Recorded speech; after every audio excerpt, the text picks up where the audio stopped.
cause I don't give a fuck what you say. Yeah, I'ma do shit my way. So you can go kick rocks, I'ma stack bricks up, build what I want to make. Yo, I got a lot of shit to say, so I'ma do this every day. I'll be writing things until I'm fucking buried in my grave.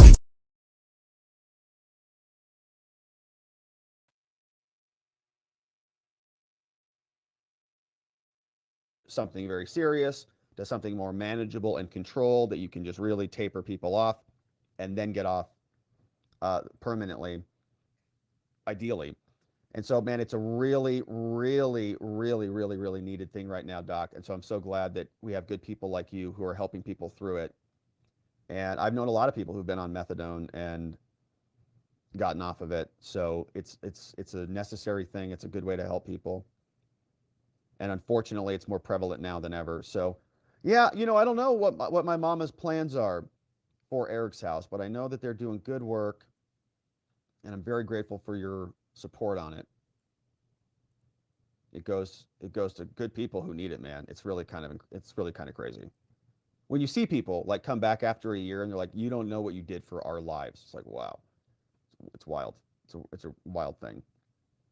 All right, so we've got a second other. Who's that? Another McCarthy?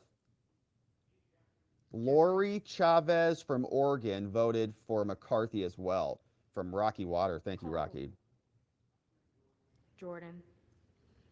So he's not going to get it, right? On this Jordan. first one, I doubt. If there's a bunch of others. Comer. James Jordan. Comer, Jordan. Connolly.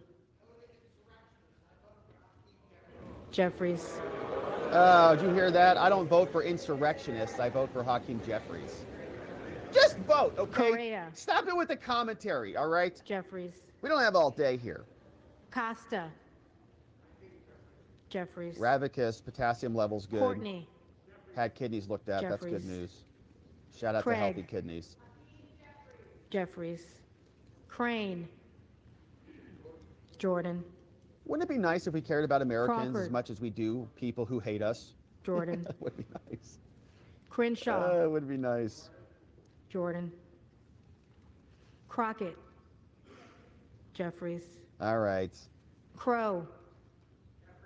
Jeffries.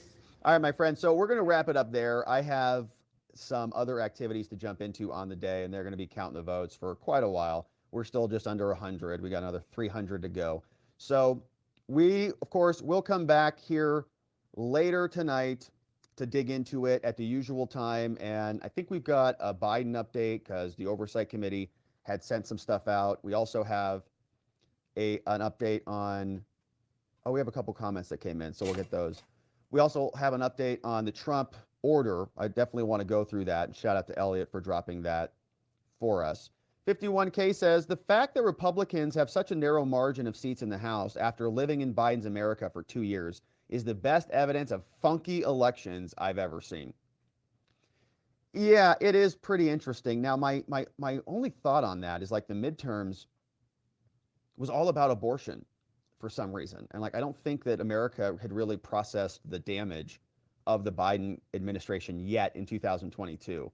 But I don't know that that's going to be the same case in 2024. Like in Louisiana, they just had a Republican governor win, I think. And, you know, like 2% of the people are taking the new insertions and all sorts of stuff. So it's like, I think there might be a wake-up call. And we played the Chamath clip yesterday from those, Democrats on the All In podcast, and they're waking up too. It's like, I think don't get me wrong, the elections are as funky as they come, but I'm wondering if they can't be funky enough in the future. T. Lewis says, growing up in the military, every post my father was assigned to, we never had to pay rent. I owned a home in Columbus, Georgia, and rented to military personnel from Fort Benning. They received a voucher for $200 a month to go towards off-post living expenses. What they used it for specifically, I have no idea, but they did receive it. But this was back in the 90s also, so things might have changed since. Well, shout out to your military family, T. Lewis. And I'm not sure what has changed. I know a lot has changed. A lot has changed pretty recently in this country, including the military, white rage and all the things. Pronouns now, lots of stuff going on there. NY says, yeah, I think the abortion decision was problematic for the midterms, but it runs out of juice mostly, in my humble opinion. Like, they're not going to be able to pound the table on that. Like, the sky has already fallen on that, right? The sky's already fallen, so we'll see if they can, squeeze some more juice out of that one. Three Girly says they have changed. It depends on the rent and the amount of the stipend for the family. Yeah, a lot has changed. She actually believes that Republicans banned abortion in every state. Well, she's probably going to vote.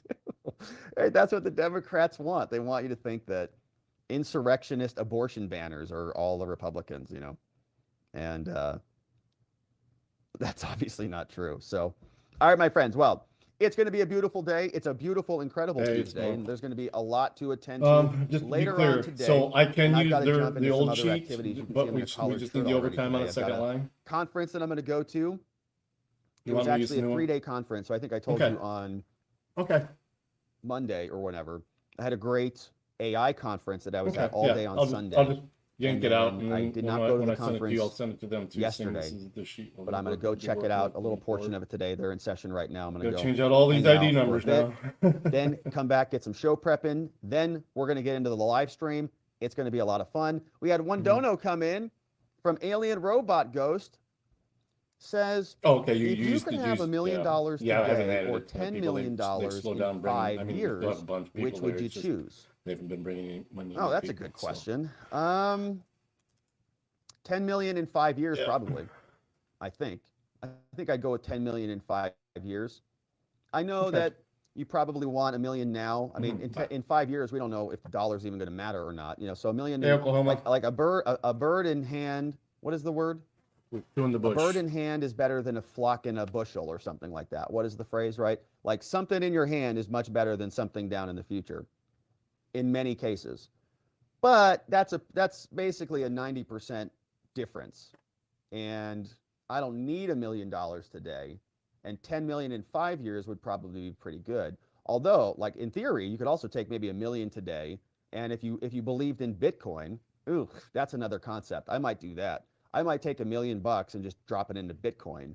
In 5 years, I think it actually might be more than 10 million. I might do that. I'm kind of a gambler on that one. Yeah, that's probably what I do now that I think about it. I think I take the $1 million today, drop it into Bitcoin, and then let it ride and just see what happens. Yeah, okay. I think that'd be the most exciting thing, and we probably just check it on a live stream and see what happens. All right. Yeah, a bird in the hand is worth 2 in a bush. Is that right? I think that's right. Now, what would you guys do is my question. Well, we'll have to mull that one over. But all right, my friends, great question. Thank you for the dono that came in. I appreciate that one from our friend Alien Robot Ghost. We'll have to unpack that. I'll have to mull that over. But okay, my friends. So I'm going to jump on out of here. I hope you're having an incredible day, doing whatever it is that you need to attend to today, accomplishing all of your daily tasks, feeling energized and pumped up and ready to go. We're going to come back here to do it all again. And so until then, everybody, make it a great day, and I'll see you right back here soon. Bye-bye. Encourage her to off herself? Glad I bumped into you. Oh, yeah. HBO Max. Max. You just encourage her to off herself, man? ATT. I'm gonna go home and check out some of these videos. Cool. Okay. If you ever need anything or you run across something, I've got my email posted on there. So I say if you know somebody's getting screwed over by the cops or something. Right. Yeah, he'll come and I guess concede that we're all fucked anyways and document it. Alright? If you know anyone that's getting fucked, right? He'll show up and say, hey man, here's everything, we're really fucked anyways, man, but let me document it. Here's the flashlight, by the way. I work with Eric at the Chronicle too. Awesome. I know everybody. That's awesome. So I say, I know everybody. yeah, if you come across something that needs to be made public, with bad government, bad cops, something like that, let us know. Hell yeah. We'll see what we can do. And you said you work for yourself? Yep. Driving? Well, so I'm driving under a company out of Oklahoma City, Oh, okay. so 1099. Yeah, But I get to pick wherever I want to go. that's cool. But So- my thing is, if I had to find something, I want to stay in town. I have 6 dogs. Yep. You know, and a sick husband, so Yeah, we're all over the Russell. road stuff Yeah. mostly. That's my only down right now is Yeah. having to stay here. Yeah. But I've always, ever since I was a little girl and watched Convoy, you know, and some of those other trucking movies, I always wanted to be a truck driver in Yeah. the situation on roads where I have to. And I've actually had to use it a couple of times. I have a friend that owns a company here, and he needed a CDL driver to go pick up his dually, and it's this big 40-foot trailer that was loaded down. The cop stopped the driver. My friend didn't know he needed a DOT number. He didn't Oh know, shit. He didn't know he needed a CDL Oh driver. shit. Yeah. 15 tickets, dude. Oh yeah. He had to fly me and my husband out to Phoenix. They love grabbing hot shotters for doing stuff like that. Yeah.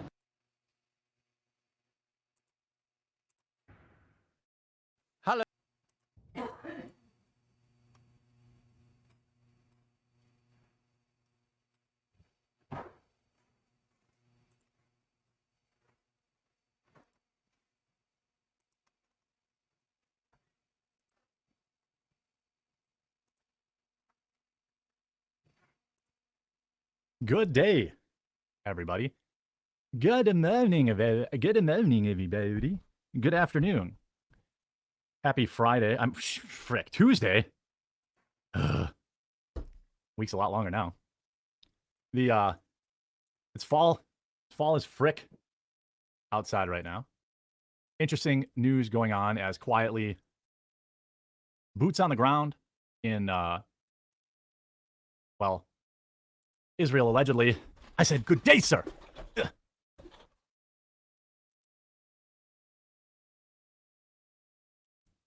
Laggy and pixelated badly. Really? Hold, please. It should get better in a few minutes.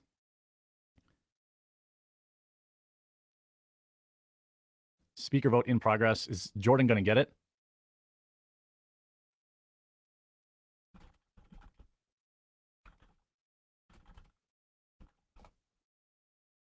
Rum stocks are wonderful. Prepare to stand by. Hold on a sec. Hey, Rumble stock's been on a nice little run the last 5 days, up 3%. Nice little jump. Jim's leading so far. Yeah, it might be normally what I do is I upload my standalone videos for the day while I'm streaming, and it's never really been a problem before. So that's at like 94% uploaded right now. So I'm wondering if it'll get better after that. If it doesn't get better after that, then it's probably on Rumble's side, which, you know, there's growing pains. It happens.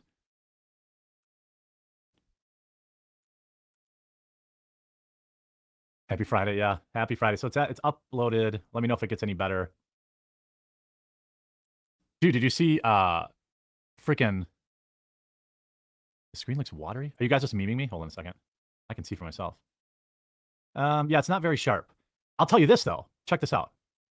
And I like don't want to like, I try to not like watch the calendar, but allegedly in just 3 weeks now, we should have a fiber connection out here. Like, we go live on that day. I'm going with all the juice, baby. I'm going to stream it full 1080p, 60 frames a second. No drop frames. That's the dream. And it would be really cool to like be able to online game again. Now, online gaming with Starlink Business isn't terrible, but it's not great.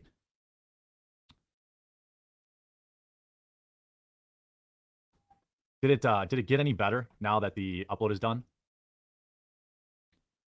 It's not fiber. I've just paid $25,000 or whatever to have them run Charter up here. It's great. It's great. $25,000 for the privilege to pay $200 a month. But it's a ton better. It's a ton better. It looks a bit better now. Okay. I'm paying $1,500 a month right now for internet. So I'll be able to go down to $200 a month. So that's a $1,300 a month savings. I'll make up that $20,000 it cost me to run the cable in 18 months. And then long after I'm like, you know, an irrelevant commentator and I don't have any more contracts and stuff like that. Does that mean more raid live streams? I have refused to do any more raid live streams. It pained me because they were very profitable for me, but my viewers just hated them so much. So, you you know, there's that. There's a certain point where not every dollar's worth it. And, you know, I don't want to like get people to like stop watching my shows, you know. It is a tax write-off, you know, which is a thing. Let's get into the news, huh? Should we get after it? Lots of spicy stuff going on out there in the world. Lots of stuff that... Oh, by the way, I forgot to read a Rumble rant yesterday from Godborn. When they get in here, I'll read it for him. I wrote it down. U.S. Department of Defense issues a, quote, be ready to deploy orders over the weekend in response to Israel-Hamas war. I'm not really sure anymore now that I've been covering this and, you know, all this kind of stuff. I'm not sure McCarthy's getting votes even though he dropped out. I'm not so sure anymore. Like, I support, you know, tactically removing the terrorists. But this is a powder keg. And the real money, just so everyone knows, like, the real money is in a war with Iran, not with Hamas. So, you know, I think it's pretty curious. We sent, 2,000 troops who are, quote unquote, not there for combat reasons. I don't believe that. I also am, like, I don't want this to happen. But, you know, we keep sending assets over there, right? We got Joe Biden's body double or whatever going over there today. And you look at, Black Hawk Down, you look at a lot of things, right? We keep sending assets over there to get, you know, suicide bombed. I think, I don't know. Can you give us your take on the fact that we militarily and financially supporting Nazis and Zionists at the same time? I mean, war is good for business. I'm not surprised at all. It's got to get over there fast while it's still got the new war smell. Yeah, there's no bigger loser in this war than Zelensky, right? Can we pour one out for Zelensky, everybody? Like, that's rough. Ripperoni, Zelenska-roni. That's I like how he was like, hey, I want to come visit Israel, and they're like, nah, player. Nah, player. Nah, dude, stay up in your house. We're cool. You do realize 2,500 Marines were activated. I literally just said that. Yeah, I'm saying that they were activated, and they're quote unquote calling them non-combat troops, which is, I mean, I highly doubt that. Are we sending a bunch of the blue-haired feminist people that do the PowerPoint slides for the military? Is that who we're sending? No. The U.S. picks troops to prepare for potential deployment to Middle East. It was always going to happen. Why do you think Putin's going around on the world communism tour right now? Didn't he just visited China, and then I think he just visited somewhere else? This is all cooking. This is coming up to a boil. Don't forget, we've got Hezbollah in the north of this area. They are far better equipped than Hamas, and they're more effectively linked to Iran. So, I mean, I think that's the real war that our government wants. They want to go to war with Iran. Yeah, it is still military support, supporting Israel, starting war with Iran. Yeah, right. That's the profitable war too, right? That's what's going to happen. Back to the forever war. Yeah. U.S. draws up plans to use military force if Iran enters Israel war. Congress writes legislation to give the go-ahead, quote, if necessary, as Middle East conflict intensifies. Oh, it's going to be necessary. It's going to be, there is a 100% chance, in my opinion, that it's going to be necessary. Necessary. It would not, I would not put it above our government to sacrifice hundreds of United States troops just to get into a war. Like, my heart goes out to those troops that are getting sent over there right now. Because Joe Biden would love to be in the middle of two wars during election season. Now, in this particular case, am I wrong about this? What was maybe I have this mixed up, but wasn't there like this whole thing about where politicians would start a war when they were president because it was much more difficult to vote them out during wartime? I feel like that was a thing.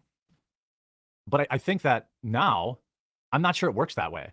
Because what is Donald Trump running on? I mean, other than Vietnam, I don't think there's a less popular war than Ukraine except, Israel is different because, well, the way it's presented in the media, people, there are more people than you would think in support of militarily getting involved in Israel. I am not one of them, but just like, don't you remember, like, what do you think all these Ukraine flag in the bio libs Do you think they're still supporting that Ukraine war now that gas is $4 a gallon? Actually, check that. I don't know where you guys live, but I drove by a gas station this weekend. It was under $3. Yeah, wartime presidents rarely get removed. And the other side of the coin, you muddy the water for Trump if he does win. Well, I think Trump just runs on the I will immediately pull all military support. That's it. All he has to do is I'll end the war. I'll end the war with Ukraine immediately. Jack Decker says war is the only way Biden probably thinks he can get reelected. He's got nothing to run on. Yeah, that's true. I mean, there's only 2 wars going on, and we had what was it, National Treasury Secretary or something? That crotch comes out and is like, oh, the U.S. can definitely afford more than one war. Like, are you flipping kidding me? What? Like, no, we can't afford any wars. It's absurd to think that we can. Biden's gonna push those gas prices down. That's for sure. Groceries, though, still hasn't really come down.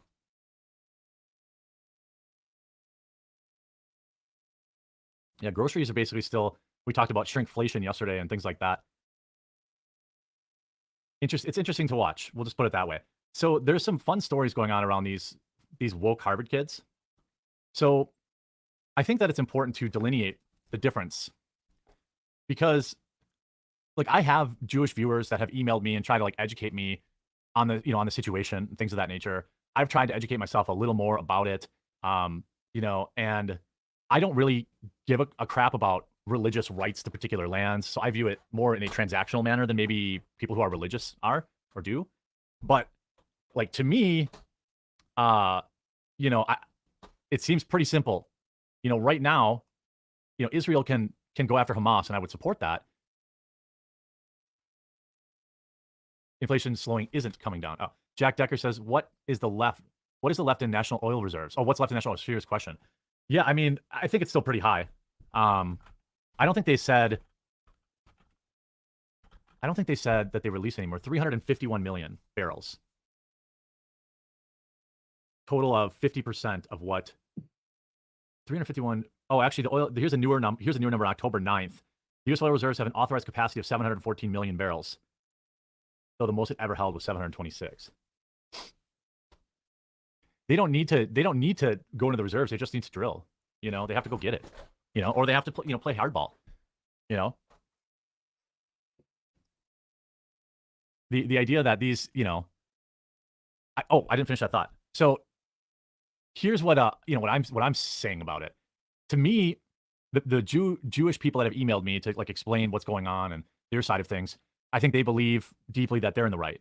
And certainly I would not begrudge a nation for retaliating against terrorism. That said, a lot of the rhetoric to me does not seem like they're just going after Hamas. It seems more like some people just want to take control of that area entirely. And that if this was 200 years ago, they would have already done it. Is that crazy to say? Am I totally out of line to say that? Maybe I am. Like, I don't know. I'm new to like understanding it, but I get the feeling that if there wasn't, the world government, they would have just taken it. New free energy coming. Well, it's not going to be free. They'll charge Americans for it. They officially declared war there within the rights to take the land back. Okay, okay, great, perfect. Okay, thank you. So yeah, my read on it, I think is, I'm coming along. I think that that's really what they want to do, right? So here's my opinion. Maybe this is outrageous. Probably is. Either do it or don't do it. Either do it, okay, and deal with the consequences, or give them their freedom. I don't understand why. These are the two clear options to me. I don't think there's any question that they could just take over that area and push those people out. There are consequences for that, but they could, and that's probably what they want to do. So, or give them their freedom and leave them alone. I don't get it. Am I crazy? People lump Jews and Zionists in the same category. There's a massive difference. Yeah. Hey, Ellie, how are you? I think that it's getting pretty... General Petraeus calling for strategy for Palestinians in Gaza after Israeli forces achieve goal of removing Hamas. Vengeance is not enough. Can you tell them you're going to focus on improving their lives? It's nuts. But here's a funny story. So a bunch of woke college kids. Now, I don't think that it's maybe, you can't maybe say 100% certainty, but I do think it's probably likely that most students who are going to Harvard are either currently rich or will be rich.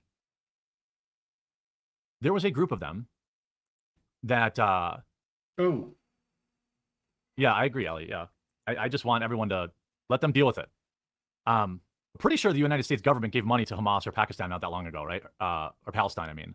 We're giving money to both sides. So all these students, within, I don't know, hours of... So part of this war has been terrorist attacks. It was truly a terrorist attack that started this war. At least, you know, kicked it up a notch.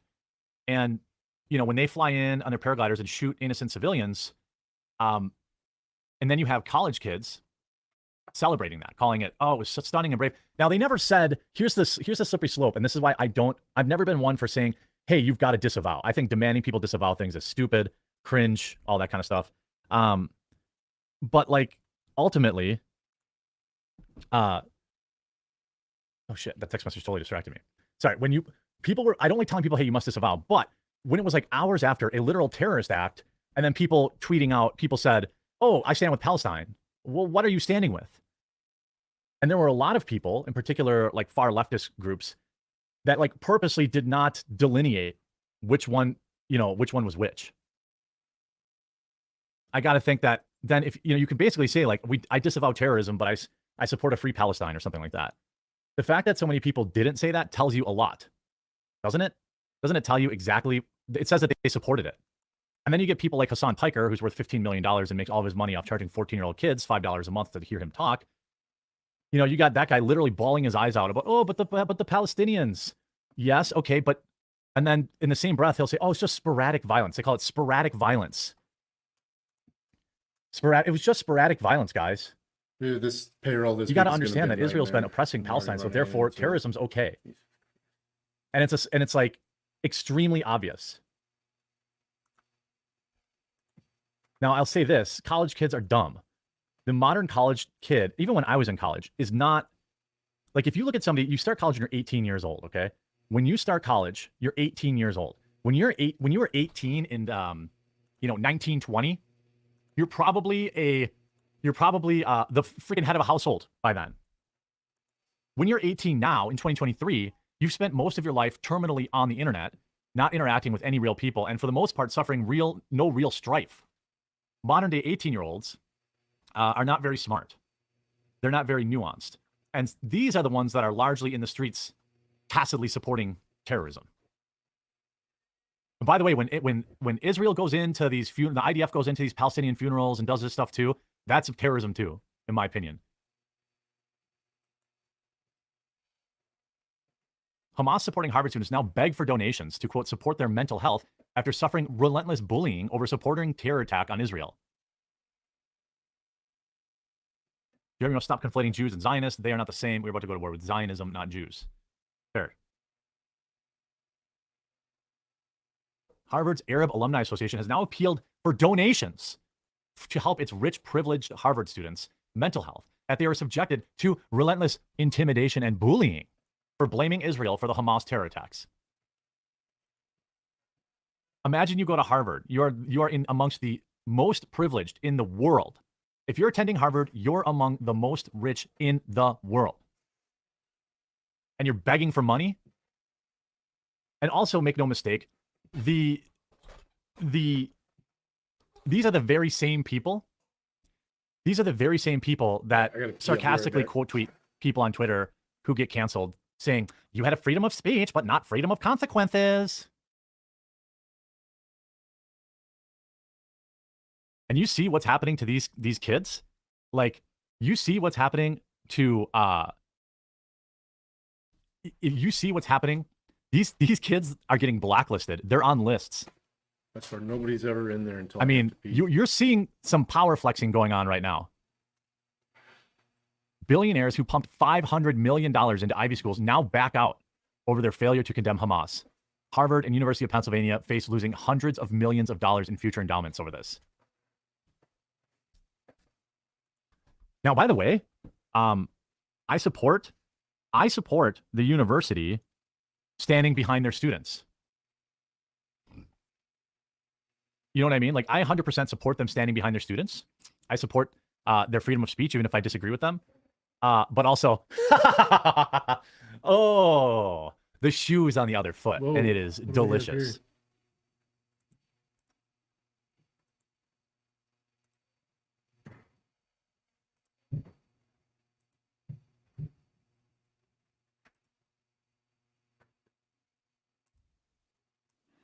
It's not the flat earth that matters. Anyone alleging that. What matters? Most recent lie, masks and jabs. Right. There you go, Edwina Hewitt. Masks and jabs. You want to prove that authority and public figures around you are lying to you about everything? Attack something that's easy to attack and clearly visible for the entire world to see, like masks and jabs. But no, you want to go after this thing that is just... The earth is actually shaped like a giant bong. Interesting. Fascinating. This private public property, is that true or a lie? People get more pissed at flat earthers than flat earthers get pissed at globetards. Mars might be a good chocolate bar.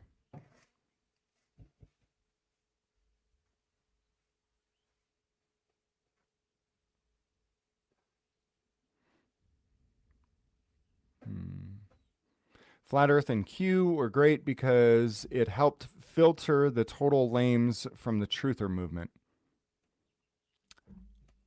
Truther. And by the truther movement, you mean people who think that truth can be discovered only if everyone believes that the earth is flat?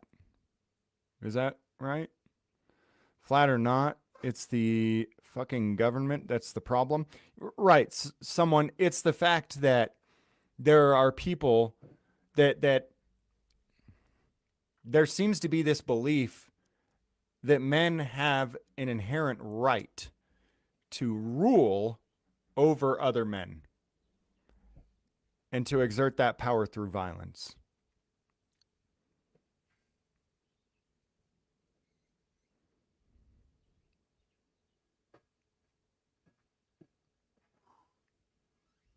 Until you stop discrediting OFC, you won't know. And that was the purpose of the deception. What's OFC? Yeah, Edwina's funny. What's OFC? She only comes to my my backup channel, though. I don't think Official she's fag collection. I don't have a clue what OFC is. Why all these acronyms? People use these acronyms for these so-called auditors all the time, too. They're like, CFW. I'm like, why don't you just say Carolina and Fort Worth? She's more well-known, but, you know, there's about 1,000 auditors, and you want to, or so-called auditors, and you want to throw acronyms. Come on, use your words. Live on a giant pink elephant. The truth is the truth, no matter how few believe it. Okay, fair enough, Sinful Toaster. Again, so what if the earth is flat? You want to call Sinful Toaster? You want to call me? Are you on Facebook? I doubt it. Most truthers aren't on Facebook, right? UN uses flat earth map. And the UN is definitely the authority that we should all be looking to, right? Sinful Toaster?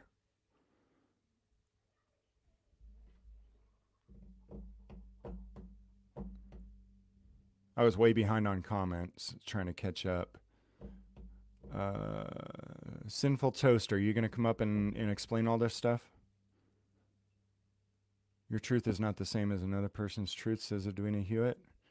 Acronyms are from computer people. Boomer Book. If you don't think it's important that you've been lied to about where you exist since you're born, you have mental problems. Yeah, but unindoctrinated, these flat earthers, I constantly see them trying to reach people who are completely and totally fully indoctrinated. All right? And you think that the one thing that is going to free them from that indoctrination is something that is completely and totally, absolutely radical to them. That's the thing that you're going to use to try to free them from their lies that they live in. That's the one thing you chose. Again, why not choose all of the millions of little lies around you that you can prove?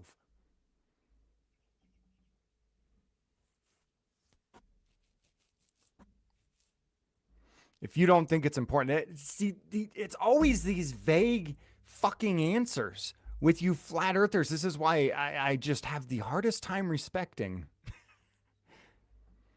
Dave Wise will explain, yet See if what I you typed? don't take the time to give him, that's the opportunity.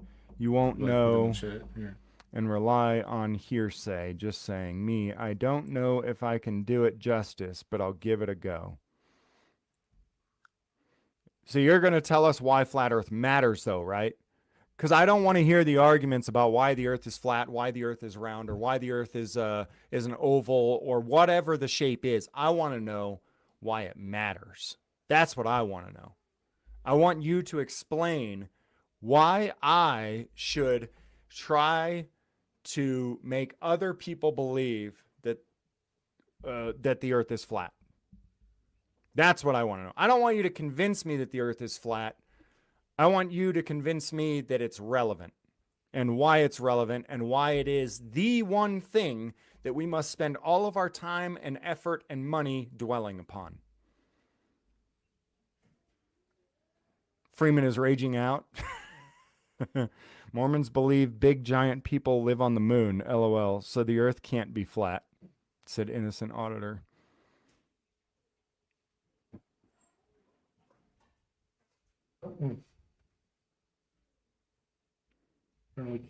I love how people, those who don't know about it, claim that they do. Tennessee auditors or accountability, it sounds like you probably know more than anybody in here about it. I want Tennessee auditor to call me. Tennessee auditor, are you on Facebook?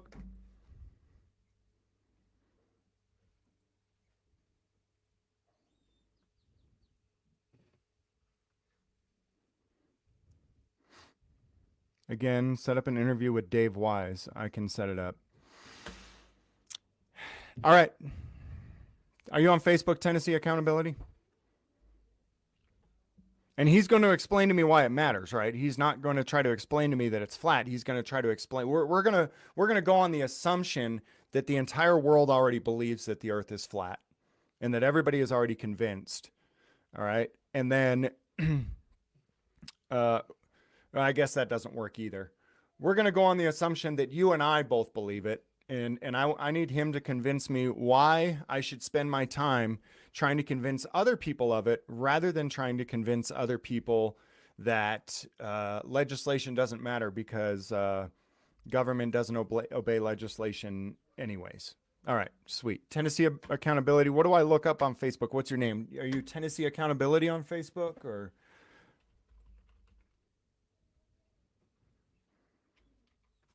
And is it abbreviated like it is on,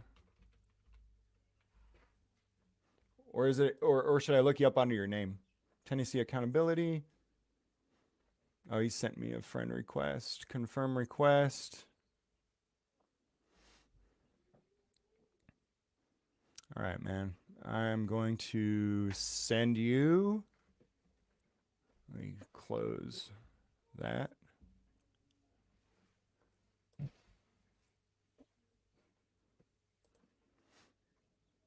Actually, you can just call or message me there. That's not even what I'm saying.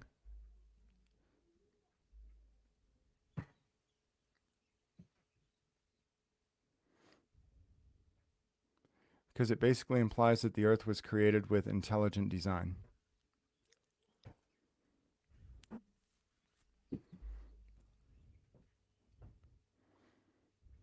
This is what we're not supposed to do, guys. It's my genuine belief that all of this nonsense is truly intended to get us mixed up and spending all of our time and effort talking about this absolute and total nonsense, keeping us from actually engaging in studying and talking about things that actually matter and are relevant to our lives. And here I am. Here I am engaging in it.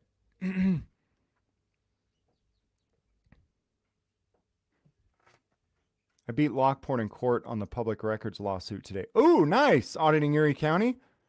So what does that mean? What does that mean for, what does that mean then? Auditing Erie County? They had to give you the public records?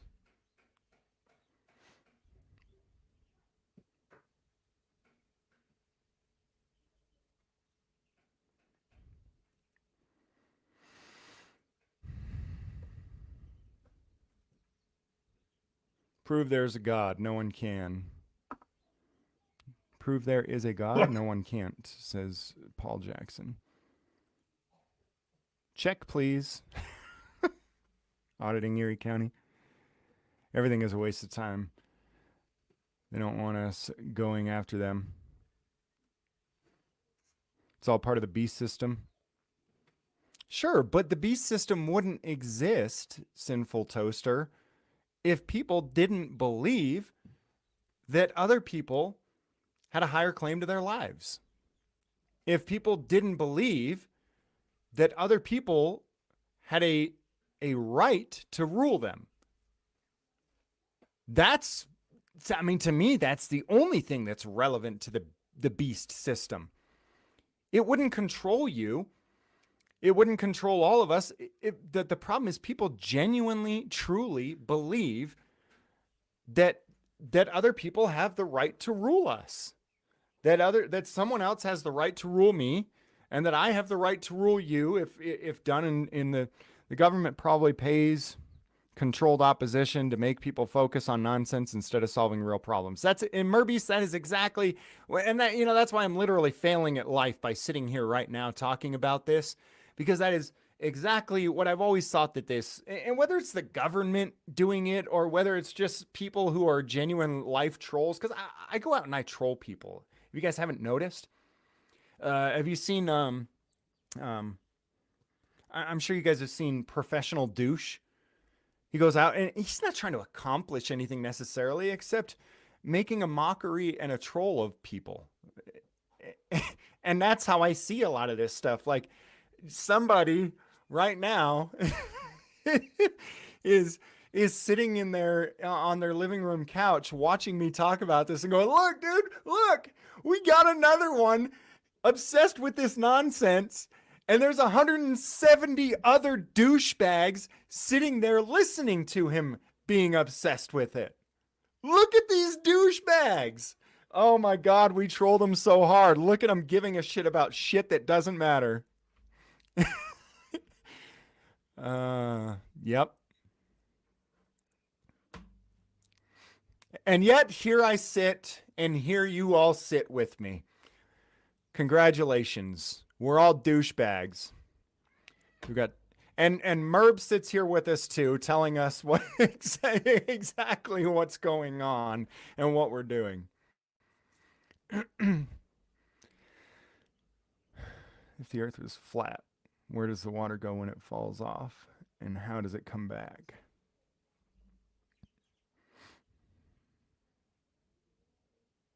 A baby's life is ruled by someone else, parents, until they are brought to a level of self-sustain themselves. I got the coof. Nothing better to do today. Oh, right on. You got the COVID coof? The beer bug? Sorry to hear that, Merb. Nothing better to do than watch James Freeman. And not only watch James Freeman, but watch James Freeman talk about the absolute most ridiculous topics that anyone could talk about. Now that's a pretty pathetic low, Merbeast. But welcome.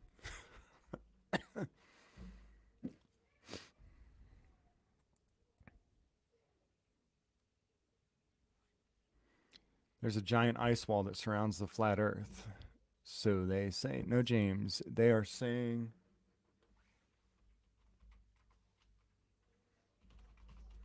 Let me message Tennessee Accountability. Yo, let me know Sorry, guys. when Been really busy Homeboy today. can come and explain why flat Earth matters. All right.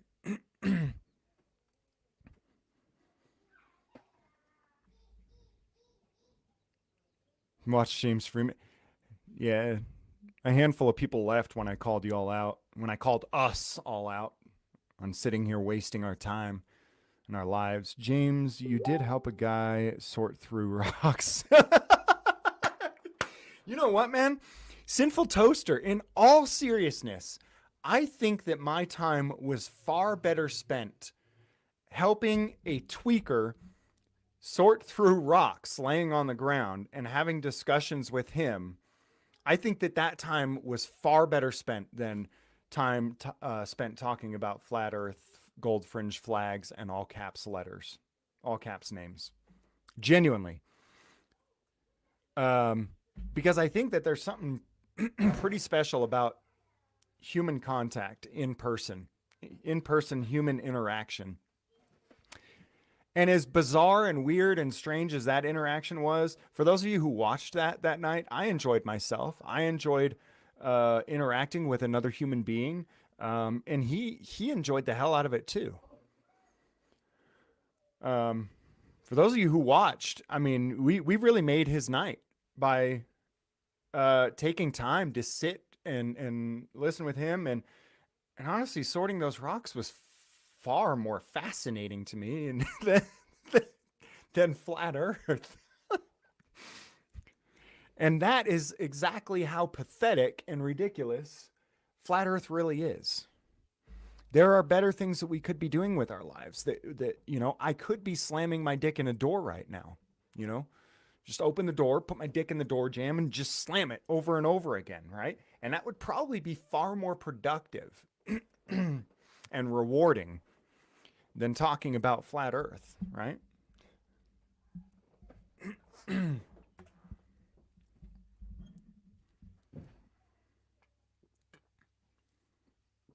I'm just so thrilled with the fact that this stream is so clean that I'm like totally done, but I'm not closing the stream. I'm not ending it. 48 minutes of nonsense and rambling. After you're live, I will help set up an interview. This is Tennessee Accountability. Can we see that live? I think I set it to private because I was going to go back and edit some stuff, Tommy Wood, because the dude gave out his home address, and he also gave out the home address of a hooker in the neighborhood by the name of, that goes by, a hooker that goes by Magic. That's what everybody calls her. And how many gigs you blowing? Edwina, I think it's actually truly unlimited, uncapped. But we're about to find out, aren't we? Edwina Hewitt. George. Door dick slamming is on Thursdays, James Freeman. Don't be late.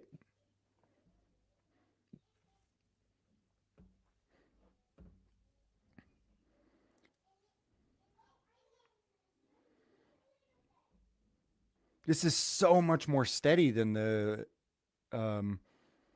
satellite internet, though. Like my kilobits per second normally on the satellite internet fluctuates between about 100 kilobits per second and 3,500 kilobits per second. This is sitting at about a steady 26 to 2,700. Yeah, so I set that stream to private to since the guy gave out his home address, and I never went back and fixed it. I guess since we're live and I'm not going to end it, let's watch a video real quick. Let's go over a video that I was going to. Oh, you know what? Stop recording.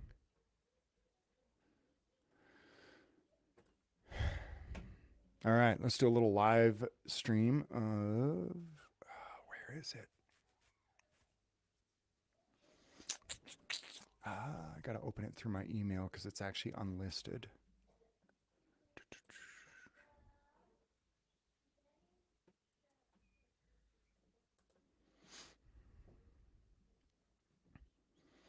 Watch a video that somebody sent to me and asked me to cover, and this is coming out of Spokane, Washington.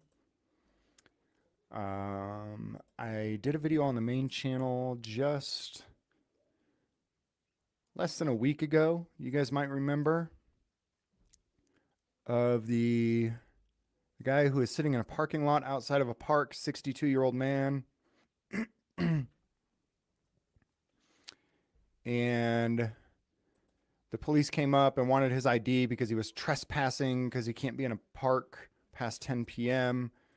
He says, "You ain't getting my ID." What's this? Cop breaks 8 of his ribs, collapses his lung, busts his lip. And just days after that incident, on October 13th, this happened.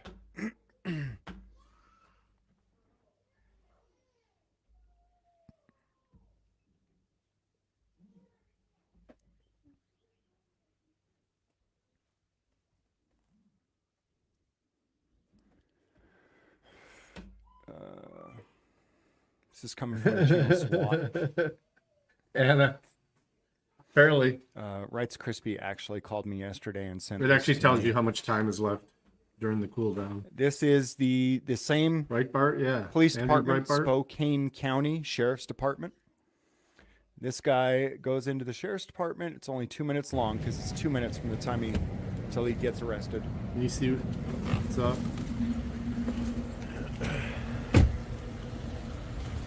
Sorry, guys. All right, we are back here today. Dude, I'm on camera. Yes, you are.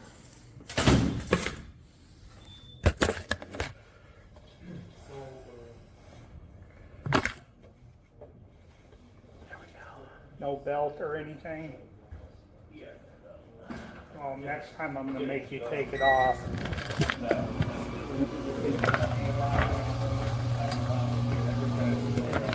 Well, they're not supposed to, so. Well, I don't take it off because it's a pain in the ass. I understand that. And this but is we already do a it too. violation of my Fourth Amendment rights anyway. Of course it is. Illegal search and seizure, read it. And don't get grumpy with me, buddy. For what? I don't need your shit. Don't come in here and I came in here not expecting shit. You don't need to be rude You with don't me. need to be talking to me like that. I could talk to you any way I want. No. It's called freedom of speech. No. Shut the fuck up. He's offended me. He's a. Did you guys?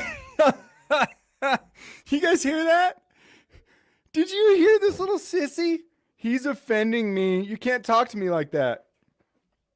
He's offending me. Yo, what's up, Lackluster? This was just sent to me by Rights Crispy. Dude, what a little sissy. We gotta play it again. And don't get grumpy with me, buddy. For what? I don't need your shit. Don't come in here and I came in here not expecting shit. You don't need to be rude You with don't me. need to be talking to me like that. I could talk to you any way I want. No. It's called freedom of speech. No. Shut the fuck up. He's offended me. I can use it. It's freedom of speech. You cannot. It's disorderly conduct. No, Yeah, it's it not. is. Deputy Powers, and you know who I am. I know who you are. Okay, so and one more saying time. fuck is not. Outside, please. No. Outside, please. You will be arrested for disorderly conduct. Outside, please. For freedom Outside. of speech? No, it's not freedom of speech. Freedom of Outside. speech? Outside, please. Fuck you, dude. There, you can say Fuck it to me. you. Have a good day. Have a good day. Is that offending anybody? You here? just violated my fucking rights. Turn around. Place your hands behind your back. Are you serious? Obscene language. He already said it offended you, sir. It is my First Amendment right. Nope. Using obscene and profane language in public. You already did this? Absolutely serious? Yes, you are. Wow, dude, this is Nope. a lawsuit. Yep. There you go.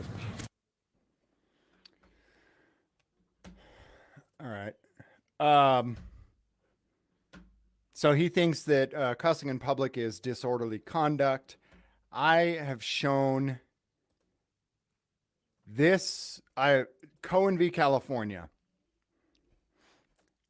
I have this video is awesome. It was uploaded 5 years ago, but I have shown and talked about Cohen v. California so many times on so many videos because this is so repetitive. Supreme Court opinions are typically written in people actually seem to believe and genuinely believe. Not citizens, police. So many people genuinely seem to believe. No, the cop thought he could give the guy a ride. People seem to genuinely believe that offending someone is illegal. Do you understand how dangerous of a precedent that would set if we decided that anytime someone is offended, you go to jail? I'll tell you for damn sure, I would be offended by every single police officer, judge, and politician ever. I'm starting right there. I'm offended by all of them. You realize how dangerous it is to say, if you offended someone, you have broken the law and you go to jail. Everybody is offended, especially now. Everyone is offended by everything. This, I think, is one of the best, and it's the reason I use it again and again and again. I think it is one of the best pieces of case law that talks about language and offense. formal, genteel language. Justices write circumspectly, almost never resorting to distasteful language, graphic description, or obscenities. It can be entertaining to watch a justice delicately describe the lurid images in a pornographic movie when deciding whether the movie is either obscene or constitutionally protected.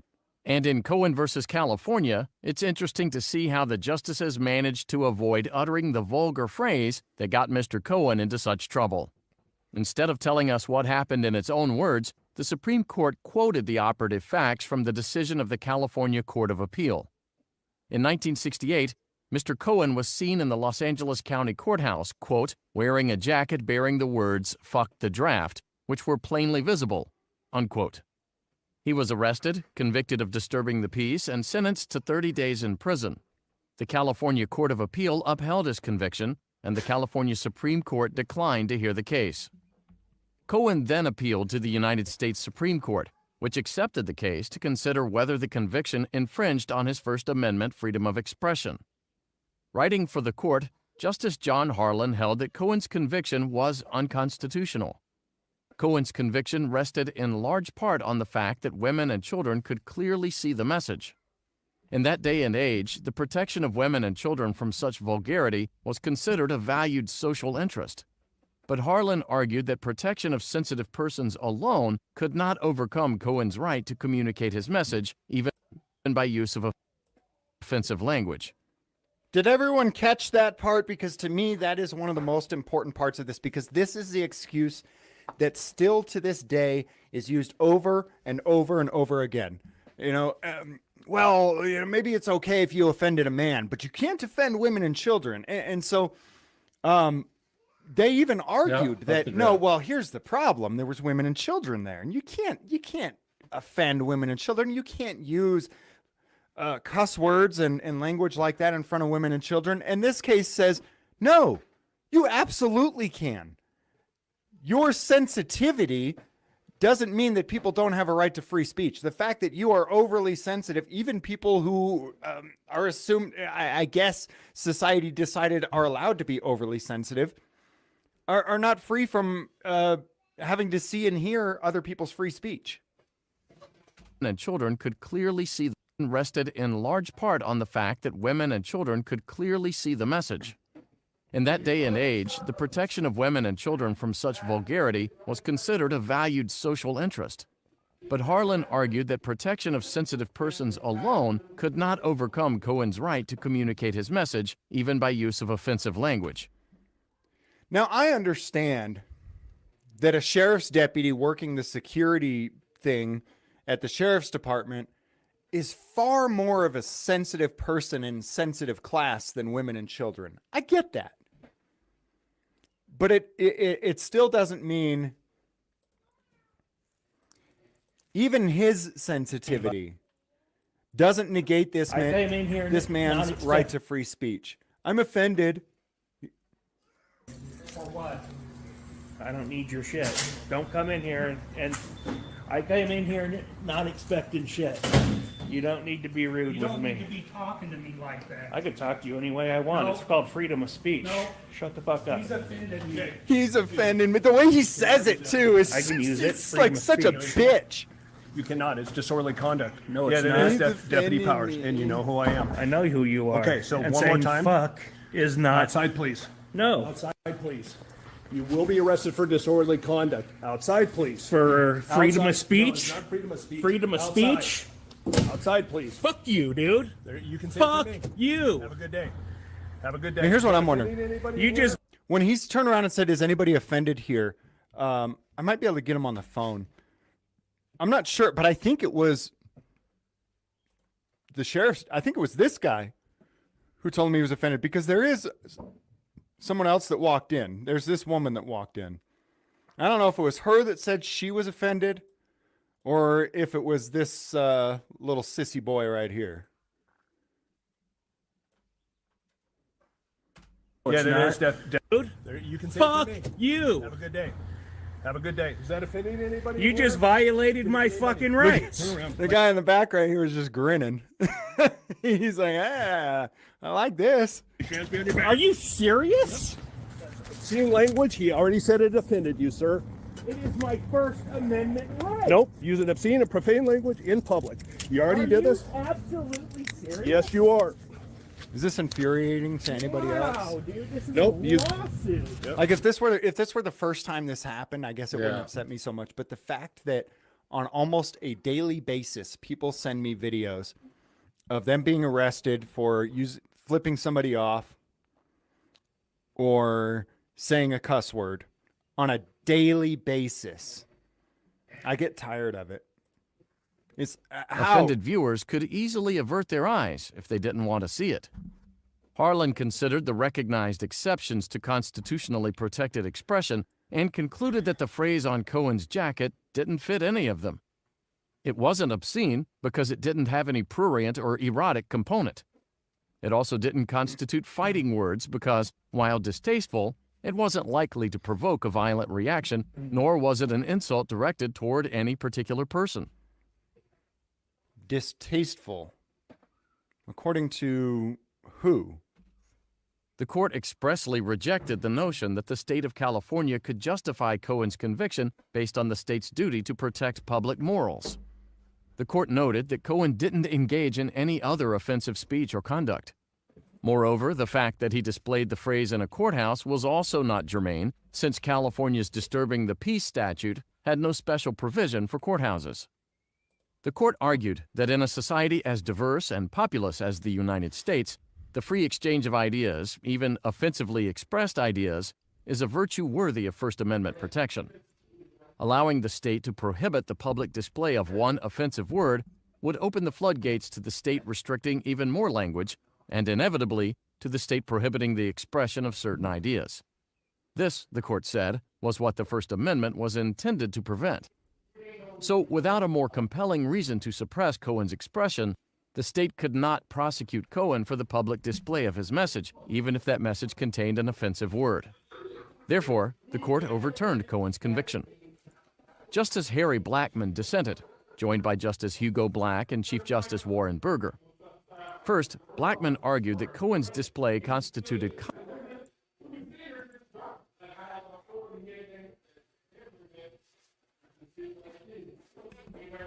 Oh, shoot, it paused when I took my earpiece out. My bad. conduct, not speech. This brought it outside the First Amendment's protections and thus within the state's right to regulate. Second, a later California Supreme Court decision cast doubt on whether the underlying California Court of Appeal decision still represented good law in California. All right. Anyways, so this dude got arrested for telling a overly sensitive sheriff's department worker. I don't know if he's a deputy or just a snowflake, a regular snowflake or a deputy snowflake. I don't know. Let's give him a call.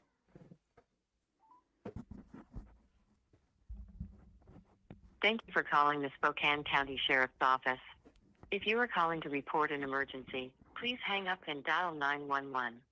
If you wish to report a crime that is not in progress, please press 1 to be connected to Crime Check. If you reside in the city of Spokane, press 2 to be connected to the Spokane Police Department. If you reside in the city of Spokane Valley, press 3 to be connected to the Spokane Valley Police Department.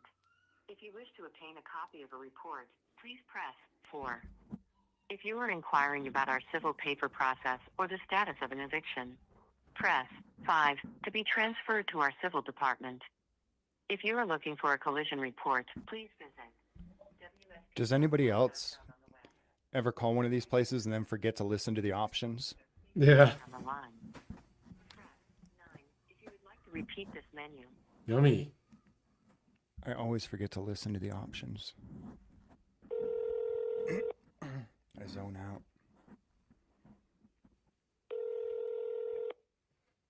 Yeah, we have a couple butchers in the area that sell rabbit. Spokane County Sheriff's Office. Hey, how you doing this afternoon? I'm good, sir. How can I help you? Good. Hey, this is Jim Johnson. Boys up there always call me Grande. But I was, are you a deputy with the department?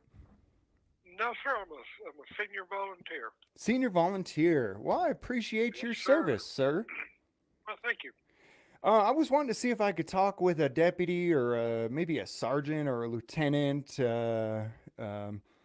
Was just viewing some videos of police activity and realizing, man, I think that we should be calling them to thank them every day.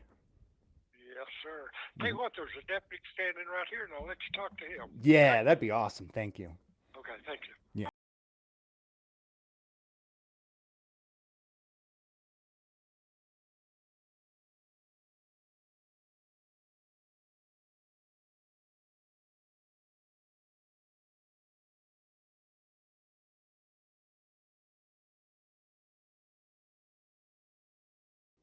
Spokane County Sheriff's Office is the front desk. Hey, front desk, how you doing? Hey, I'm doing well. How can I help you? Doing good. Hey, it's Jim Johnson. My buddies up there at the department call me Grande. But hey, I was just watching some cop videos and seeing some of the things you guys go through, and I thought, I think that we as U.S. citizens should be calling our police departments every day to tell them thank you. And so that's what I wanted to do. I wanted to call you and tell you thank you so much for your service and for putting yourself out on the line for authoritarianism. I appreciate it. Well, you're welcome, I suppose. For authoritarianism? Well, I mean, what I mean by that is you got these guys who, we're a nation of laws, right? And you're correct, yes. What's that? Yes. And by that I mean a lot of laws, like hundreds of thousands of laws. And I see these people all the time getting upset, at people getting beat up by the cops, and in almost every one of these situations, these people aren't listening to the police, right? Almost every one of them. Have you noticed that? There's a lot of different situations that will dictate that. But please continue. Go ahead. Yeah, I mean, in most of the situations I see, it's people not obeying the police. Okay. And so, I mean, you guys got a tough job. And whether it's an average citizen who's not obeying you, or your girlfriend or your wife, I mean, if people would learn to obey, they wouldn't get hurt. But I appreciate the authority that you guys exercise over everyone around you. I'm the kind of person who genuinely likes to see people get hurt. Does that make sense? And maybe it may not be a good thing, but it is what it is. I love seeing good people get hurt, which is why I support my police and I support you guys. I saw actually this guy walked into your sheriff's department on the 13th of October, 2023. And he told this security guard, "Don't give me none of your shit." And the security guard called in a sheriff's deputy to hurt him. And I'm sitting here just cheering, you know what I mean? I'm like, yeah, beat his ass, you know what I mean? Sir, I'm so sorry to hear about that. Yeah, so, I mean, I'm not the one who does the hurting, you guys do that. I just cheer it on. I unfortunate to hear, sir. I'm so sorry to hear that. Sorry to hear what? What do you mean? Well, I'm sorry, so sorry to hear that. To hear what? Well, just the cheering on the violence. No good. Well, I'm not the one exerting the violence. That's you and your department exerting the violence. Like another example, I just saw not even a week ago. There was a 62-year-old man sitting in a parking lot outside of a park. Officer walked up, said, "Hey, you're trespassing in the park. It's after 10 p.m." It was like 10:20 or 10:30, right? The officer asked for his ID. The guy says, "I'm not giving you my ID for sitting in a parking lot." The guy was trying to take a nap because he was on a long road trip. And because he refused to give his ID, your deputy, Spokane County Sheriff's deputy, dragged this 62-year-old man out of his car, beat the shit out of him, broke 8 ribs, collapsed his lung, busted his lip that had to be stitched up, and gave him a severe concussion. Then 8 other good deputies showed up and did nothing about it. And you know, this is the kind of stuff that I like to see. I thoroughly enjoy watching what you guys do, which is harming the innocent.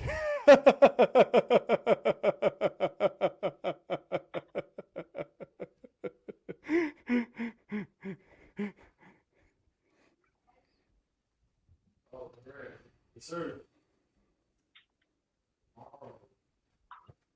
Hey, sorry, I'm back. Had to take a break there, real quick. How can I help you? I just wanted to say thank you. Okay. Anything else I can help you with, sir? That was, nope, that's it. Thank you so much for brutally beating and abusing. So, actually, one more thing. I don't mean to. Hold on, something's on my desk. Yeah. I believe I'm on hold for good now. Thank you for holding. We sincerely appreciate your patience. I don't think I'm getting taken off a hold. And we'll be back in a moment.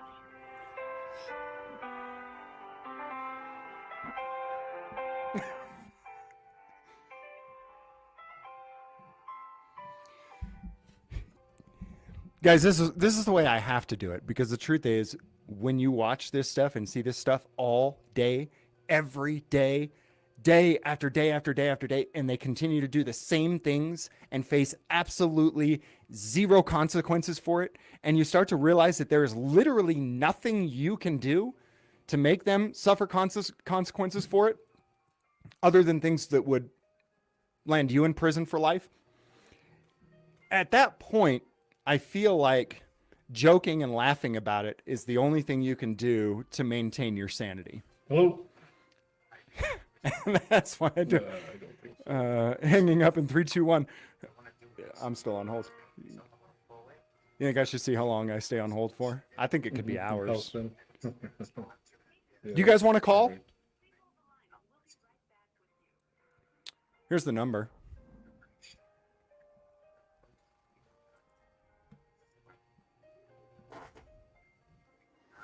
If you guys want to call him up and let him know, hey, my buddy Grande Johnson is still waiting on hold.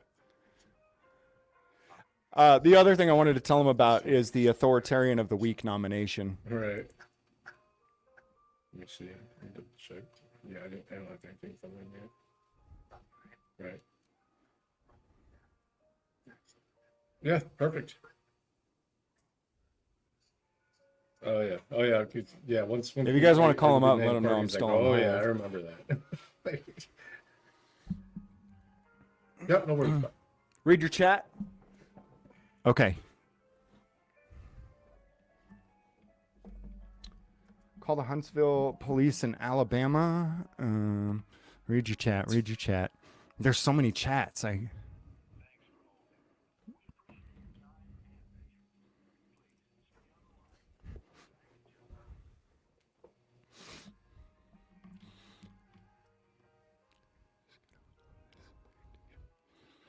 Right on, David Boren. I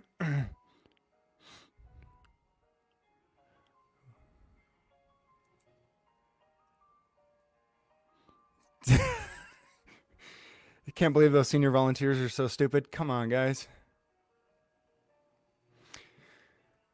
It's simple. The only thing I'm telling you, man, there's been times where I tried to get a hold of cops to give them a complaint or something, where I'll spend weeks trying to get a hold of them through phone calls, emails, in person. You can't get a hold of a cop if you're trying to give them a complaint, but you just call them up and tell them you want to tell them thank you and lick their boots. And every cop in the department all of a sudden becomes available.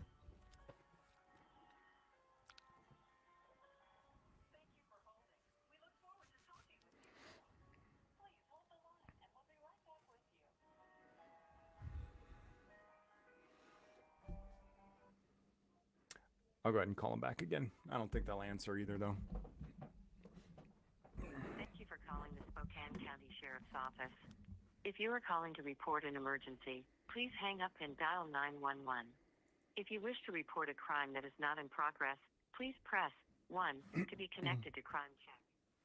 If you reside in the city of Spokane, press 2 to be Yo, what's up, Rights Crispy? If you reside in the city of Spokane Valley, press 3 to be connected to the Spokane Valley Police Department. If you wish to obtain a copy of a report, please press 4. We're just waiting. If you are inquiring about our We're just waiting for a pig to come on the line. status of an eviction, press 5 to be transferred to our civil department. If you are looking for a collision report, please visit wsp.wa.gov on the web. For any other questions or to speak with an officer, please remain on the line. Press 9 if you would like to repeat this menu.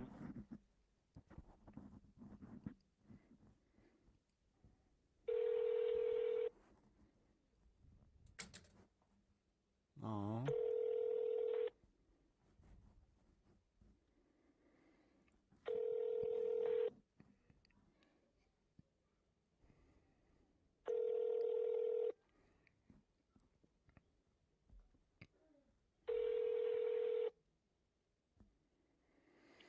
Spokane County Sheriff's Office is the front desk. Hey, front desk, how you doing, man? Oh, hey, yeah, you hung up. That's right. Yeah, my bad. I accidentally bumped the end call button when I was sitting there on hold. Sir, how can I help you? So the only other thing was, so you seem a little disturbed by the things that I'm laughing about. Would that be accurate? No, sir. I'm just wondering, what do you want to talk about? What are you trying to call? Okay, is there anything I can help you? This is a front desk, so we deal with reports mainly, dealing with that. Beyond that, I can't help you much filing. Sure. Well, I mean, I guess I'm curious. I had initially just called to tell you thank you about the stuff that your department was doing because you got. There is a number you can call for that if you wish to do that. That would not be the front desk, however. Well, that's fine, but I mean they gave me to you to give my compliments to you, and my only thing is my only concern, if you could just give me 1 second, if you could just give me 1 second. Sir, I unfortunately cannot because we do not take that here. So when I wanted to compliment you, you could listen all day, but when I don't want to compliment you, you have no time for the public. No, sir, we just don't take those here. You had plenty of time for it when you thought I wanted to compliment you, and now all of a sudden you have no time for me because you don't think I'm going to compliment you. No, sir. That is exactly what happened. So why don't you be quiet for just a moment and listen, please? Can you please do that? I'm going to transfer you, okay? What's that? Just hold on 1 minute. Hold on 1 minute. I'm going to transfer. Yeah, you're just proving exactly what I explain every day. And he hung up.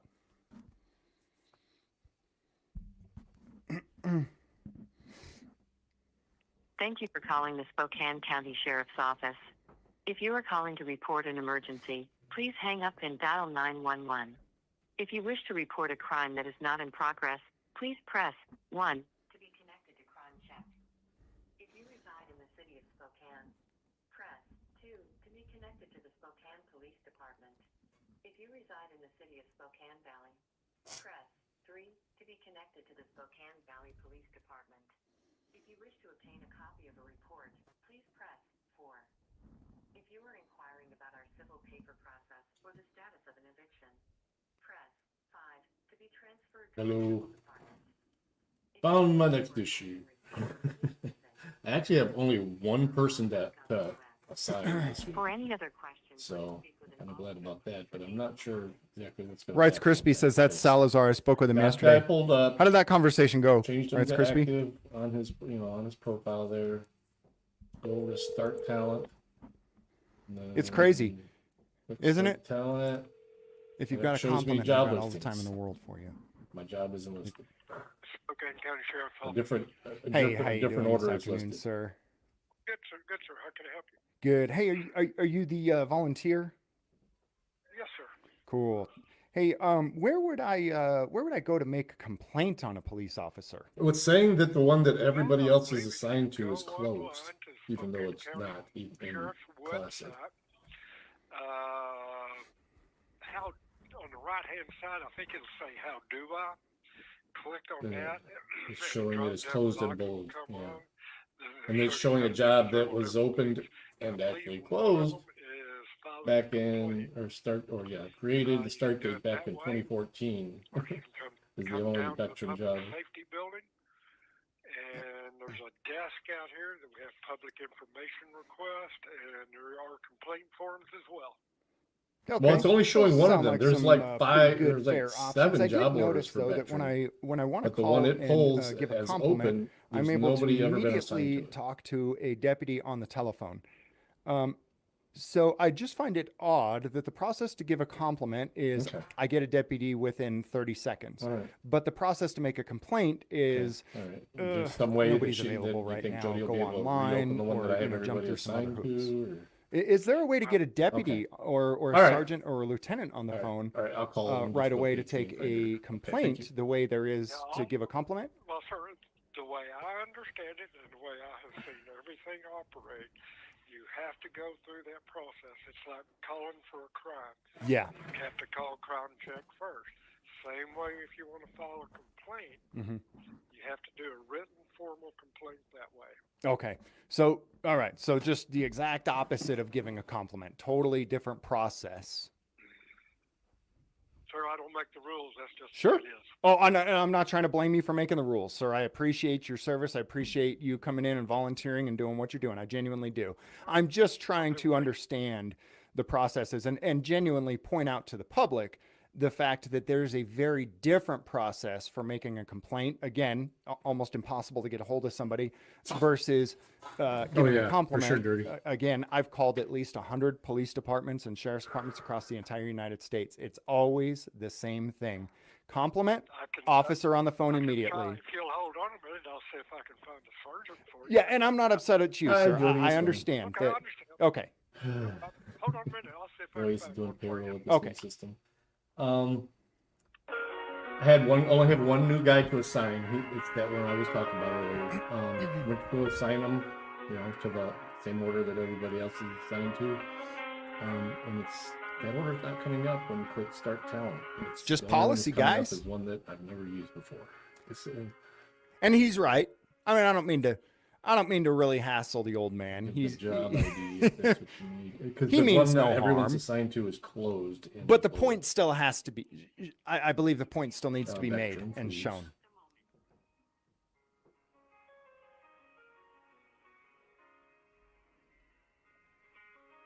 And that makes sense, Merb. I get that, but on both sides too, though.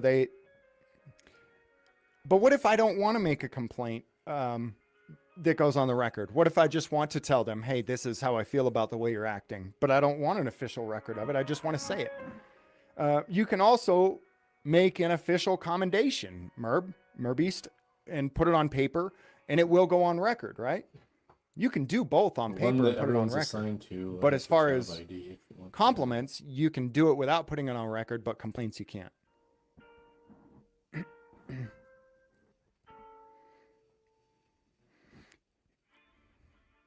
And if I trusted their complaint process, and I trusted that, like, by me making a complaint on a police officer officially on paper, that it would remedy some type of situation, Should have a couple then I would be DSs more there. inclined to try to go through the legitimate process. Job ID is But knowing absolutely positively for a fact 300959113.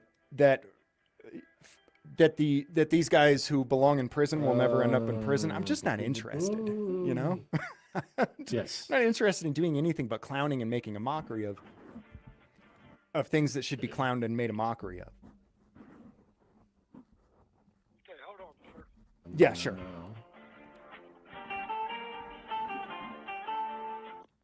Christopher Garza. is not available. Voicemail. Record your message after the tone.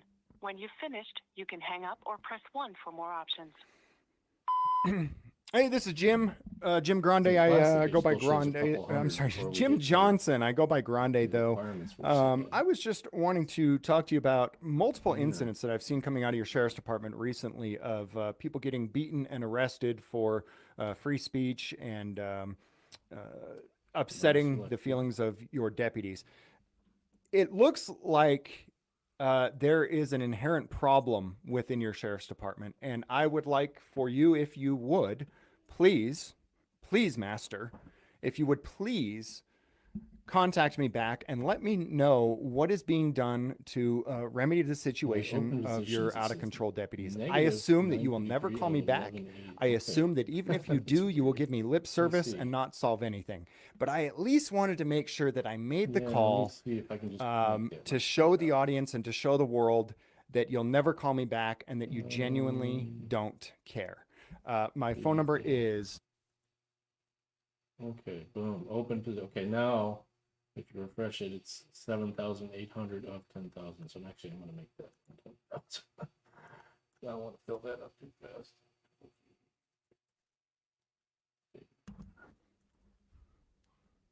No, nothing. Oh, that's so weird. I make it 20,000 and it jumps to open. Okay, open. I'm sorry. Okay, yeah, open. All right. Now does that make this job open? Who thinks? Open. Yep. Who Open. thinks they'll Perfect. call me back? Yeah. And, okay, so that's yeah. And actually, I mean, similar thing would happen even with say, plastic. oh Once yeah, I you get know that what? We've number, realized it that would recently give you advice to close it. And I'd be like, one nope, of our I'm gonna change deputies it. beat the shit out of All a right, cool. 60-year-old Thank you. man. Docs, Bye. please tell me it was muted. All right. No, where was it? Back to the guy. Start count.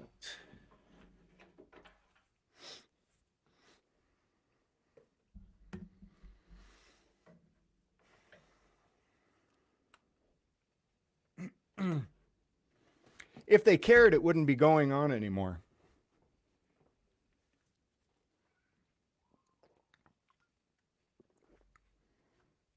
If they wanted this to change, it would change. If they wanted it to change, it would change. And very, very quickly. Should have said I have ID on me. I know, right? They won't call. Okay. Is that really your Not phone sure number? What happened there? I've changed my phone number a few times. Some people give out their Google Voice number because they're like, oh, I can change it anytime I want. I don't think you realize you can change your Verizon and your T-Mobile and your AT&T number anytime you want as well. It just costs like $10 or something. Yeah, I gave them a real phone number though.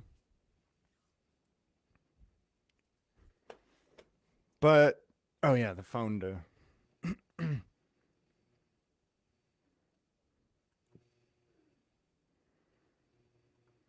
It's been going on so long, it's obvious they don't care. Yeah, Trump said, and that's why, I mean,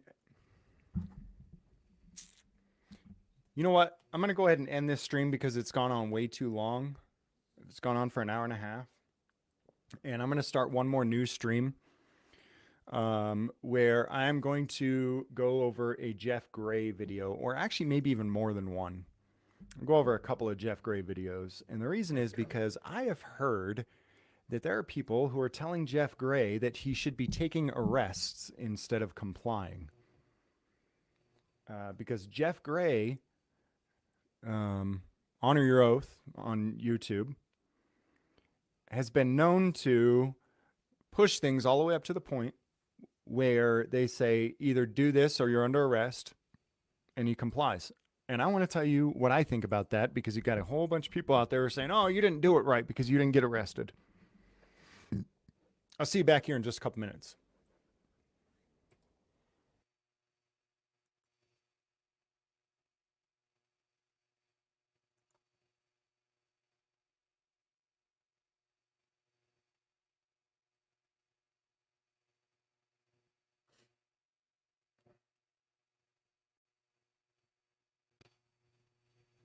Okay, what happened?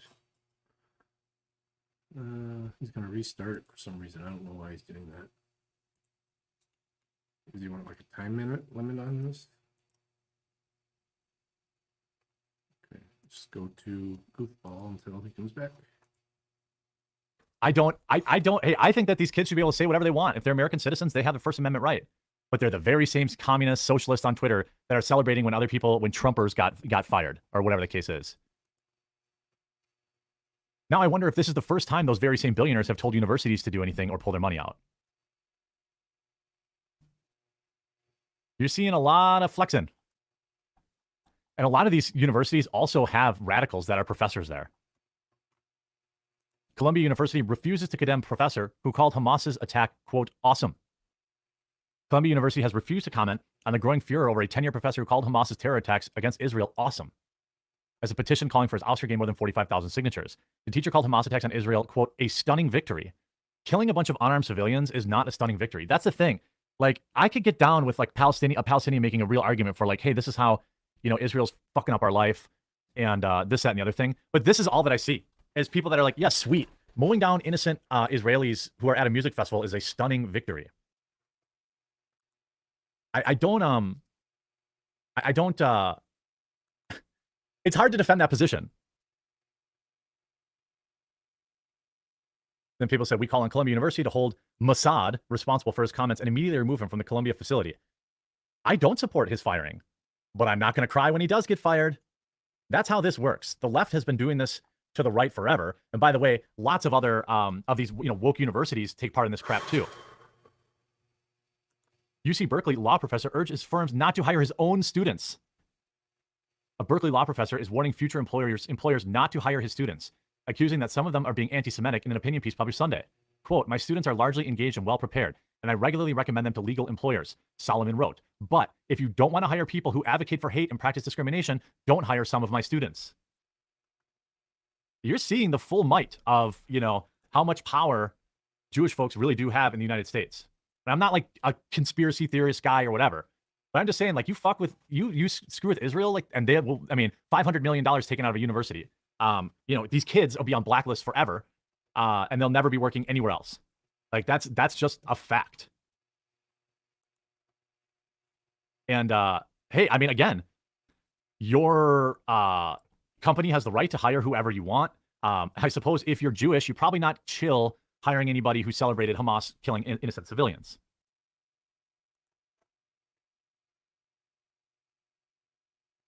That I think is not based and cool. I think that I think this is a great thing. I think it's great because these universities are now going to be put in a position where they have to choose a side. They've been, quietly playing quote unquote both sides for years. I hope they sign with freedom of speech, and I hope that they let their students and their professors say whatever they want. But if it was like some conservative professor who was all these conservative professors, or if there was some professor who was supporting Trump, they would have ruined his life. It's cool to support Israeli terrorism. Got it. Yeah. Hey, that's what I'm saying, guys. That's what I'm saying, right? I'm saying this is really interesting. It's getting really interesting. Yeah, people really were not ready. People were not ready for that. These guys are coming out like, bro, oh, I'm in a position of extreme power, and I have, I control your hiring future, and you're fucked. Get fucked. Support Hamas. You have this Cornell University professor calling Hamas terror attack exhilarating and exciting.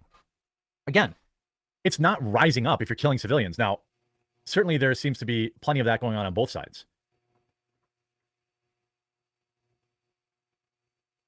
But that's what I'm like. That's why I'm like, I'm just happy to sit back and watch it. I'm happy to sit back and watch it. I want the United States to stay out of it, and I want to see what happens. What capitulations are made. Hundreds of millions of dollars getting pulled out of the university system. Let me just ask this. Do you think that this is the very first time that these donors who are responsible for $500 million in donations, do you think that this is the very first time they've ever requested, universities do something? No. Okay, honest reactions to the new Daily Wire Snow White film. Honest reactions. I think we'll it's gonna be an interesting time to see.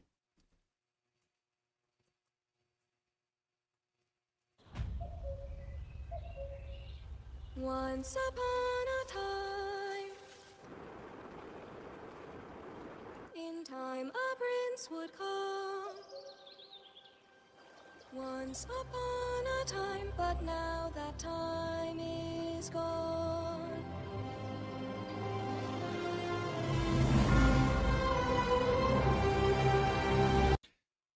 Now, what do you think?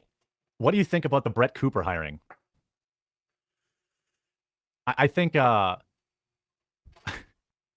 mean, I don't, look, it's whatever. Here's what I'll say. Here's what I'll say about it. It doesn't matter if it's good or bad. What matters is somebody else is creating some culture. You know, that's what I'll say. The heavily auto-tuned singing, I mean, that's not for me. But again, Snow White isn't a movie for a 40-year-old man either. How do they get the rights? Well, Snow White's public domain now. I don't think this is a great picture. I don't know if they didn't do her makeup right, or I mean, I've seen her look much better than that. It's like she looks extra pale or something. Like if you compare her look now in this to how she looked in the Jeremy's Razors ad. But like, my thing is like, I don't want to like, it's whatever. I don't want to just like, I've got no beef with Brett. I think it's a great opportunity for her, and I think that I hope that kids like the movie. I thought it would have been better if they, someone else said this. Why are they being serious with this? Seems like the type of sense of humor they have there. I wish that like they would make it, you know, not take it so seriously. She probably doesn't act very well, but aesthetically fits. Yeah, I mean, that's probably right. I mean, she's been an actor since her childhood, you know? I do think, what I think is a little, like, I'm worried that, you know, putting Brett in it, like, hamstrings it. Like, because you're already getting, like, people saying, you know, Disney's making a Snow White with a conservative YouTuber. Brett Cooper is not conservative. She's from LA, she's an actress, and she's there to be, like, relatable to Gen Z for Daily Wire. But so now everyone's just going to run the headline, oh, it's a conservative YouTuber. That's why it's, you know, they're going to use this, I think, to criticize the movie.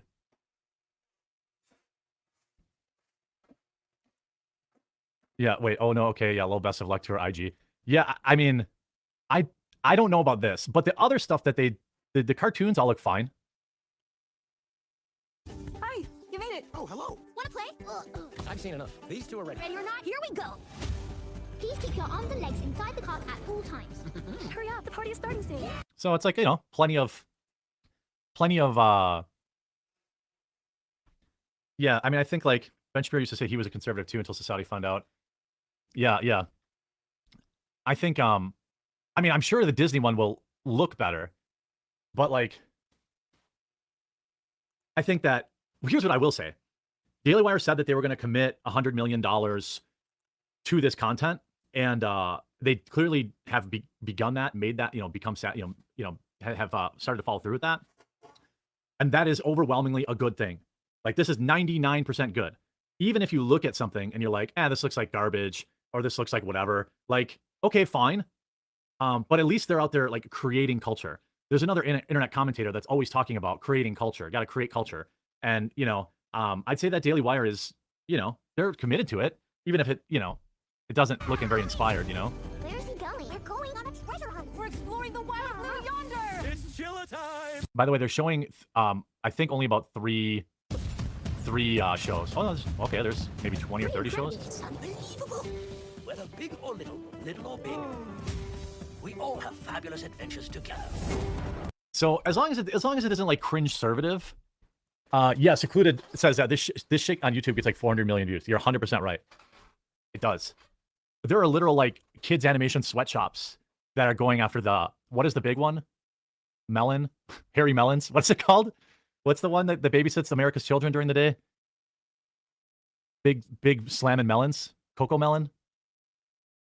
Like, this is for kids. So again, like when I'm looking at this, I see a movie that Daily Wire put together about Snow White, which is not for a 40-year-old man with no kids. If these are just generic cartoons that don't have ideology and like dildos and drag queens in it, they're doing exactly what they said they were going to do. You know, that's what I would say. Obviously, like, these cartoons are not for me. I don't have kids. I don't, you know, relate to that. To me, I'm very worried. I'm just going to say it. Like, oh God, I hope this isn't true, but this looks like it could be extremely cringe. But I think it's only because I can't really separate Brett from her internet commentary show and like a big screen actress. Maybe she'll crush it. I don't know. But my first reaction is like, but I like super get it. It's great. It's going to release the same year. It's going to release the same year as the actual, or as the Disney Snow White movie. So I think that'll be funny. Maybe they'll like release it before, which would be funny too. I don't know if it would get a theatrical release. Shut In and Terror in the Prairie were good. I thought they were fine movies. They reminded me, that was Tim's exact reaction last night on IRL. He thought it would be cringe. Or that he couldn't separate her from her show. That's the biggest thing for me. Like, it's immersion breaking, because I'm always going to just see Brett Cooper, but somebody who doesn't know her show won't think that, so I'm definitely not the target audience for this. 8-year-old kids. It's a win-win for you, Jeremy. If it's good, there are more alternatives. If it's bad, it's more content. Yeah, right. I mean, I think that it'll probably just be on streaming, but it's interesting. I'm happy for wait, the dude gets paid $100 for super chats to make inside jokes about chickens. He knows cringe. Oh, you're talking about hey, Tim's raking in those $100 supers. Good for him. Bent Key, I hate the name. I understand Bent Key is, who owns Daily Wire or whatever. I don't like the name. Bent Key does not sound like an app for kids. It sounds like a porno app, or like I don't know. It does not sound like a kid's app. But all in all, I'm completely happy that Daily Wire is putting this out, and as long as it's good. Like I forgot I'm sorry, I forgot your name, but you're right. Like that genius chatter said, if it's good, great. If it's bad, also great. I don't know. Oh, Art of Gordon Willis, I think, said that. Yeah, Art of Gordon Willis. Yeah. Yeah, no speaker. Nice. Yeah. The Bent Key is right next to the rusty trombone or the Alabama Hot Pocket on Urban Dictionary. By the way, don't look up Alabama Hot Pocket. Okay, let's go to a little more fun. How does Urban Dictionary differ? That's what I'm saying. What is it? What I gave her a Bent Key. You know what I mean? By the way, thanks everyone for tuning in. I hope you're having a good time on the show. This Friday, I think we have Shamika Michelle, I believe, on the show. Time to look it up. No, don't do that. The rusty trombone is useless unless you have a dirty Sanchez. That's true. That's also true. The brown necktie. Finally. This is an interesting story. So I don't know, if this is just one of those things where it's a slow news cycle and certain videos are resurfacing, or if this truly is new in a way. But a while ago, back in 2022, I even remember making a video about this called, there was an agency called Race to Dinner, which was run by 2 females that just essentially call everyone racist. And then white women pay $500 each, which now doubled, I believe, to $1,000 each to be told that. So they trick 8 women into this dinner, or 8 white women sign up for this dinner and pay, $8,000 in reparations for a black woman and what looks to be, I don't know, Middle Eastern, or I'm not sure, to non-white, I'll say, to call them racist. This story was insane. The founders of Race to Dinner, progressive super club that charges white women up to $5,000 to harangue them about what the founders describe as latent racism, is speeding all the way to the bank. Now, I've got clips from this, which I think that's what I really want to show, because that's hilarious. Yeah, I think that there's a market for entrepreneurial viewer of mine, in particular if you're non-white, to undercut these women. Get in there, get into this market. They're charging $1,000 a head to call people racist. Maybe do it for $800. Do it for $700. Get in there. Compete. It's a pretty easy job. The group, which uses nonprofit catchphrases like community and transparency and includes a community fund on its website to talk boldly about race and racism, is in fact a for-profit money grab for its Colorado-based founders, Regina Jackson and Syra, not going to work here anymore, Public Record Show. Contributions go to, quote, ensuring all women have access to our programs and experiences, the website says. Each class has at least one, quote, community participant, and the dinner guests can apply for assistance with funding as well. Any reasonable person who visits this site will immediately assume it's a nonprofit based on the presentation and all the nonprofit and social justice buzzwords that are incorporated throughout its content. Executive Director of Charity Watch, a nonprofit watchdog group, said, it's a for-profit. It is or it is an aspiring nonprofit in the process of applying for tax-exempt status. It should explicitly communicate this information on the website so people can make an informed decision. So no, of course, they were just grifting everyone for their money, which I definitely support. I don't know if people knew this, but I have a coffee company, and we have a 10% off site-wide sale today on our cocoa. We just brought back our peppermint hot cocoa. It's 10% off site-wide with promo code FALLCOCO, which will be in the description. Oops.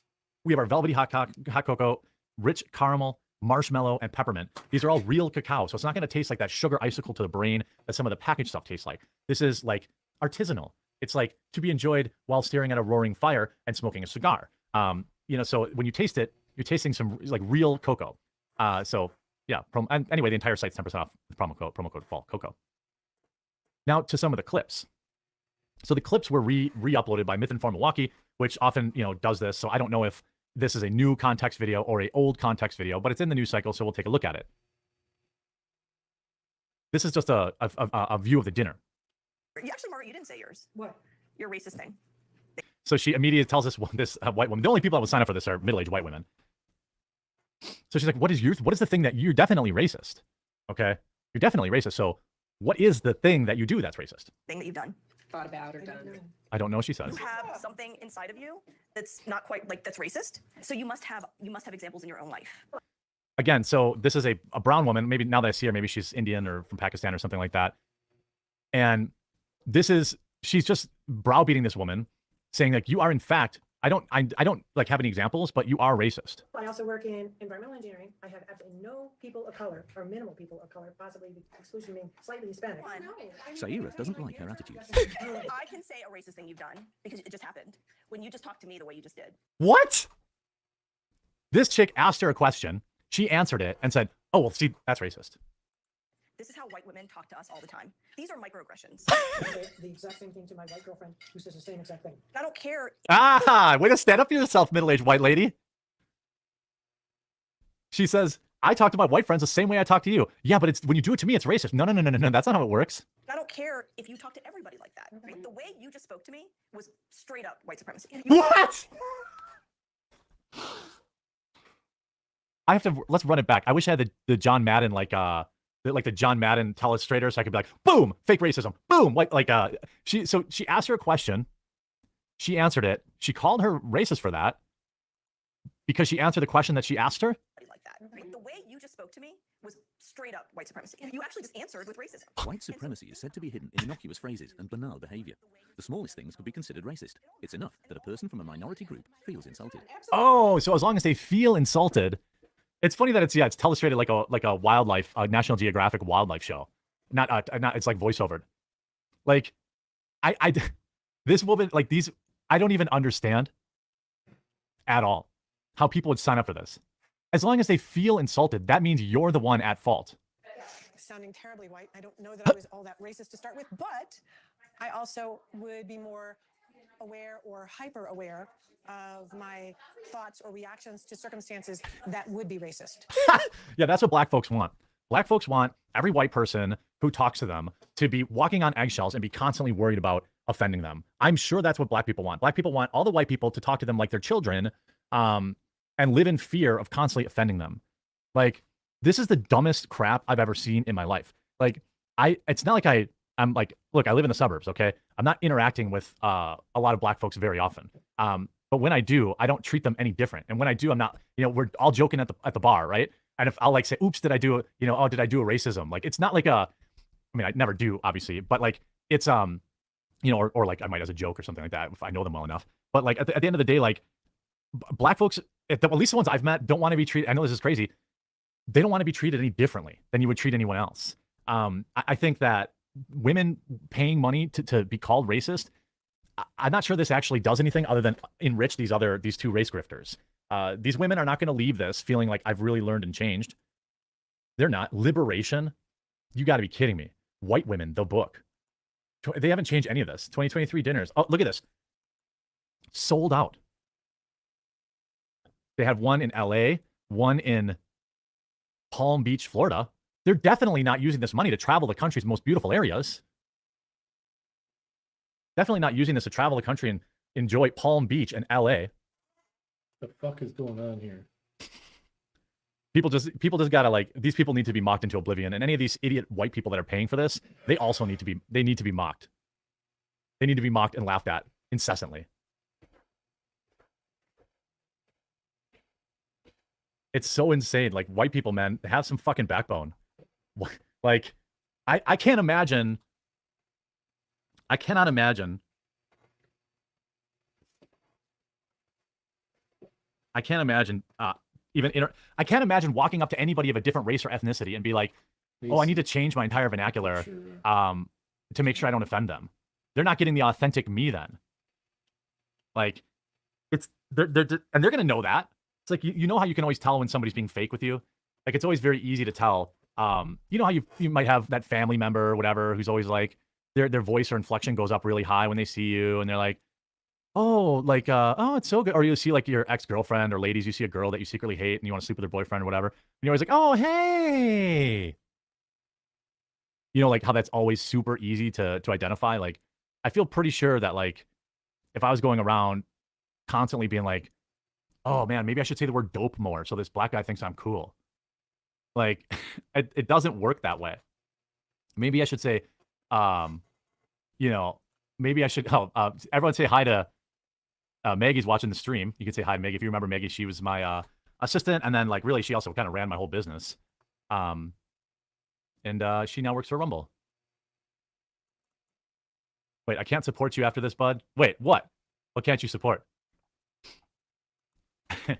after treating people who are after trying to be the same dude, no matter what race you're talking to or interacting with.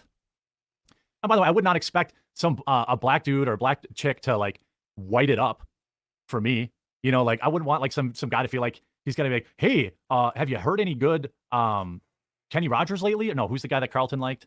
Like, people just, yeah, I mean, like one of the cringiest things you can see is when like white people get around black people and they try to sound like Jeremy's being racist. Maggie Maggie was fired for posting her beeholes. That's true. Yeah. Wait, Maggie was, oh, okay, hold on. Seems to be reggae. I was trying to see why you guys say I can't support you anymore, but I think maybe we're just joking. Tom Jones, that's it, right? Hey, man, you like Tom Jones? You know, I don't think people don't want that. So this is a great article that I'm definitely not going to make fun of the photo shoot. So, you know, like it's way more racist when white people try to act like, yeah, when white people do that shit when they're talking to other people. And by the way, I think that's probably uniquely white person talking to black person that does that.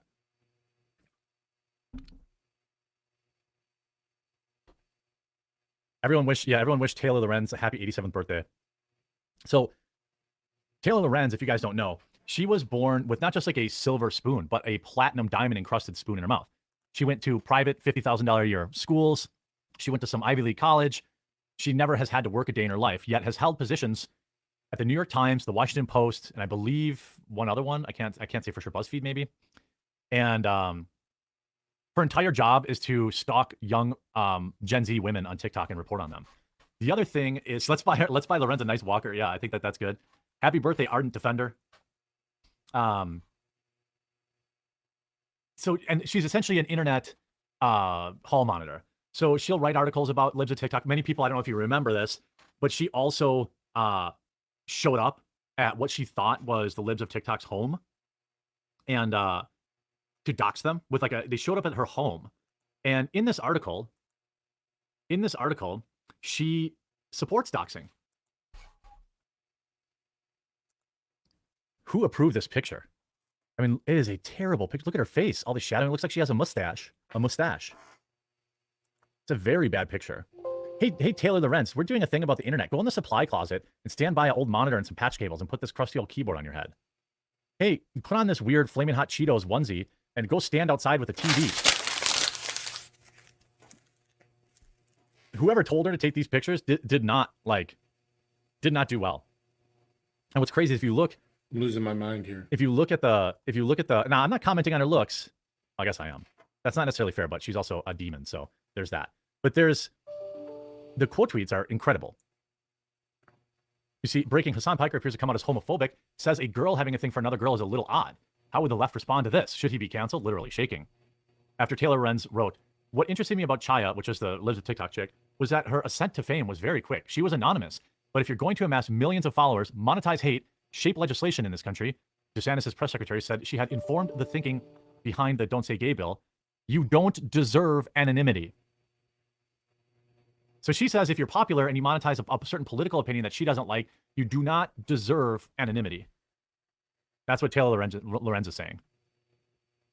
Here's both the photographer who submitted the photo and the magazine editor who thought it was good enough to be published need to be fired. This is embarrassing. That is a very unflattering. That's a very unflattering picture. Greg CPO writes, they couldn't have two people with bigger egos on the internet than Taylor and Hassan, who have dealt with the smallest amount of criticism about as well as babies deal with a poopy diaper. That's a very good tweet. Very good tweet. Good job. I saw this fabric at the kids clearance section at the going out of business fire sale at Cloth World. I mean, like, people are just roasting her.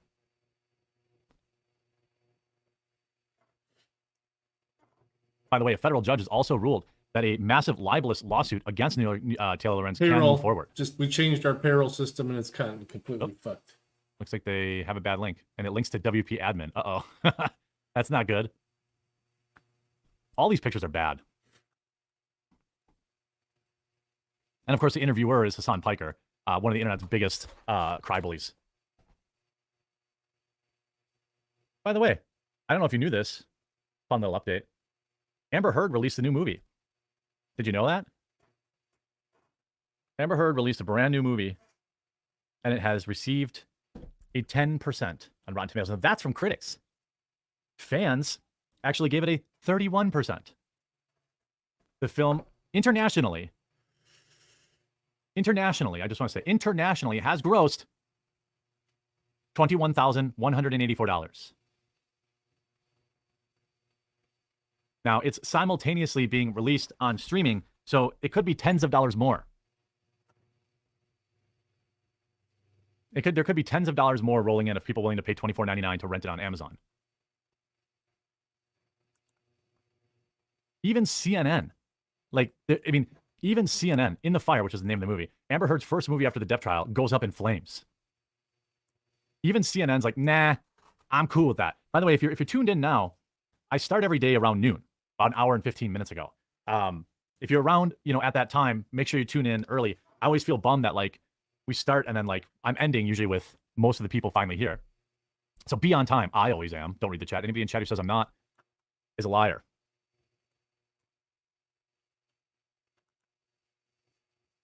All right. So interestingly, also, I don't know if you followed another little piece of Hollywood news. Do you remember what happened to Justin Roiland? Does anybody remember that?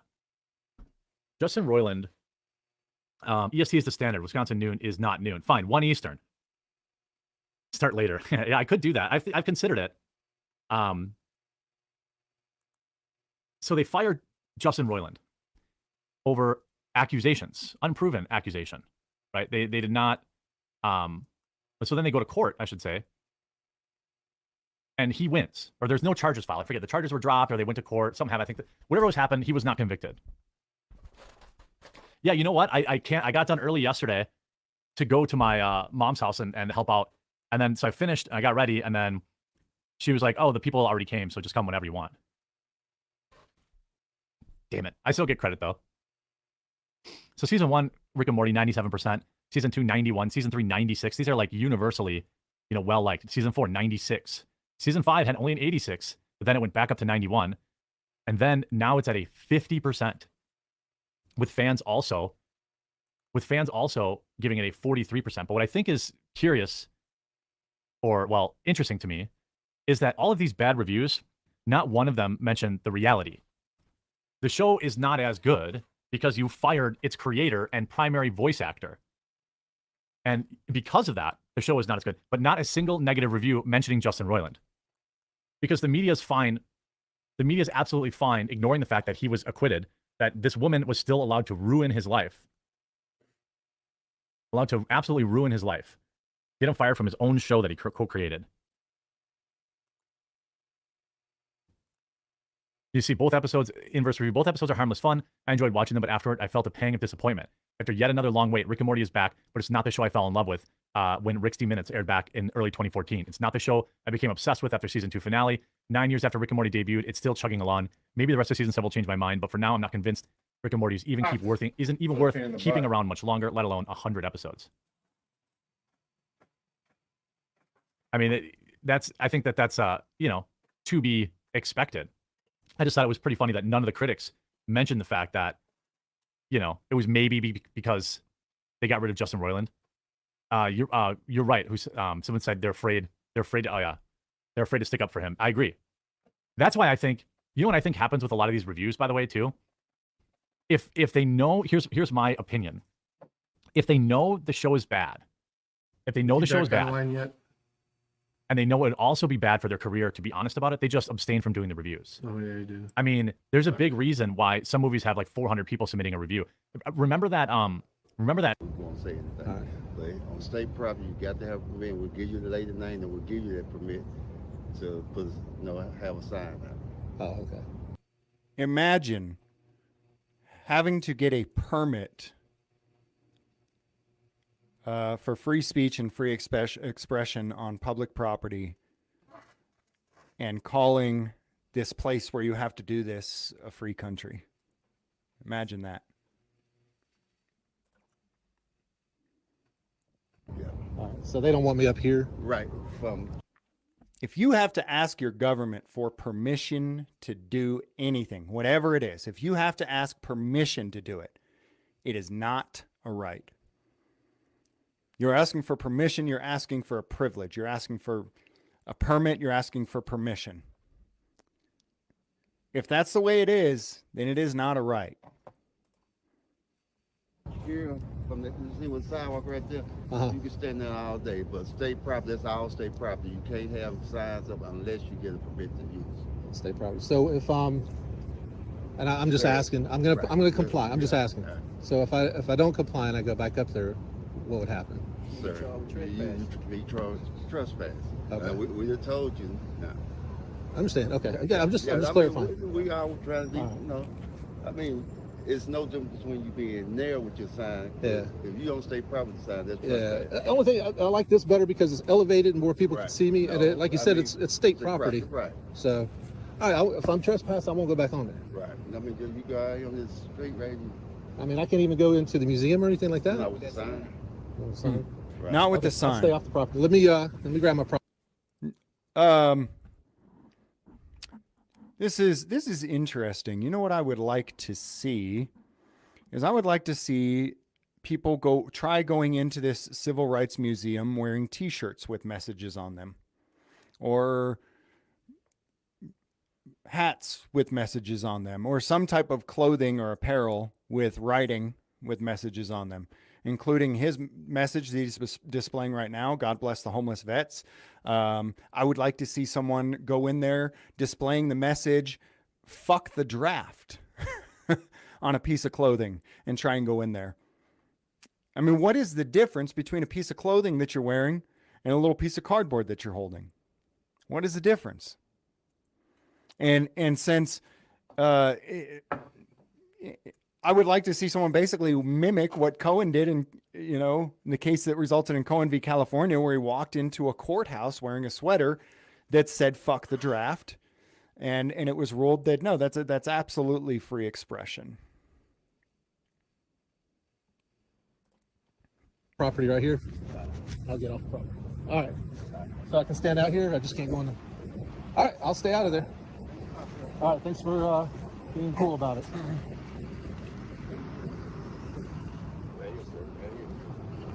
All right, so here's why we really watched this video too. Besides the fact that it's an incredible video, he's at the Museum of Civil Rights Museum in Mississippi, exercising his civil rights, and he gets trespassed from the property. The irony, and I mean, this should be a 1 million view video all by itself, but what we really came here to talk about, and I think I titled this video, Honor Your Oath is Doing It All Wrong. I think that's what I titled it. And that's what we're really here to talk about. There are a lot of people so they told him, if you don't get off the property, you'll be arrested and you'll go to jail. And he chose to get off of the property. And there were people who looked at this and said, oh, Jeff, you did it all wrong. You let them win. And I'm curious how many people watching here right now agree with that. I don't. I disagree, and I'll articulate why I disagree. But if you think that Jeff Gray just screwed this up because Already got all by under himself. threat of force and violence, he obeyed some violent thugs. If you think that he screwed this up at this point, throw a 1 in the chat. If you think he didn't, then throw a 2. Because I'm curious where the audience is at on this. We can disagree on it, and I'll articulate the why I feel the way that I do. Mass protest. Here's the deal: is trying to organize a mass protest. Dude, yeah, he called me. Actually, we're supposed to be doing some joint live streams together, me and him. We have a lot of very, very similar views. Myself, and here's the deal. SOS says 1. Good. I'm glad there's people in here who there is at least one in here. At least one per. Okay, there's a couple of people. And I'm glad for that. That there are people in here who really feel that he screwed up by not taking the arrest for this.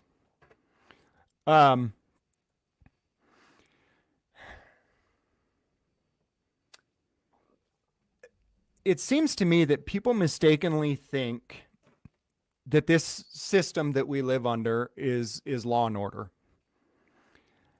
And it's not. It seems to me that people mistakenly believe that justice can be found in the court system, and that the only way to get to the court system is to get arrested. Both of those things are actually incorrect. One, there is no justice in this court, in any court in the United States. Do they get it right sometimes? Sure. Like I said earlier, a broken clock is right twice a day. They absolutely get some things right. Do you guys have any idea what it actually costs in dollars to have the privilege of fighting in their court system? Does anybody have any idea how much that actually costs in dollars? I can tell you that most misdemeanor charges, a lawyer will charge you anywhere between $3,000 and $5,000 to fight the misdemeanor charges.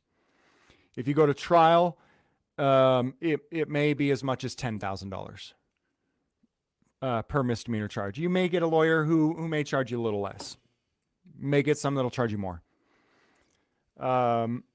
Then, after you beat your charges and you go to file a lawsuit, besides the money that you're spending, you're also going to have to take time away from what you do in your daily life, working, spending time with your family. It takes a lot of time to go through their system. And after you beat the charges and then you go to sue them, if you can find a lawyer to sue them, because the truth is, and especially in Mississippi, I think the home of the civil rights movement, I think you'll have a very, very difficult time finding a lawyer. Most of these southern states, people are getting railroaded lately in the court system, just railroaded, and cannot find any attorney or a lawyer to help out.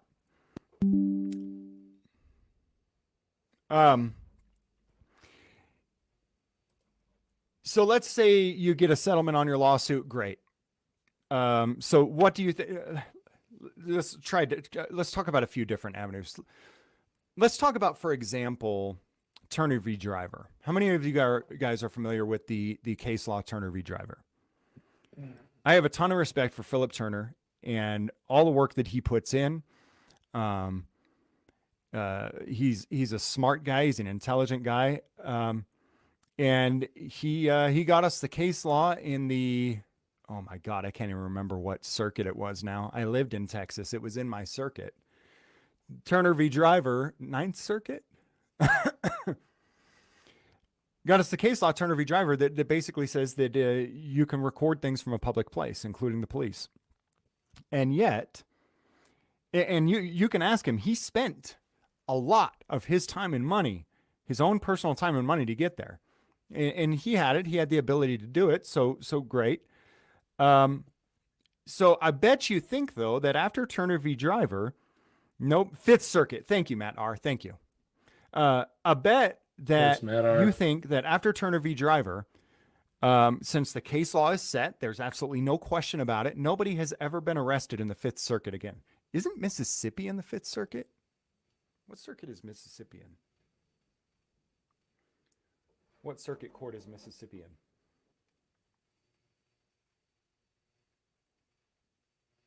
Maybe it's not. Oh, it is in the Fifth Circuit. There you go. So I'll bet that nobody has ever been arrested for recording police in a public area since then, right? Wrong. Guys, police don't care about the law. Your government doesn't care about the law. The law is for you and me to keep us in check. It's not for them. It's irrelevant to them because they're not accountable to it. The fact that now the case law says that you can do this, has it stopped any cop anywhere from arresting somebody for doing this? No. And the case law the case law just establishes that this was always a right. It's just that now the court is acknowledging that it was always a right. It's not as if it's a brand new right. It always existed. The court is just acknowledging that it was always there. They always violated it before the acknowledgement was there, and they continue to violate it after the acknowledgement is there. So what the hell are you winning in your court system? Sorry, I'll calm down. What are you actually accomplishing? I will say that people who go through the court system and fight this stuff are accomplishing something.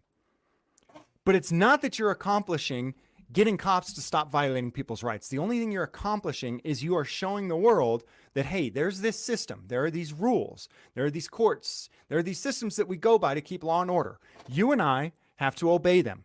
When we don't obey these rules and this system, there are consequences for us. They take our money.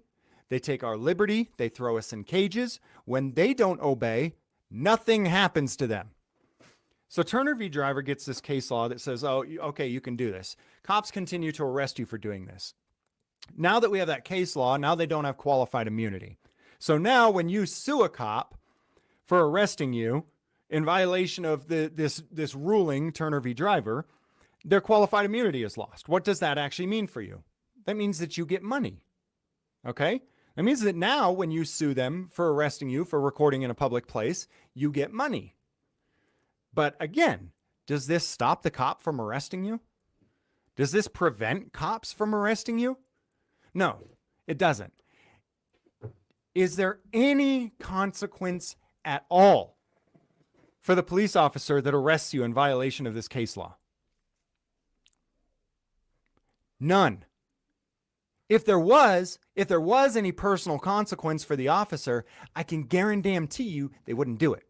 And by personal consequence, I mean, dude, why are we even filing lawsuits on this? Do you realize what a civil rights violation is? It's a crime. When we created law, Frederick Bastiat said that I have the radio, life, the video liberty, and ready to property go. doesn't exist because we created law, but on the contrary, we created law because life, liberty, and property exists. And law was supposed to be that protects life, liberty, and property and settles disputes between these things. When you have people in your society who can quite literally take your life, your liberty, your established liberty that already existed but now has been established by the courts multiple times that is your liberty, and you have people who come and take that liberty by force and violence, that is a crime. And all you get to do is go and file a lawsuit and have the taxpayer give you money? And you call that a win? No wonder the criminals keep committing crimes. You're pulling money out of your own pocket when you sue the government.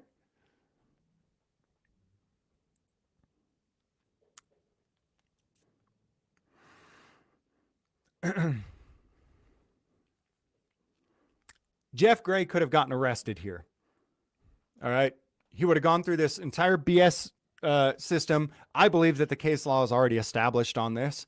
I don't think there was any new case law to be made. I don't think there was anything new to be discovered or talked about in the court system on this case. So what would have happened to Jeff Gray if he got arrested that day? He would have spent the night in jail. He would have spent thousands, possibly tens of thousands of dollars defending himself on something that's already been established. Why? What the hell does he gain from that?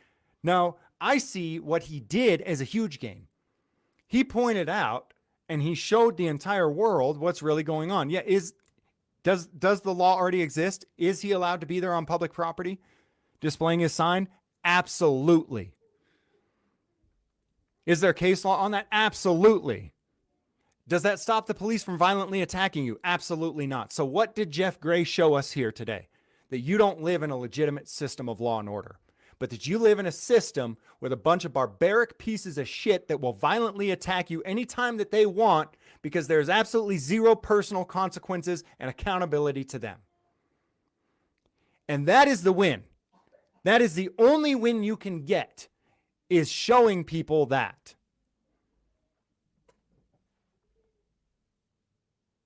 Sorry, I'm all fired up, aren't I? Should I chill out? Look, I'm passionate about this. I really am. And I'll be here a while, guys. I'm not even going to be going to dinner. am. I'm going to be going straight to the other place from here. It's turned into a nightmare. Now, from time to time, cops are starting to get prosecuted for committing these crimes. When a cop violates your rights, it is nothing more or less than a crime. A lawsuit, I mean, if one of you here in the chat came up to me while I was holding a sign that says, "God bless the homeless vets," in this public area, and you came up to me and tied me up and threw me in your car and put me in a cage, eventually, when it came to light what you did to me, you would go to prison. You would go to prison, guys. That is a crime.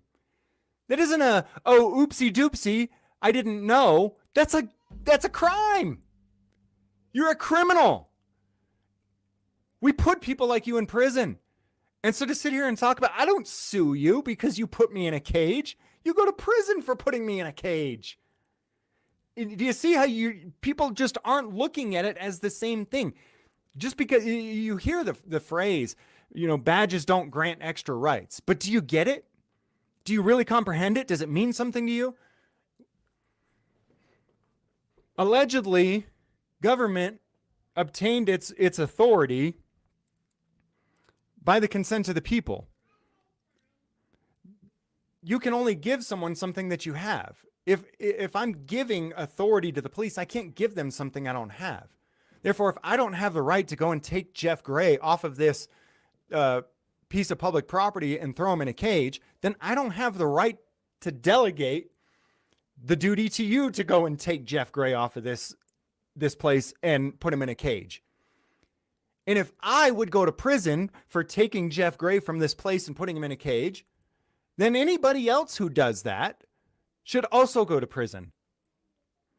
They've got us so distracted with this. Oh, well, sue them. And that's an excellent way for them to skirt responsibility. You get a $100,000 settlement. You get a $200,000 settlement. They give you money. And that's nice. That's nice. But is it justice? Is it accountability to the law? No. It's a disgusting perversion of it. And not only that, but this lawsuit doesn't even come from them. The money that gets paid to you, it doesn't even come from them. Let me see if Jeff wants to give his perspective on this too. And for those of you who do disagree and you genuinely think that the best way to handle things like this is to get arrested and go and fight in the court, more power to you. And I fully and totally respect your decision to do that. Your decision to lay down your liberty. Because whether he got off the property or whether he didn't get off of the property, his liberty was going to be taken. You see that, right? He either continued to exercise his liberty to hold this sign up there on that particular sidewalk and then have his liberty taken from him by force for a very extended period of time, probably at least 12 hours, maybe 24, maybe even longer, or lay down his liberty under the threat of that violence and just walk to where master told him to walk to.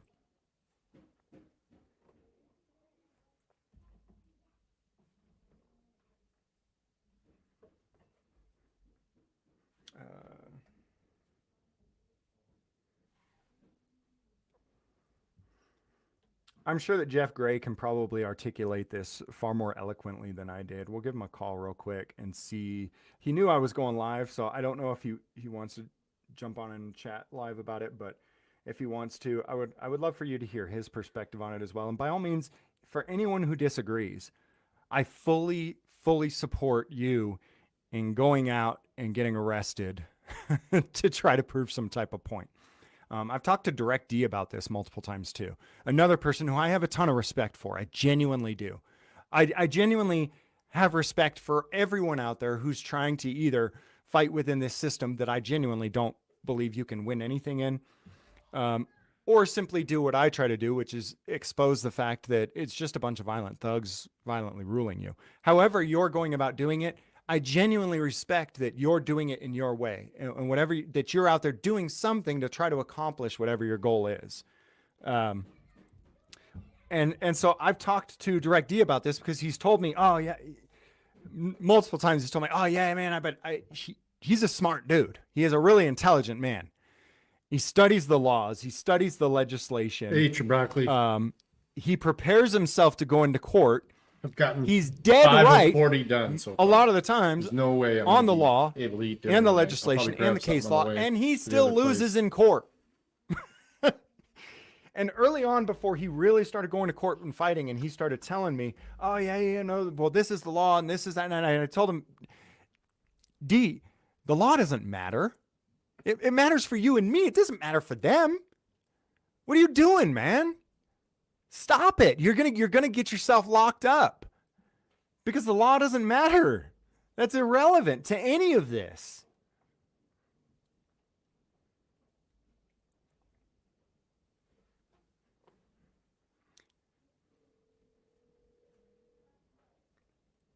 Let's see if he wants to chat live or not.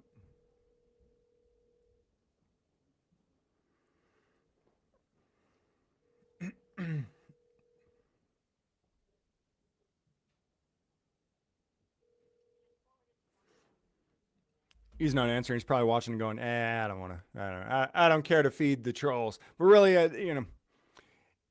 to me, it's not even trolls because I do see it as people who genuinely care. People who would criticize this and say, "Oh, you should have taken the arrest." I don't see them as trolls. I do see you as people who genuinely care and you genuinely feel that that is the best and or only way to handle things. But I personally believe that every single time, the best thing to do is to do what we call pointing out the gun in the room. Point out the fact. Thanks, HBO Matt. I go both ways. Devilish face. Good to know. I'll call you after the show.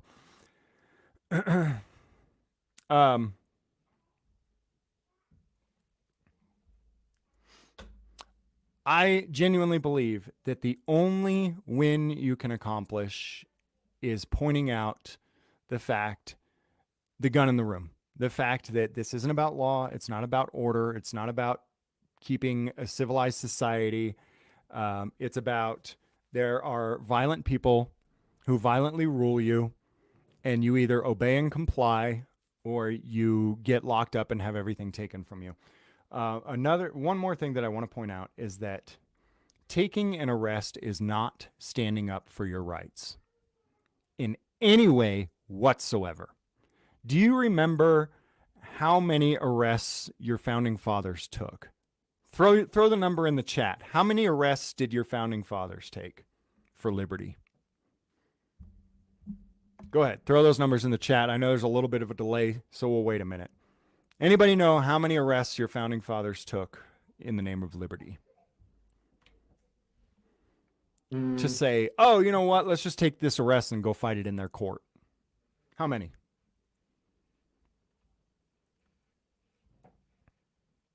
What the fuck? Oh. Matt R says 69. Yeah, 0. Yeah, none. None. Because I'm not recommending in any way whatsoever that you do this, but defending your liberty means that when somebody tries to violently attack you and take away your liberty, you stop them right then and there from doing it. That is defending your liberty. And I am not recommending that you do that, because it's pure suicide. But I am telling you that that is how you defend your liberty, especially in a system where have you not realized that the law has already been established and they don't care? How many times do you have to, well, I think you'll get case law on this one. The case law already exists. You aren't going to get anything. You don't defend your liberty by begging your master to give it to you and begging your master to rule that you can have it. They're fine. Hey, they're fine, Alicia. My little ones are out there yelling and screaming, exercising their right to free speech, and my wife is trying to quiet them down because I'm live. There's more hooting and hollering in here than there is out there, though.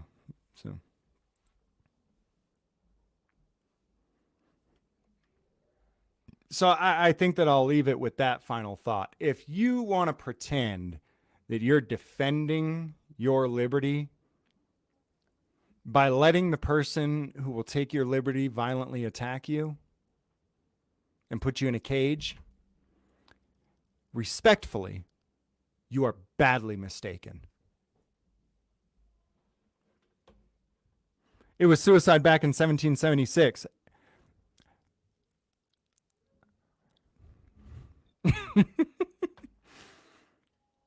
And mind you, they say, I wasn't there, I don't know for sure, but they say only roughly 3% of the population even fought.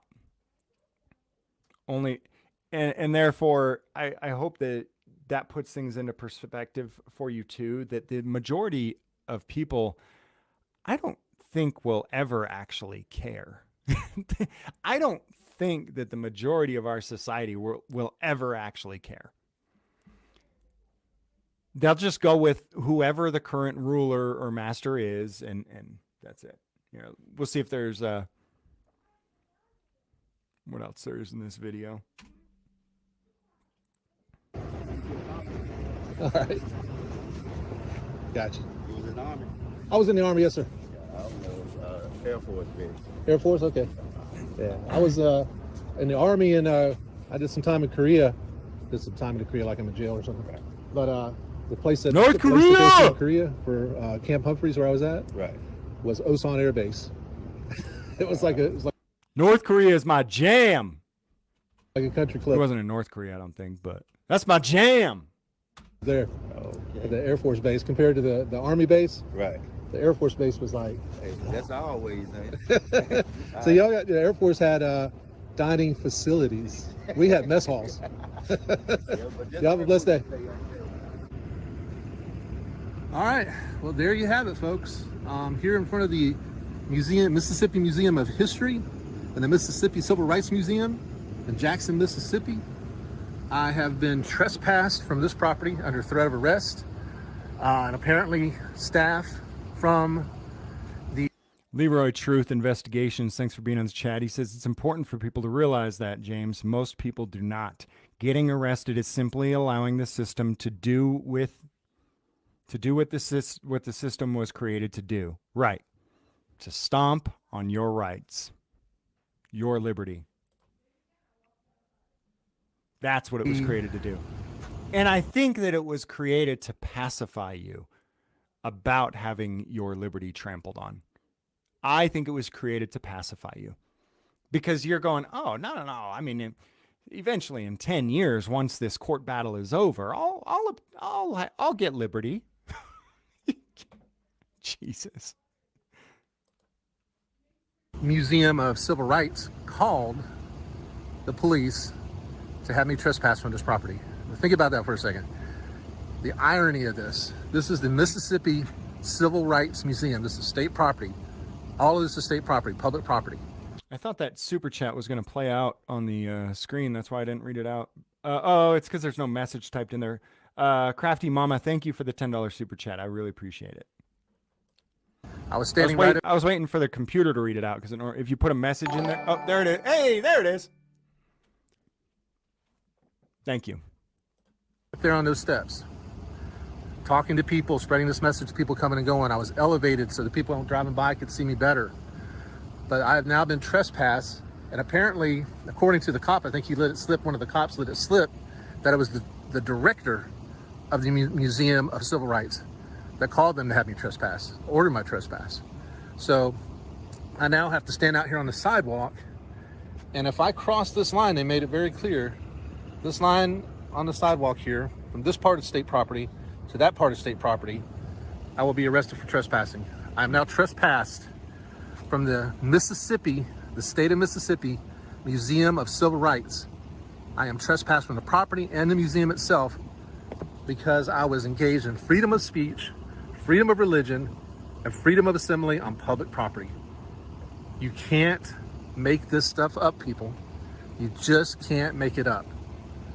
This is disgusting and shameful behavior. I genuinely wish. Why don't you? I really wish I had infinite funds to goof off and play around with this stuff, because I'm really, really curious what would happen if somebody else. It can't be Jeff because he's already been trespassed from the place. But is there someone else? Are there other people nearby who can work with Jeff on this? Nearby Mississippi that can work with Jeff on this? I want to see somebody try to go into that museum with a shirt that says exactly what his sign says.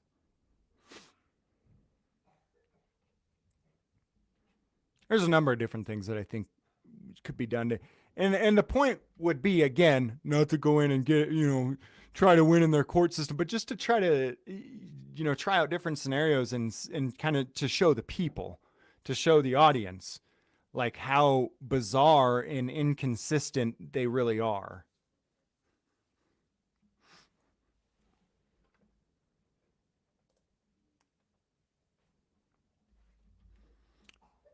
We're going to go ahead and give the Civil Rights Museum a call, and it may be too late in the day to get a hold of them. I just want to ask some questions about the process for getting the permit.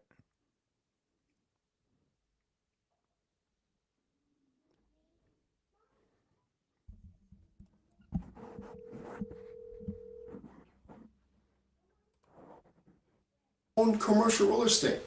Yes, you. Why don't you own commercial?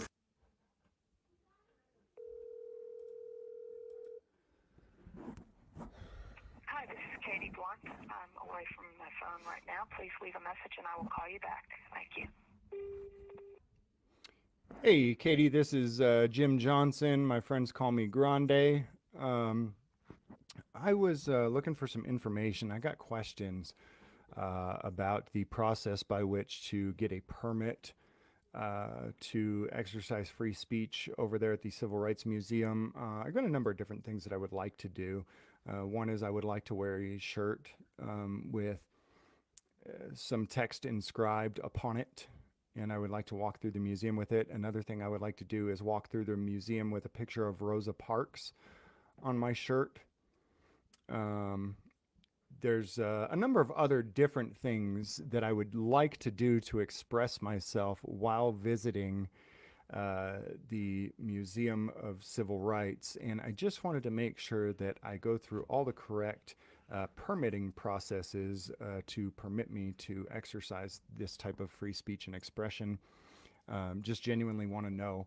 Make sure that I go through the right process so that I don't get attacked or pushed to the back of the bus or arrested for not going through the right process. If you could please give me a call back at your earliest.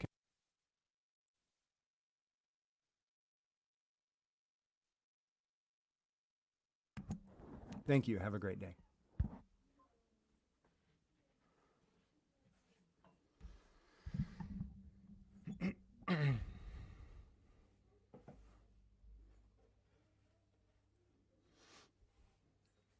Yeah. I wish rent a plane and spray a message overhead. There you go, Matt R.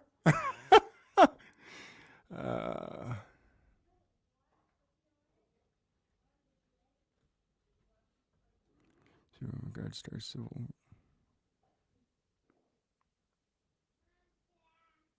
A mass protest where we defend ourselves against the criminal cops would be ideal, says Kevin.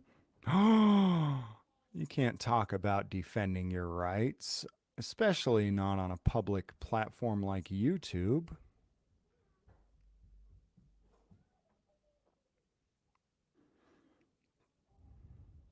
People with money support the status quo. Well, I don't know. I think that maybe to some extent, but besides that, if you have money, you can buy your liberty and you can buy your freedom. And so it's just not, I think I know a lot of people actually that have money, that have a lot of money, who are still strongly against the system, but they'll never get locked up because they can buy their way out of it. And they know that, and they know that it's wrong, but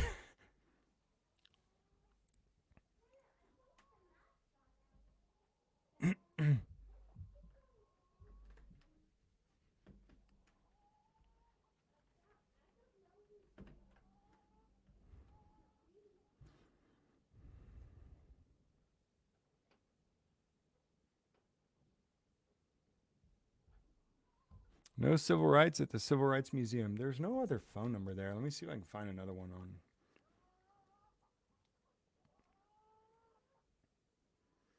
Civil Rights Museum in Mississippi.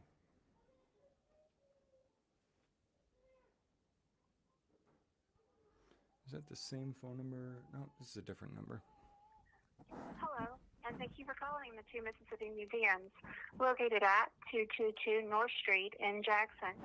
The hours are Tuesday through Saturday from 9 a.m. to 5 p.m., and we are open and offering free admission every Sunday from 11 a.m. to 5 p.m. We are closed on Mondays. General admission tickets are $15 to visit the Museum of Mississippi History, the Mississippi Civil Rights Museum, and special exhibitions. Discounted tickets are available for military, seniors, and children. For more information or to purchase tickets, please visit us online at twomississippimuseums.com. To speak to a visitor services associate, please press 1. Okay. We're like 3 minutes till closing, or I don't know my time zones. We're either 3. Two Mississippi Museums, it's Tanya. How may I help you? Hey, Tanya, how you doing this afternoon? Okay, how are you? Good. Hey, I wanted to come out and visit the Civil Rights Museum out there. What days are you guys open? We're open Tuesday through Sunday. Okay. From 9 to 5, Tuesday through Saturday, and 11 to 5 on Sunday. And admission is $15, is that right? That's correct, but on Sundays, it's free admission. Okay. So some other questions I've got is about rules when I come to visit. Am I allowed to wear any t-shirt I want with any message inscribed on it that I want? As far as I can say, yes. I guess nothing too offensive. Nothing too offensive? Yeah. Okay. Yeah, I just wanted to wear a shirt with Rosa Parks on it when I come. Oh, yeah. Okay. Yes, you can do that. And my buddy, he's a little more edgy, and he wants to wear a sweater that says "fuck the draft" on the front, and I told him it's probably a bad idea. I don't know. Okay. It just depends on what the security was saying when you walk in here. What depends on what the security you have says? to go through security. Yeah, like when you get here. But I honestly can't say. I've never experienced anyone, with anything offensive, so I can't say. Like, I just started, so I don't. Oh, okay. Yeah, so it's this time I've been here, Yeah, I've got another buddy who's just kind of a loony. But he's like, man, I'm going to carry a little piece of cardboard around while we're in the museum that says, "God bless the homeless veterans." And I was like, dude, come on. You can't do that. Oh. Well, like I said, it's just, for you and the security guards, if it's an issue with something. Okay. Is there a security guard there then so that I can kind of find out what we are and aren't allowed to do before we come out, just to make sure? He's here, but he is outside speaking with another patron. Oh, okay. He's outside the door, and I can't leave the desk. Okay. To be honest, I am jobless and live in my mom's basement. I kid you not. So maybe I could just wait on the line until he comes back in. We could chat until then. Or you could put me on hold, Okay. either one. I'll put you on hold for 1 second, okay? Okay. All right.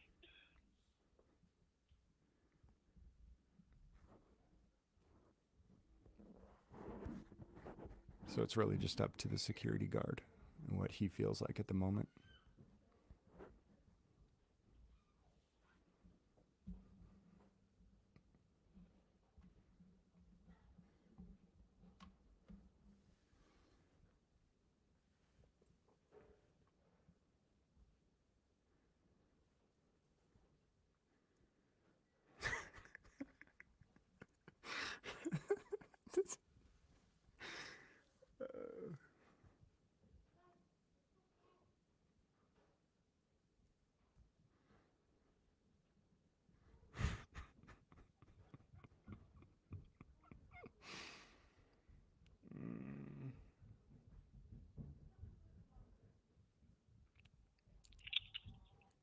Hello, sir. Yeah. Okay, hold on one moment, transfer you. Sure. Thank you. What you guys are doing? Sorry, I'm not paying enough attention to you guys, but I wanted everyone to have an opportunity to grow. Voicemail. Apparently, I can't type in my own chat. I'm going to get a voicemail. It's Brother Rogers, Broadcast for History. Can I help you? Hey, are you the security guard over there? No. Oh, okay. I was talking to that nice young lady, I believe, that works the front desk, and she was giving me information about me and my buddies are taking a nationwide trip actually to visit a whole bunch of places in the I'm gonna refresh this before I Mississippi. screw up the Yeah, screen for I'm a excited, man. It's been a while with all the COVID shutdown. I'm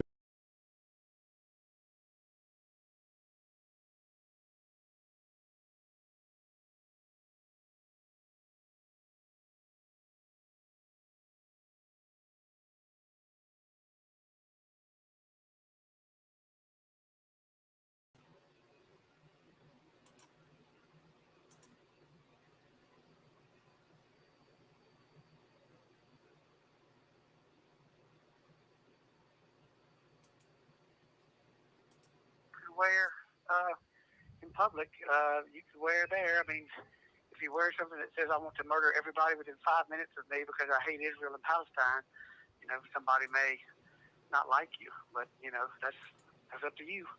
Okay. So yeah, I was just gonna wear a Rosa Parks T-shirt, but my buddy, he wanted to go the route of wearing that old T-shirt from the '70s or sweater that said "Fuck the Draft" from the '70s. You remember that? Yeah. Yeah. So he'd be cool wearing that in there, right?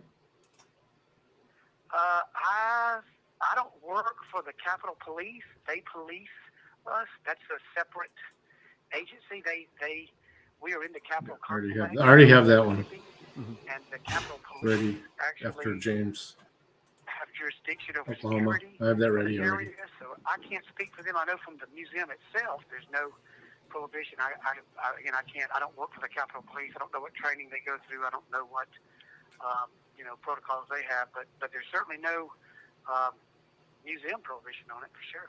Okay, cool. No prohibition. Okay. Now there are, just so you'll know, we have school groups coming through there all the time. So Kids might you see might it. tell your buddy he may feel strongly about that, but since the draft hasn't been instituted since 50 years ago, and we do have school-age children there. Mm-hmm. I mean, if I was his parent, I would advise him to think about that.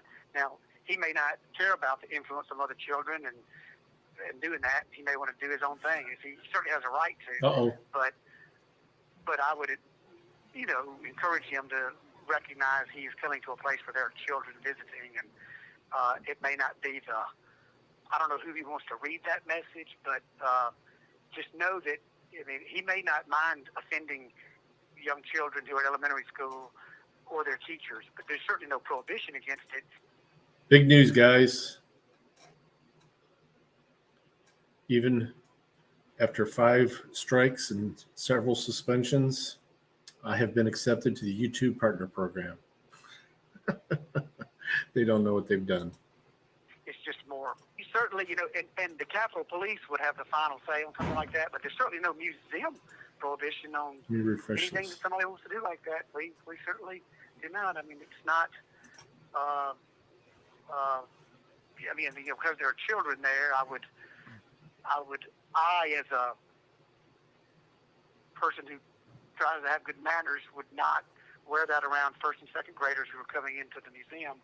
But if your buddy wants to, there's certainly no prohibition against him doing it. Okay. That I know of. You could double check with the Capitol Police, but certainly don't know of anything. Yeah. All right. Well, the one of our other Probably buddies, next the only stream other it'll one show up. that I was in question is I got this buddy who wanted to wear a shirt that says "God bless the homeless veterans," but he was telling me that he'd have to have it custom made, and he doesn't know if he could have it made before the trip, and he was wanting to know if he could just hold a small piece of cardboard as he walks Yeah. through the museum that says "God bless the homeless veterans." They said it was going to take a month. Sure, he could. Excellent. 2 days. Excellent. I can't imagine why. There's certainly no museum for it. In fact, somebody lied about us and said that we had prohibited that if we did it, and thousands of people saw it, and they lied that our museum director was there, and it said that, and the museum director was actually not even there. So it was unfortunate that somebody told a lie that thousands of people saw, and then people believed the lie, and the person who made the video didn't double check it, see that it was a lie, and spread it. So that was unfortunate that somebody would lie about us, but that was not the truth when that happened. Wow, really? That's ironic. Like the same message that my buddy wants to display? Yes. He made a video and said that we sent him away and called the cops on him, but the cops weren't there. The cops weren't there? No, the cops work there. Oh, okay. They see it, so they saw him and came out and talked to him, and then he inferred falsely that the director had called the cops, made a video, and put it out there, and that was very unprofessional because it was a lie.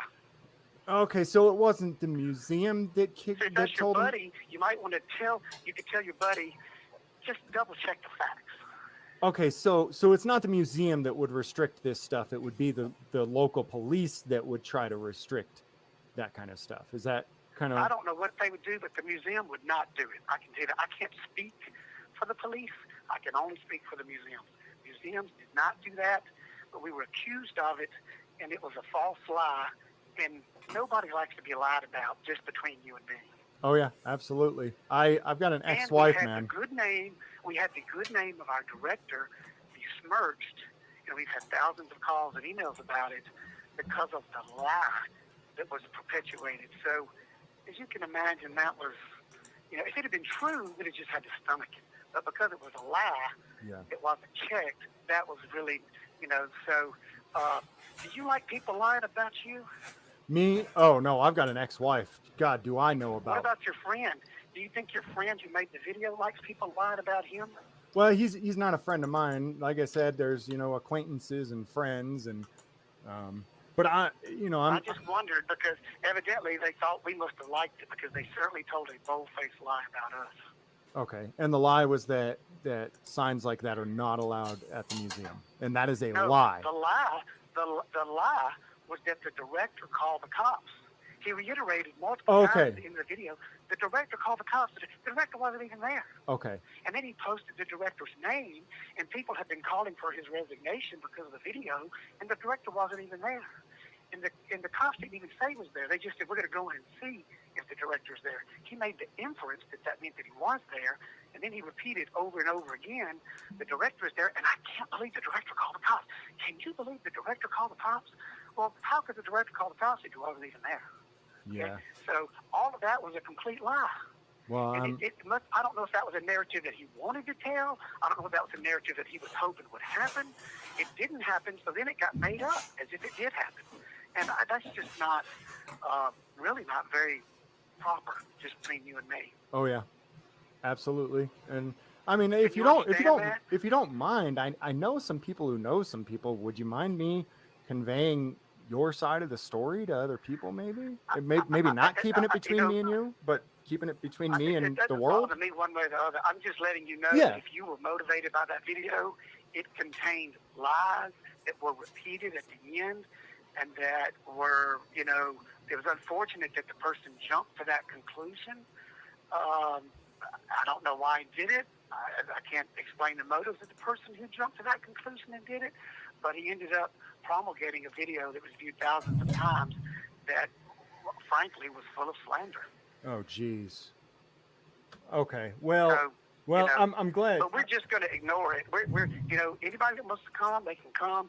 The Capitol Police have their own rules. I let them do their job. There's nobody at the museums that prohibits anything like that. Okay. If your buddy wants to wear a FU shirt in front of first graders, he can come and do it, unless the Capitol Police stop him. Now, I have no control over them. I have no, jurisdiction. I'm not a captain or a lieutenant or anything in the police force, so that's their own business.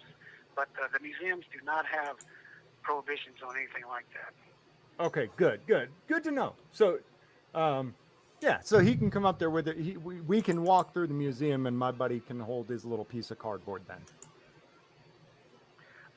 He should be able to. Now, I'll say this: people who lie about us, we're suspicious of them. Does that make sense? Yeah. Oh, yeah. Again, I told you, I've got an ex-wife. If the same guy comes back and starts telling lies about us, there's nothing we can do about it, but that would not be a nice thing to do. Yeah. I I agree. had 100,000 followers on YouTube, and I started lying about you and said that you helped plan the bombings in Israel, and then people started calling your phone and emailing you and blowing it up, and it was a lie. Mm-hmm. You wouldn't appreciate that. Yeah. Well, like I said, I don't know this guy. I know some people who know some people, though.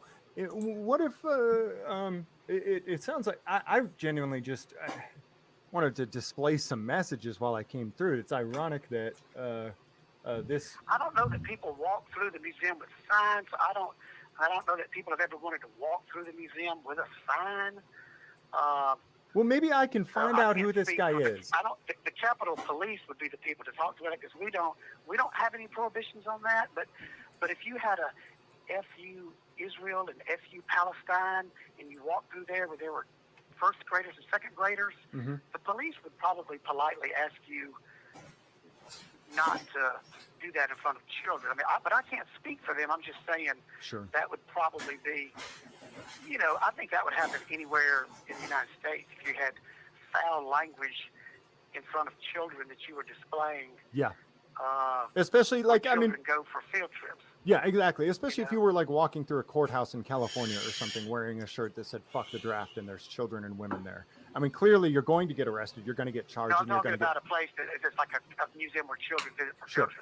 Anywhere where there's children. Visit. I'm not sure if children visiting for. I'm not saying anywhere there's a child may be possible. I'm just letting you know. Yeah. Children come there. I would just tell your friend. No, I'm with you. you. I don't know how that's unclear. I'm sorry, it's not clear. But I'm just passing it on. If it's not clear, I'm sorry, it's not clear. There's no prohibition on it. It's just someone with manners probably would not do it. There's no legal prohibition. You got a First Amendment right to come in there and take your clothes off. But if somebody arrests you for that, I can't. That's somebody else's job. We don't have prohibitions on that. There's a First Amendment right to show your tallywhacker? I'll leave that to you. I'm not a lawyer. I didn't think there was, but okay. I'm with you. I'm with you.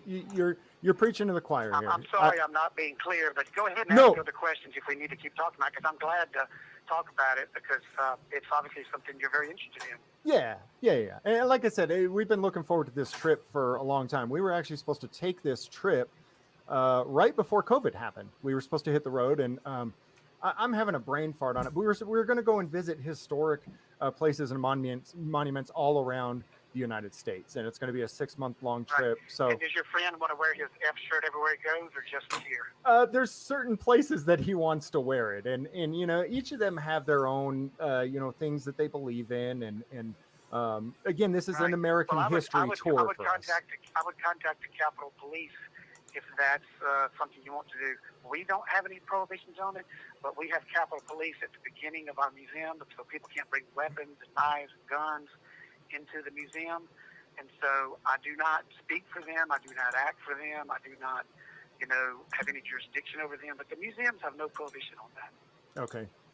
All right. Well, I do appreciate you letting me know, and I'm really sorry to hear that that your fine organization was misrepresented. I'm genuinely sorry to hear that. And if there's anything that I can do, we were sorry to see it too, but we're just moving on because there's people decide to believe something, even if you tell them the truth, usually they double down on being defensive instead of listening to the truth and changing their mind. Well, maybe I could set up an appointment and a meeting and a sit down for all of the different parties to, openly discuss this and get the truth I don't think we have out. anything more to say. I don't think we have. I think we've just ignored it and moved on. Okay. The damage is done, and I don't really know that the damage can be undone. You don't get unpregnant, So I don't think the damage is. I don't think there's really Roe v. any reason Wade. to have a sit down. Roe v. Wade would disagree. You can get unpregnant. Well, maybe that's the wrong analogy. You can't put the toothpaste back in the toothpaste holder once it comes out. So it kind of is out there. Yeah. So we have not heard any sense of contrition from anyone who did that. So I'm not anticipating it. Well, I'm telling you, I may have some connections, and you know what? If somebody told the truth, We've moved on because it's not we're not hanging on to that. We moved on. They did not tell the truth, but okay. We're not trying to mend any fences because we haven't done anything wrong. Okay, so the guy that you're talking about is not trespassed from the museum property then? I don't even know that verb, trespass. Tell me that was throwing out people like he was trespassed. It means that I don't know that verb.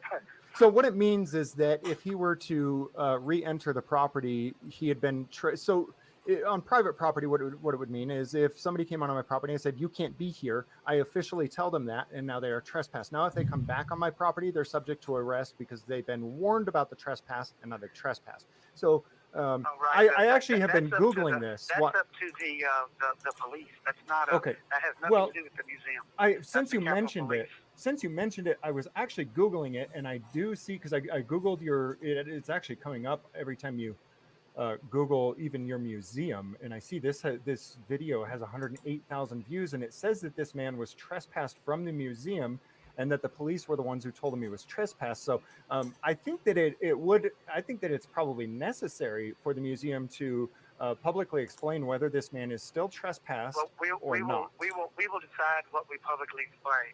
We'll appreciate your advice on that, but we will decide that if someone wants to say something that's not true, we're just going to ignore that and move on. Sure. But we don't know whether it's true or not that he's trespassed from the museum. All I know is he lied about the director. He said that the director called the cops. He repeated it multiple times.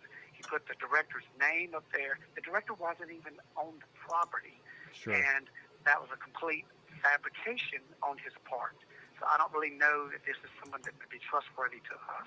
Oh, yeah. What a lying sack of crap. And had thousands of views of that. So I'm sure he meant well, but he certainly did not tell the whole truth. Right. So is he trespassed then? Or? You may not believe that, but I mean, that's what happened. I'm just telling you what happened. No, you seem like a very straightforward, honest individual. So is he trespassed from the museum or no? Meaning if he re-enters the museum property... This whole trespass verb throws me off. I know that he interacted with the police, and from when I watched the video, it looked like they were very nice to him, as far as I can tell. Okay, so if he re-enters the property, will he be arrested under the direction of anyone at the museum? I'm not. I mean, we do not control the police. I don't know how to say that any clearer. Actually, we don't work for them. They have their own rules.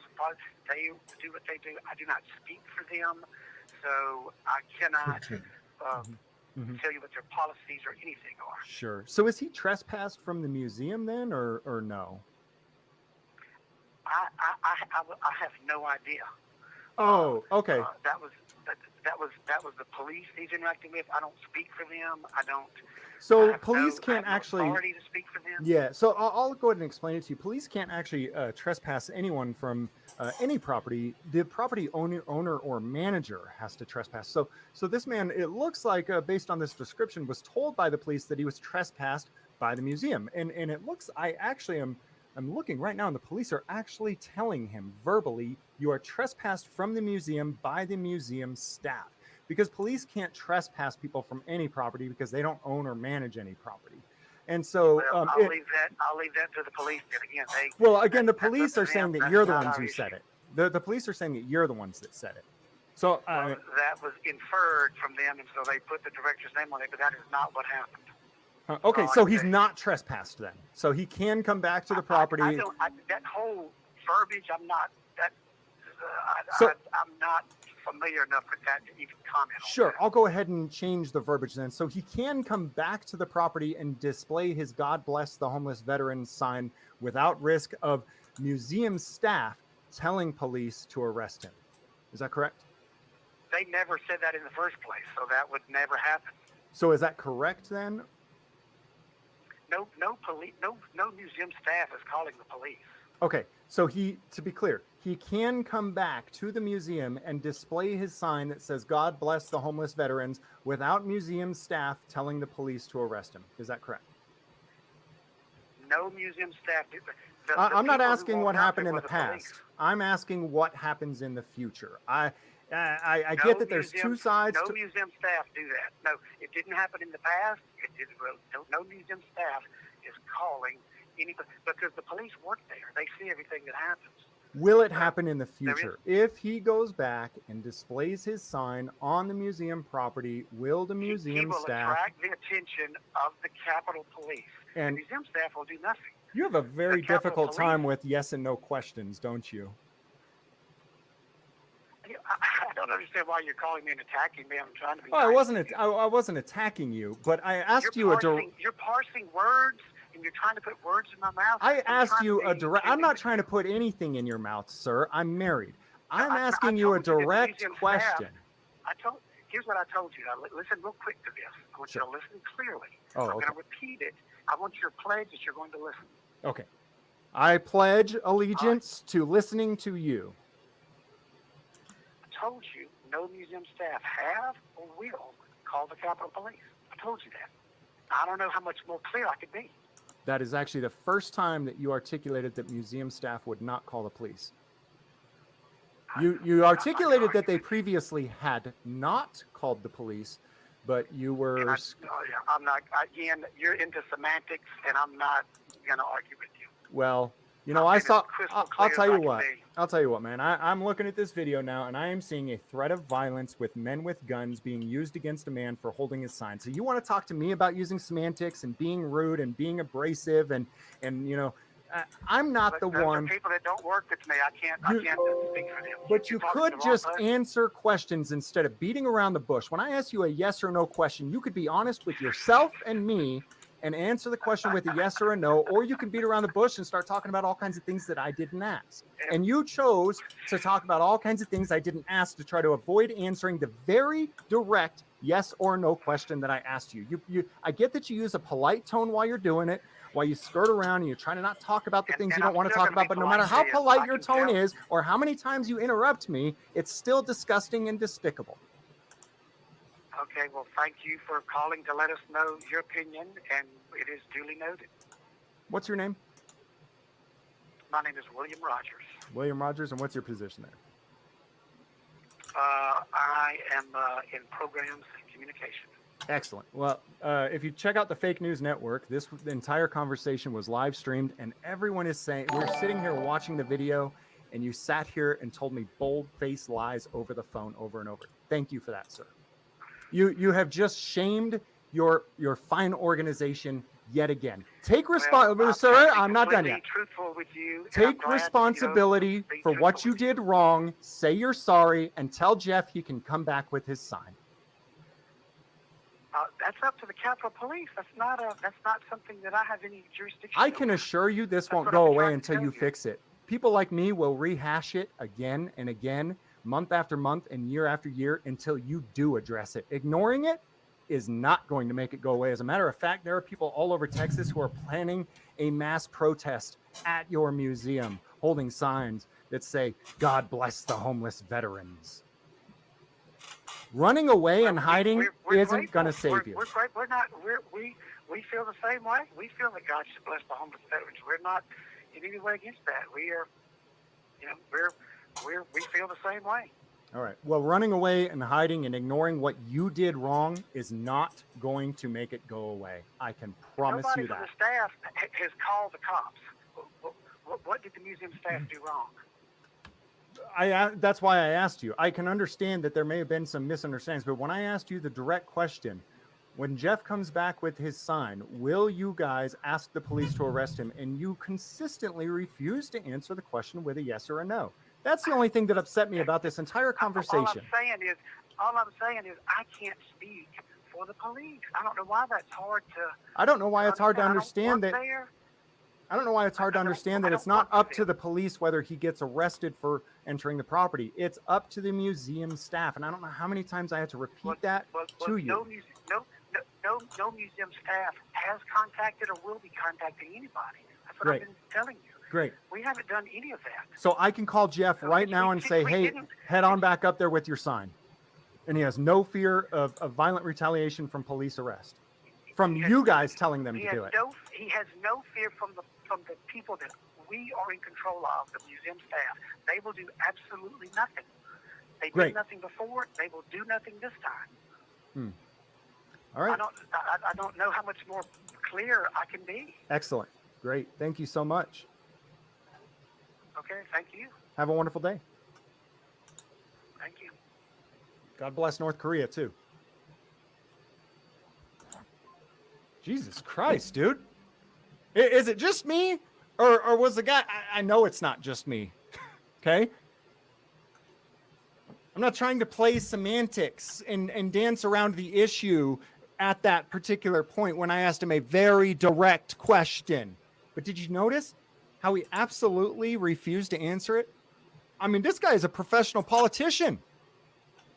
Jesus Christ. He is a liar.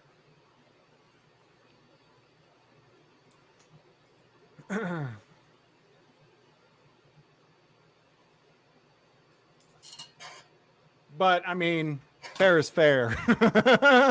I lied to him, too.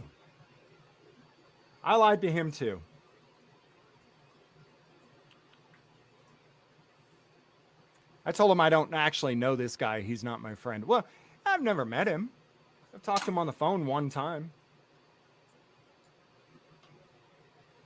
I thought that was a woman the whole time. You know what? I probably really screwed up by assuming the gender. It may have been a woman. I don't know.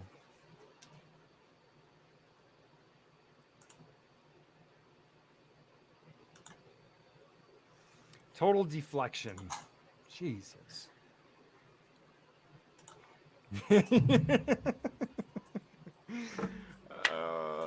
Guys, it's been a good time today. I'm really glad I got that phone call through. I usually set most of these live streams to either private or unlisted. But I'm going to go ahead and just leave this one public. So if anyone wants to pull and use any parts from that phone call, everyone's more than welcome to it. I know a lot of people have been covering a lot of people covered Jeff Gray's videos. So if you want to use anything from that to throw in there, it's all yours. And by all means, if the message that was conveyed, if something that was said or done in Jeff's video was incorrect, I don't believe for 1 second that Jeff Gray would intentionally misrepresent the facts. I believe 100% that he would sit down with them and discuss it and say, hey, you know what? I just want to hold my sign. Can I do that? Can we just do that? But this guy didn't want to talk about that.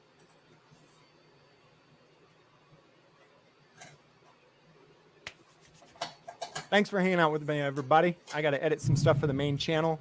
We'll see you next time. Later, Freeman. I'm going to play this one for Oklahoma because he sent it to me twice. Hey, guys. Let me see if I can figure out how to do this. Oh, wow. Take that out. All right, flip you guys back around here.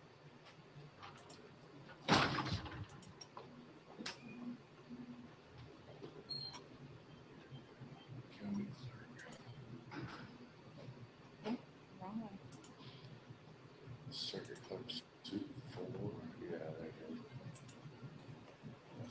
4.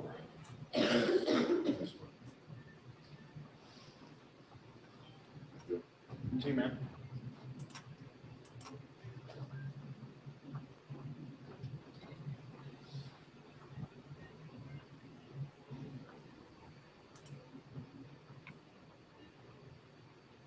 Is this circuit court clerk? All right. There you go. Waiting for him to be released from the gulag. All right, got a bunch of business to do with you. I am Chris Ryder. I've called here several times, and I have court tomorrow, and they're trying to use records from here, from 1999 case. That was me here in 1999, in which I went to jail here. So I've gotten some of those records, some of your all's records, and we need to A, do some comparing what I've got to what you've got, and B, I've got a lot of questions about what's here. So I might be a few minutes, and I don't mean to give you any trouble, but I got to do this.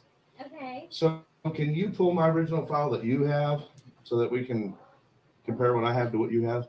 It was a 99 file. 99, and then it's Christopher Ryder, Reiter.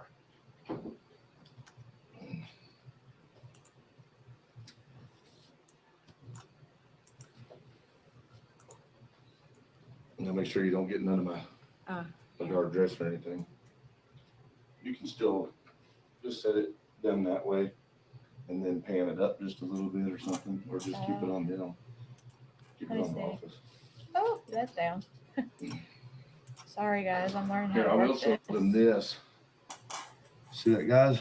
It's saying that I bonded out the day of the arrest. That did not happen. According to this, it's saying that I bonded out the day of the arrest. That did not happen. I'm still learning how to. And this is a case history. That's what that is. It's a case history on this case. Right. So it's like a summary. This paper is a summary. Right. This is what you would see if you pulled up the record online. If you So, could, like you're right. supposed to be able to. All right. These are older files. Yes, it's a very old file. So what we're looking at there, one of the things is going to be this case summary. What does your case summary show? Or do you even have one?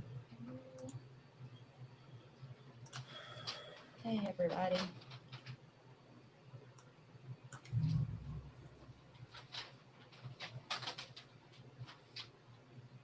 Yes, Odin. I'm learning how to work it, actually. I've gotten a lot better than my first attempt. I need to get people. Oh, I didn't realize there was someone Yep. else behind me. So sorry. I just need to pay a fine. All right. Jonathan Holly. I have one Sorry, that's due maybe, next guys. year in February, but I have one that's due tomorrow. Why don't you stand outside while he's talking Yeah. so you don't get H-O-L-L-E-Y, just ma'am. Just Okay. at her rears. We're going to take her camera out so she doesn't. Okay.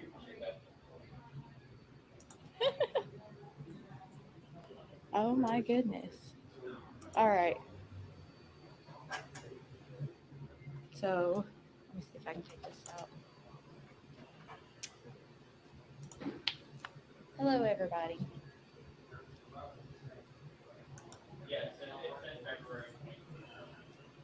I'm getting sideways glances and stares.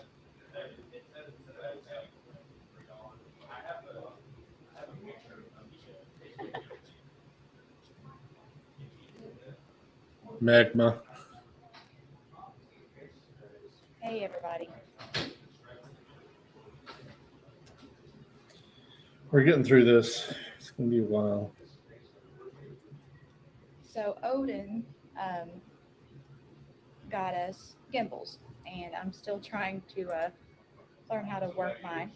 Is As this you can see, official misconduct? it works a little bit for me.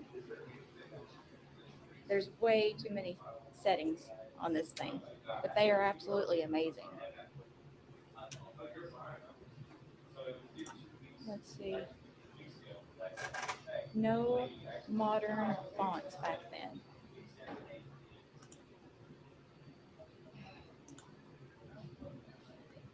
Yeah, I need to figure out what fonts they had back then.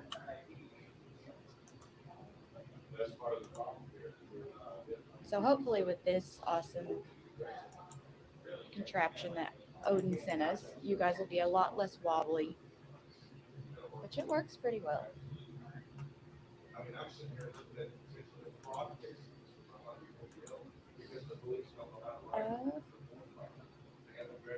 If I could help you with that, horses, I definitely would. I'm not tech savvy myself.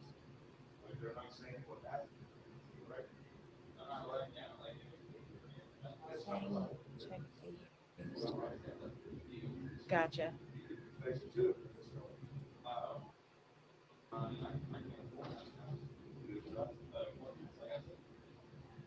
Okay, this thing is a bit wobbly on me again.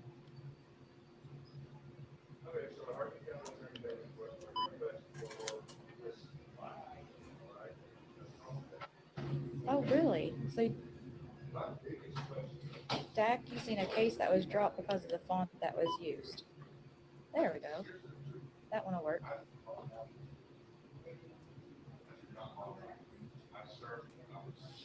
That's a good thing that I need to look into.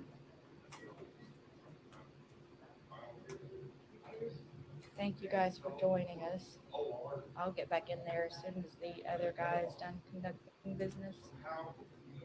I do not want to share anyone's information.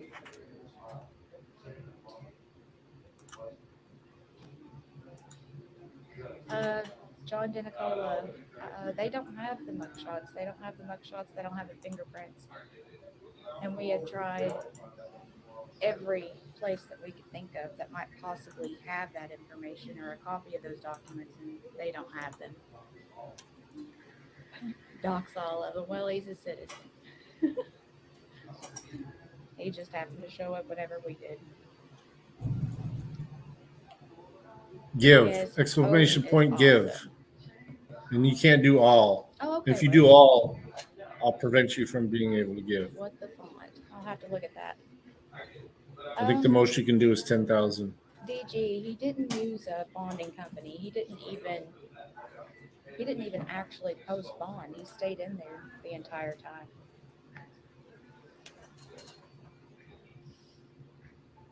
File was made after the file was created. Okay. I will definitely look into that. Thank you guys. You guys are awesome whenever it comes to giving me information that I have no clue even exists. All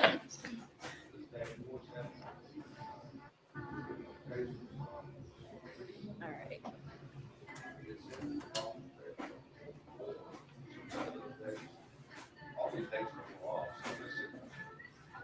Need to learn how to zoom out. Oh, this next 4 days. So where's the date on this one? Okay, this is so weird. Oh, that day, 4 5. Okay, so that is what I thought. So I thought they were saying that on 4 5, when in fact it was not. If it was, that it wasn't out, right? Sorry, we're missing everything. I was hoping that guy would be done. We'll just go nosing around.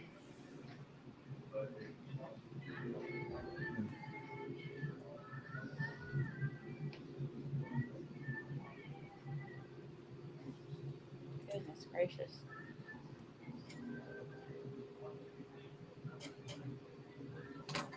Go to the pit. Go do some wandering. Excuse me.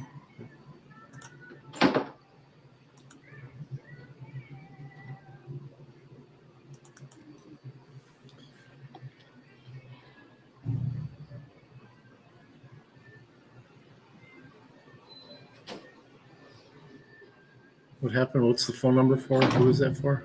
People do not like the camera at all.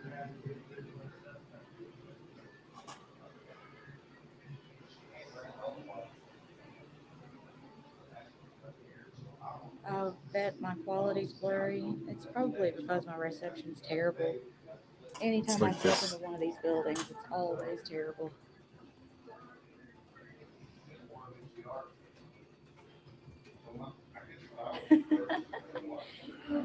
If I knew how to get to the place where they're playing the music, I would definitely go see if I could put in a request.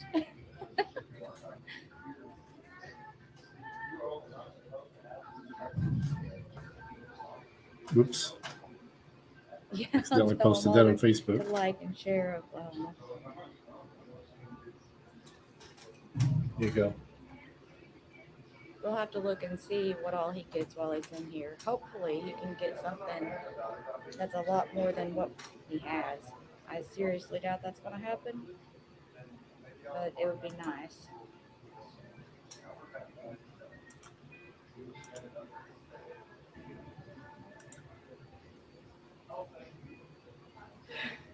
Give my camera a DUI. Oh. Hang on.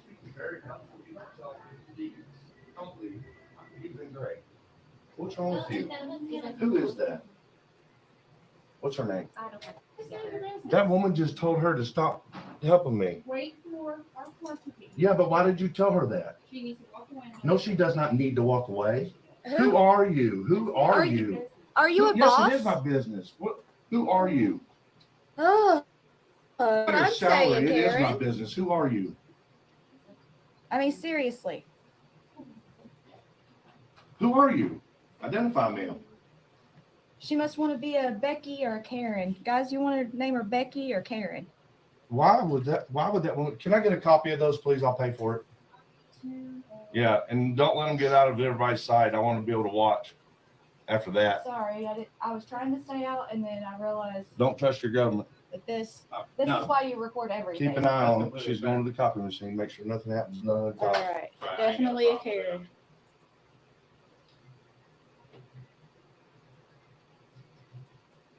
They're trying to falsify evidence against me in another case. All right, everybody says she's a Karen, so we're gonna go with Karen. Well, I don't want to make this a mockery, guys. Like this needs to be as utmost professional as possible, and that's what that woman If we don't just have destroyed. a name to call Will her you by. please tell me who that woman was, ma'am? I'm not gonna pin her. Sorry. Well, I mean, but you do identify to the public when they ask, right? In this office? You're As a supposed to. clerk's Any employee. government employee is supposed to share. Are you who Ellen? they I don't are. have my badge with, no. No. Do you all identify who you are when you're talking to the public? That would be a no. No, that's a no for that one. Oh, Here's let me have that spot back. all right. Okay.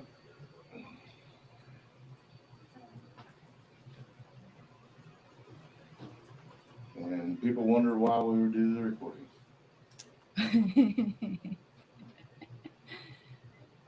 She was great. She was being great. Like, and I mean, she didn't have any interest for me. I didn't have high expectations. I Right. wasn't expecting nothing out of the line. She was doing great. And then that woman walks up and says, you need to walk away from her and don't help him anymore. Oh, look, we got company. How you doing, sir? Good, how are you? Excuse me. Doing very well, thank you. That's your way there. How y'all doing? Doing good, how are you? I've been better. I've been treated better too. What can we help you with? Well, it was at the clerk's office that needs to help me with this stuff. I think they're the ones that called you because some woman just came up and told my clerk to not help me anymore with my record, the business I'm here for. That's what just happened. So I told her I want to know who she is. We would like to know who And- she is so we can file a formal complaint. Yes, absolutely. Okay, so probably the reason why they don't want to help you is because y'all got cameras all over and everything. Well, that's, hey, look, man, there's one right there. And we record all of our business And I because can- we and have to that's keep public. everyone accountable. And that's how we do that, is by recording everything. So, sir, I got All court. right, thank you. What are y'all doing with them? Excuse me. They're making copies of our documents.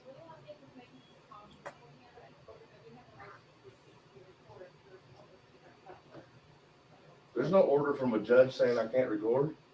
We're allowed to record our So what's business your that name? we're I'm sorry. conducting. I'm Chief Deputy Whited. Nice to meet you, Sheriff's sir. Office. Nice to meet you. But if you start making them feel uncomfortable and stuff, I can tell you to leave. Well, hold on, sir. A And camera if you shouldn't refuse make to it. leave, I'll arrest you for disorderly conduct.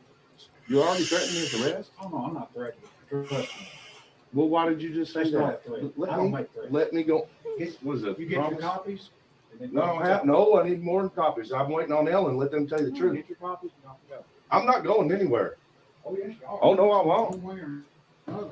I We're, will not. we're not I'm going to not leave leaving until until I we're get my done record. conducting our business, You sir. get your copies, Who are you whatever again? you want. I'm Chief Deputy Whitey with the Chief Sheriff's Office. Deputy, and you don't Yes. know to treat the public Trust me, better I than do. this?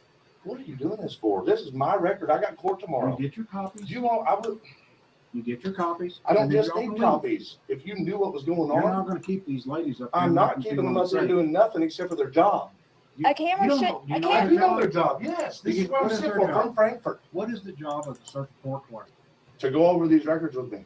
Oh, it To is. explain them. To explain them to you? She Just handles show the me that records. She in handles writing. Show me documents. She that. makes copies. She Look does up filing. Show me Kentucky that. Open Records Access for him. Show me Or that. just tell him the statute. You look it up. Show me that. You look it up. No, you You show tell him the me. statute to open I records. didn't Tell him the number. Show me. You know her job. Open records. better I do than believe do. it's Show me. KRS I know this is the 96 clerk's dot office, and something. these are clerk's records. And And it's this not- has So questionable. what Let is me her talk. job? This has questionable stuff. What is her job? To You tell still me what haven't this answered is my about. question. You all want answers from everybody else, but you don't want to give answers.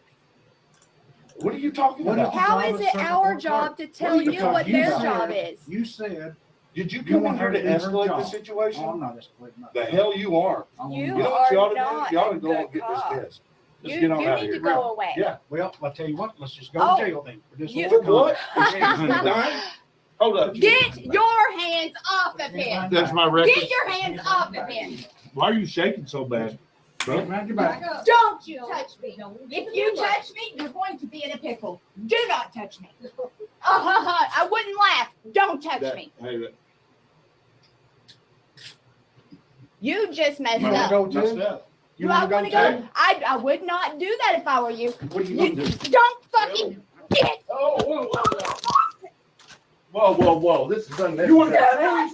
You want to get tased? Hey, put your hands behind your back. Get off of her. Get up. My hands are behind my back. You nut job. Turn around, Get put your my hands phone. behind your back. Get my Or you're going to get tased. Stop manhandling that woman. Help! We need some actual cops. Help! Get your Wow. hands off of me. I need my stuff. Get your hands off of me. Pick those up. You're being much more kind. Pick those up. You're an officer. You're not supposed to let him escalate like this. That's excessive force, and you know it. What the fuck? That fucking hurts. son of a Dude, bitch. stop hurting her. That Those are my fucking court records on the That floor. hurts. Ah! Get this off my He wrist. has a broken back. Get this off of my fucking wrist. Right. Dude, I'm telling you, this cuff hurts. Get this off. Let's go. You had nothing to arrest us on. There was nothing to arrest us for. Disorderly conduct. Let's go. There is no disorderly conduct except for you. You know this body cam can show it? Good. What's wrong with you, man? Ain't nothing wrong with me. The hell, there ain't nothing wrong with you. You're fucking out of control. You think? I just needed records for court. For court. Well, You ever go to court? Shoving me. You tomorrow's will the- be in court. Tomorrow's arraignment day, so you can tell the judge tomorrow. Oh, I guarantee it. Oh, sorry, that's good. We weren't being disorderly. You were. Okay. You were being disorderly. Okay. You need to fix this cuff. And the way you were handling her for what? What did she do to you? Huh? What was she doing to you for you to use excessive force like that? Because I told him to not touch me. He didn't be on camera. You know that whole thing was live, buddy? I don't care about being Oh, on you no will camera. care. You will care. You will care. We've gotten many cops fired for doing that. All righty, well, And you're next. good luck. Don't push me. You ain't the first. Do one, not Charlie. push me. Shut your mouth. Stop Get in there. pushing me. Sick and tired. What are you doing? What are you gonna hit me while I'm at Sit class? down. I didn't Sit do down. nothing. Screen record this Put your so we hands don't down. delete it. Stop pushing us. Sit down. Fuck you. I ain't sitting nowhere. Sit down. I'm not sitting. I'm not doing anything wrong. You don't know that. Look at him. You were there. When it escalates, when they ask you to do something, you just. That's not how American rights work, man. We weren't breaking any laws. But that's your job. It's to know the law. I'm not saying, yeah, you're right, I'm not arguing. My eyes are up here. Don't worry about the camera. You know what he just did. You know what he's doing is excessive force. Your job is to protect me from that as a sheriff department employee. You're a constitutional law enforcement. Well, you need to respect our constitutional rights. And what he's doing, way out of line. Miss Knott, Knott. Miss Knott, if he's hurting her, stop him. Stop him. She's got a broken back. She's not resisting. He's trying to get the purse off of her. And I appreciate that, but she's holding still. I'll fix it. He's trying to fix it. He's the one that made a mistake. And pushing us around in that room for just trying to get my records? You kidding me? You didn't have the right to tell us to leave that room. We paid for that room. We paid for that service. All I was trying to do was get my records for court tomorrow. There you go. But I think you all already knew that. Yes, you are. Did you know that I was here for my records for tomorrow's court? Then how did he mention it? How did he mention my court date tomorrow, raining at 10 a.m.? No, you're not going to talk about that? Tell me how he knew I had to meet tomorrow morning at 10 a.m. Will you ask him? Will you ask him? Sir, how did you know that I had court tomorrow morning at 10 a.m.? Because you're going to jail for disorderly conduct. That's not a good, that answer doesn't make sense. How did you know that I had an arraignment tomorrow morning at 10 a.m.? Since you know so much about the law. I don't. You know your Miranda rights, right? You have the right to remain silent. Why don't you practice that, right? Why don't you not worry about me knowing what I'm going to do in my case? And how did you know? Don't get involved. How did you know about my arraignment tomorrow morning? I didn't know At about 10 your a.m.? arraignment. You said it on. You said it in the hallway. I did. You'll have arraignment tomorrow morning on these charges. On these charges? Yeah. That's what you're referencing? Because I have court in Hardin County at 10 a.m. Well, I have nothing to do with it. Hold still. You didn't know about it? I have nothing to do with it. You sure you didn't know about that? You know what? I ain't sitting here pardon you. Oh, that's usually what they say when they did know. How the hell would I know what's going on in Hardin? Well, because you cops talk to What, each you other in about trouble stuff. for Hardin? Are you sure that this isn't, what do you think I'm here for? I'm trying to figure that out. That's why I'm here. That's what you just attacked me for doing, to try to figure it out. I'm trying to figure it out. And you just attacked me for asking the clerks. I want to know what happened just as much as anybody else. Have a seat. I don't need to see it. Sit down. It's not a request. Well, why? Because I said so. I don't want You're to under go. arrest. You're not free to go. I don't So sit- I'm you're going to told ask you to sit sit free to down, go. or I'm going to set you down. Oh, wow, man, you are excessive force. Sit down. You're ready to throw it down on me too, aren't you, while I'm in handcuffs? Sit down. Aren't you? Sit down. Aren't you? What are you? Do what you are have doing? ID on you? Yeah, so what? Where's your ID at? If it's up your ass, you know. Yeah, it's up your room. You jump to. You don't have permission to get Stand my up. pocket. You don't have permission to be in my pocket. I don't need it. Search incident to arrest. I know how it works. Mr. Smarty Pants. But I get to tell you that this is all under duress because when I proved that you did not have a lawful reason Well, to here's take the me, thing. Y'all That won't get won't your come off. cameras back until, that won't come off. until after your court date's done, because these are being held for evidence. Mhm. You ready? So, You think that'll matter? you think, Nice try. you think you're the only one who's ever dealt with like this? Oh, yeah. I think. Really? Clear my ass.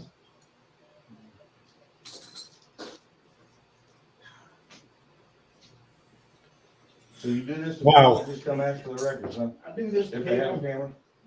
I do this to people who show their ass. You do this to people that are requesting records. Am I right or wrong? If they have a camera? No, not as long as they ask the proper way.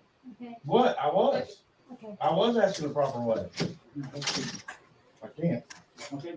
because you got this crap hanging up here.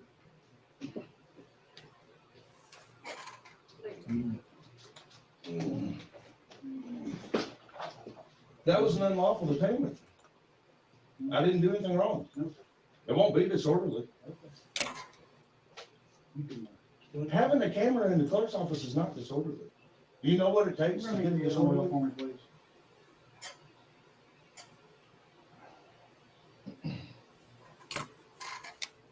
All right. Yeah.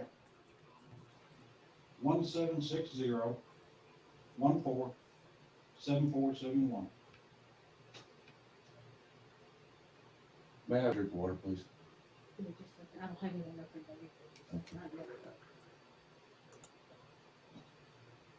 Yep.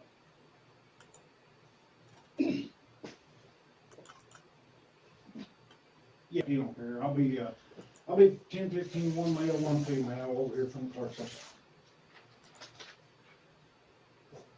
Thank you for that. I was gonna say, You all no, right? because the last one we give to you. Not is yet, I this will. full power, so, you know, just spit it over you. Okay.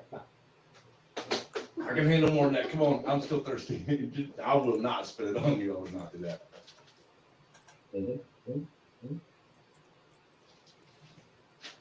Thank you, ma'am. We were being completely cordial in there. That woman walked up and said, "Don't tell him anything else." The woman that was helping me was doing great with me. I was trying to figure out what was going on with my case. But if you've got a case in Hardin County, It's for fraud. Not me. Somebody frauded me. Somebody used my name over here, back in 1998. okay. So the court records are what I need to prove that it wasn't me. I was in this jail at that time. If you want to know what I did, it was a battery. Back when I was 19 years old. You got anger problems too, don't you? I solved mine. Yeah, you do, buddy. Shit. You're real bad. You're everything we all stand against. You are exactly what people are scared of in law enforcement. 100%. Yes, you are. And I don't have to be Pam to know that. Because you laid your hands all over me and my girlfriend for nothing. Ray is not that bad of a guy. But Oh, I don't care about how he is as a guy. I care about how he is as a cop. You ask him, he asked you to do something, that's what he expects. But that's not how law works, especially if you're a sheriff department employee, because you're supposed to be constitutional law enforcement. The rest of them don't have to do that. You want to be a state cop, go be a state cop. You want to be a city cop, go be a city cop. You don't have to abide by the federal constitution as those officers. But when you're a sheriff's department employee, you follow the federal constitution, not the state. You can do the state too, but you have to follow the federal constitution. You are the source for our protection, for our constitutional rights, federal level. And what you just did was violate them on purpose. And you put your hands on us. That's Fourth Amendment. And we have the right to do business in the clerk's office with cameras, as long as we don't go behind any non-publicly accessible areas, which we did not. We were in the lobby where cameras are. I was recording it because I don't have time to wait for the response, because I have to go to court tomorrow, and I was going to present the video as evidence that I was requesting records for my trial. So the judge might give me more time to wait for my responses, which is what I needed to get on recording so that I could show the judge. But you came in there and started manhandling us just because we wouldn't leave when you told us to leave for no reason whatsoever. You can't trespass someone who is doing business lawfully, which we were.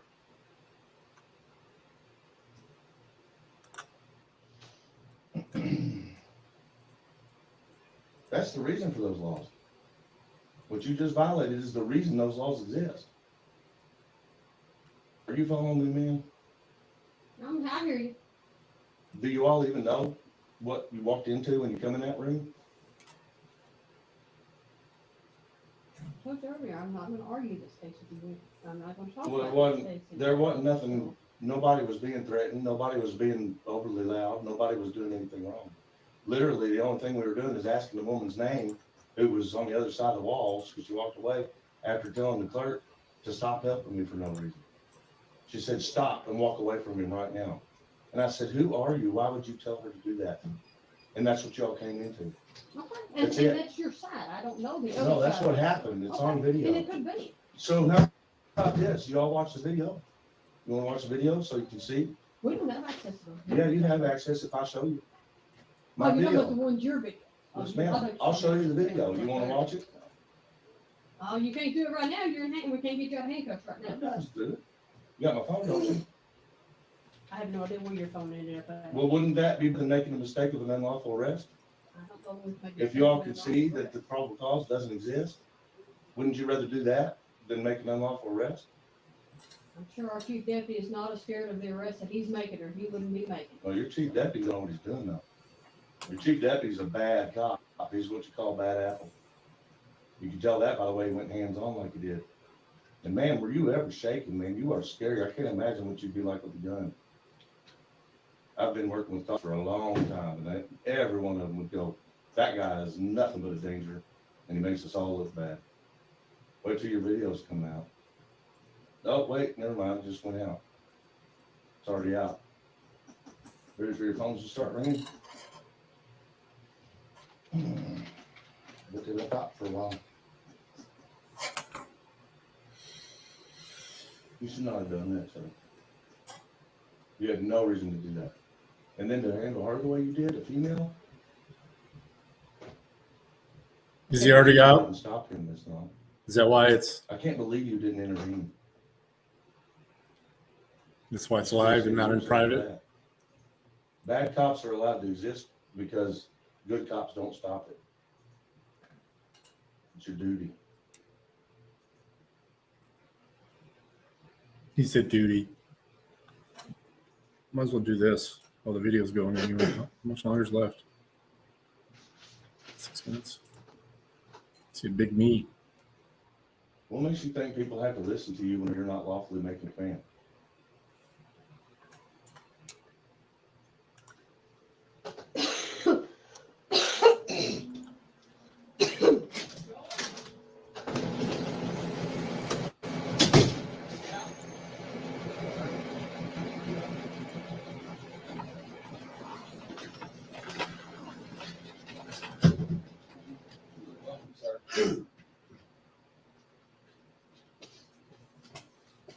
You want to go ahead and just get that attorney phone call over with? And sir, you did not read me Miranda, by the way, so I hope that little joke of a Miranda comment wasn't supposed to be Miranda. I didn't know about Miranda, but I don't care.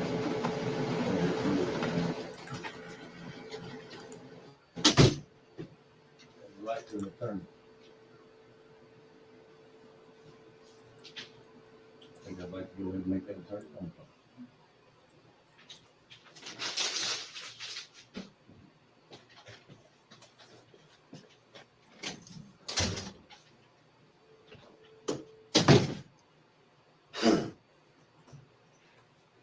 Buddy, you work here.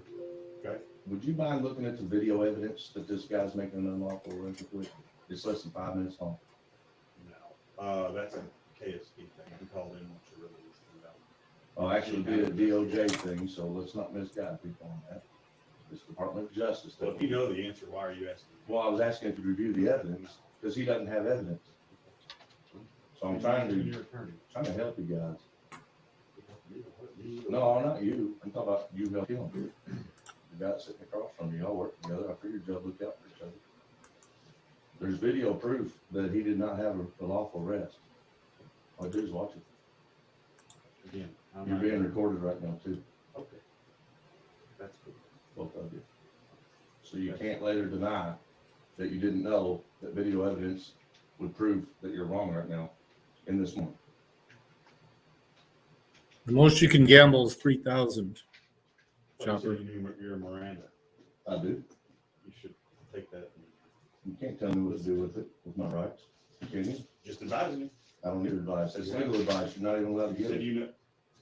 I'm not giving you legal Are you my advice. I'm attorney? advising you just probably be in your best interest to just be quiet. But it's not in my best interest to be quiet when I'm saying that the proof is in that phone. And it would be in my best interest for you guys to watch the proof and know that there's not probable cause for any type of arrest. That's between you and your attorney. No, it's actually between me and the sheriff's department. That's just between. I'm not the sheriff, so. Well, later it'll be between my attorney and me and the sheriff's department. That's cool. All right, well, know what you're talking about before you go give them legal advice, pal. I didn't give you no legal Yeah, you advice. sure I know did. what the hell I'm talking Yes, about. you sure did. Well, you need You to told me to Miranda. stop talking. I'm just telling you to shut up because you're on my nerves. Well, good for you and your nerves, your big fat feelings. I don't have any feelings about it either way. Apparently you do. Listen to you. Cussing and everything else. I'm allowed to cuss. I told you you're allowed to cuss. It's inappropriate though and unprofessional. Is it? Yes, it is. Sir. Oh, okay. You should tell my boss. Who's your boss? Phil Wimpy. How about we talk to him? Would you guys like to bring your boss out? If he was here, we'd have to do that. I would not have any problems speaking with him. Okay. You can come back see me anytime you want to. Oh, I will. Got an open door policy. I understand. I know rights. I know Kentucky open records laws too.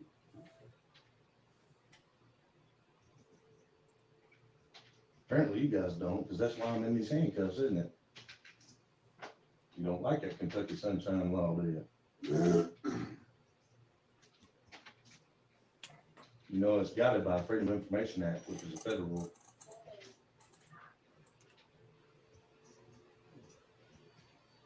Think you've been busy? He just come running out and started throwing hands on everybody. I don't know how busy that is. People that are just trying to get a record from records clerk. Does that happen here? You do that to people trying to get the records here? We're being belligerent sometimes. We weren't being belligerent. That's why I say watch the video. No, listen, we weren't being belligerent. I don't know all here. Unless you call having a recording device belligerent. Again, I don't know all Okay, well, that's what he said, is that the recording device is the reason he wanted to do this. Now, do you agree with that? I doubt he said that. That is what he said. Didn't you, sir?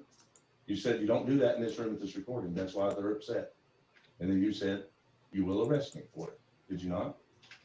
And then you arrested me for it after going hands-on for no reason. Pushed the girl around with a broken back. Threatened to tase us. Left your taser in there too, by the way. Did you remember that? Uh-oh, you forgot it, didn't you? Your taser, you left it in there. Who gave it to you? Other civilians. Clerk's office went in and walked away from it. Just not, did you grab I his, love that this kept take streaming. one? This is awesome. This is almost as good as Wolverines. Shouldn't leave your weapon sitting out like that.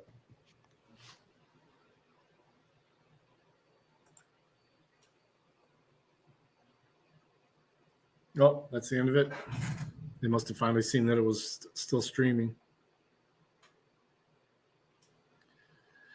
Good stuff, Oklahoma. I mean, not good what happened, but, you know, this shit.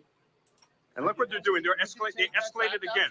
And you went hands-on again with me. You both escalated this. You're not going back to court. Don't touch Step me. back, step back. Don't touch me. No, you're not going to tell me what Right to here. do. Period. You are End such a of story. coward. Each of you are such cowards. I'm surprised you gonna can be put clear even a about few it. words I'm gonna together be clear in a about it. sentence. What a coward. Look at this coward. This is the guy who went hands-on illegally at Cork Ryan. Step back. This comes from Cold Spring, New York, which is about an hour and a half north of New York City.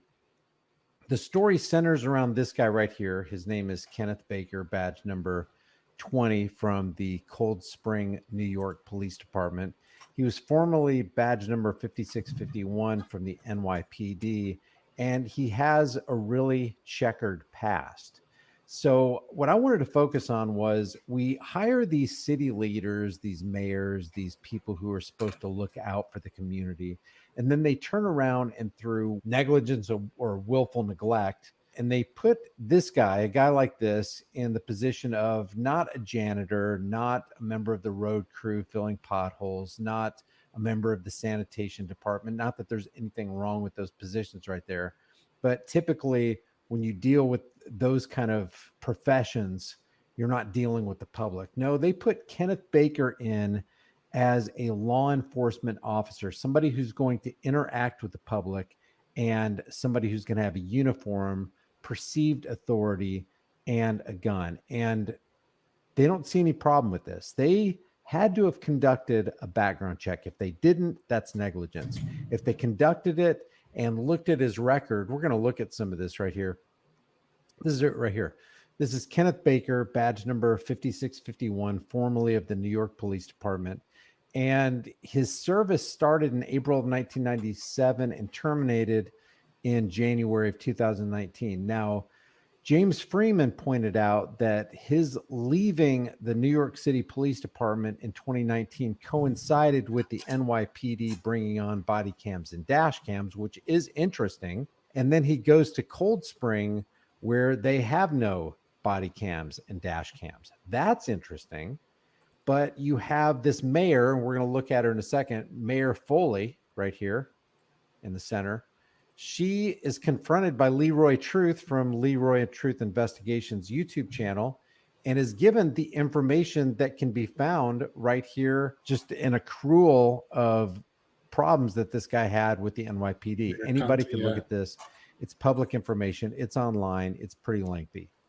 And while a lot of these allegations were unsubstantiated, there are a lot of allegations for that one guy. How many allegations do you have against you? How many allegations are in the average law enforcement agent in the average police department in the United States?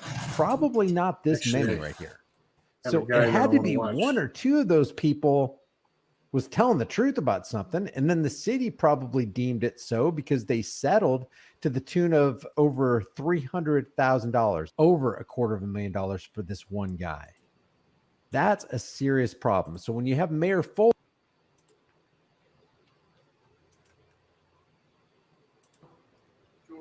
Jordan. McLean. Jordan. McClellan. All right, so the rest of them voted, and obviously we know how it turned out. But McCarthy voted for Jim Jordan like a good Republican. And here are the people who did not. Okay, here is Ken Buck. He's from Colorado.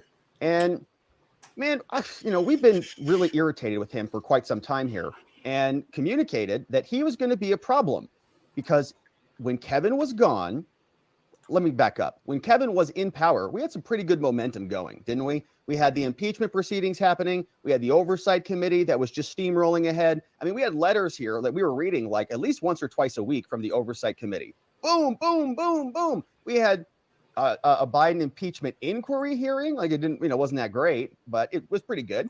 And they were, supposed to be on that path for quite some time. Like we were on the on-ramp towards some progress.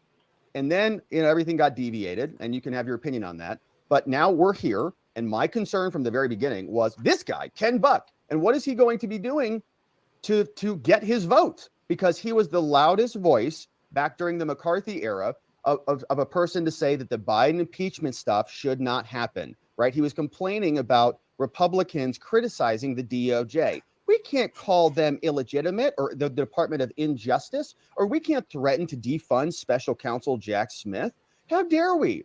Right? That's like his number one issue. And so now if he's going to be this teeter-totter tiebreaker vote one way or the other, who is promising him what in order to get him to flip? And that's where I get concerned. Is he going to say, all right, I'll vote for you, but you got to stop. You got to drop the defund Jack Smith stuff. Or I'll vote for you, Jim Jordan, but you got to stop the impeachment inquiry stuff. Okay, leave Joe Biden out of it and just focus on Hunter or something. Right? We don't know what happens behind these closed doors. That's why we get so sick when they are behind closed doors. I had a nice 30, 40-minute conversation with Jim last night. It is not personal. I have a lot of respect for Jim, and we both have sort of risen in the conservative movement and share many of the values of the conservative movement. I think that what Jim Jordan needs to do is to stop talking about defunding the Department of Justice. Right. We pride ourselves on being a party of the rule of law. You can't defund the Department of Justice or defund a special counsel's office in the Department of Justice. What? We are a party of the rule of law. We do like the law, including the Constitution. And what's a nice feature of the law that we like? It's called equal protection of the law there, Buck. And talk about the value that we share. So there are a number of different issues related to the election and some not related to the election. You are a hard no. I don't care either way.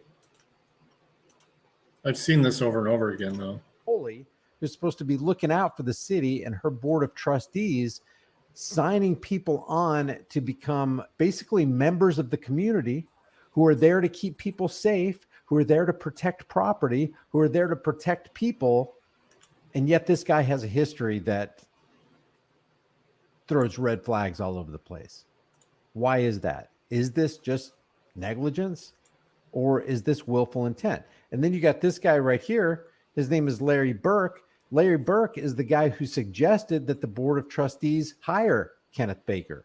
This is from the Highlands Current, and it says, quote, trustees approved a recommendation by Larry Burke, that's this guy right here, officer in charge of the Cold Spring Police Department, to hire Ken Baker, that's Ken Settlement Maker Baker, as a patrol officer. Baker, a 22-year veteran for the New York City Police Department. That right there should send off a red flag.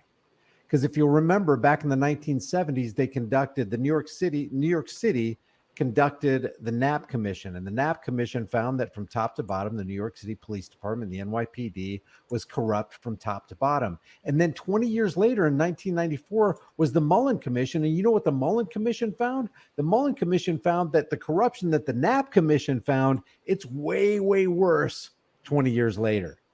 So this guy is a veteran of a police department that is known for being filled with corruption from top to bottom.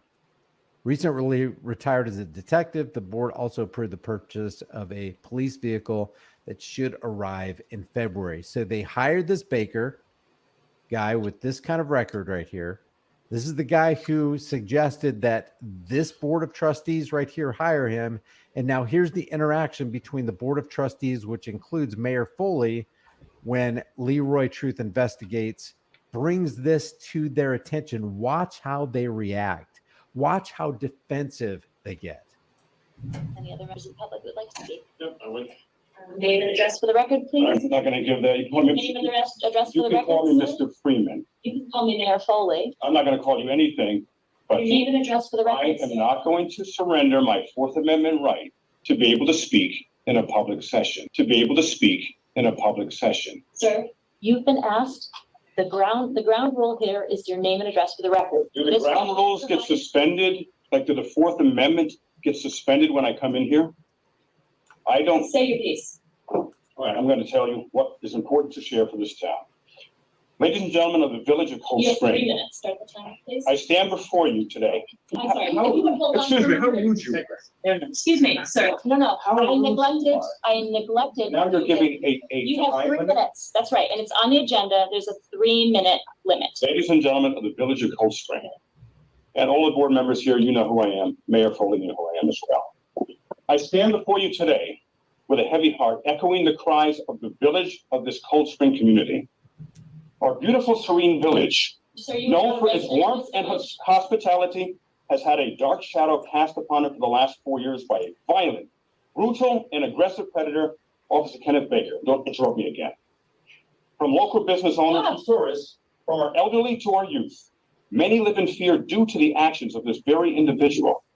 His reign of terror must end, and it must end now. Officer Kenneth Baker must be fired immediately. I want to show you the smirk on this guy's face right here. This guy ends up helping to remove Leroy Truth Investigations from this public meeting.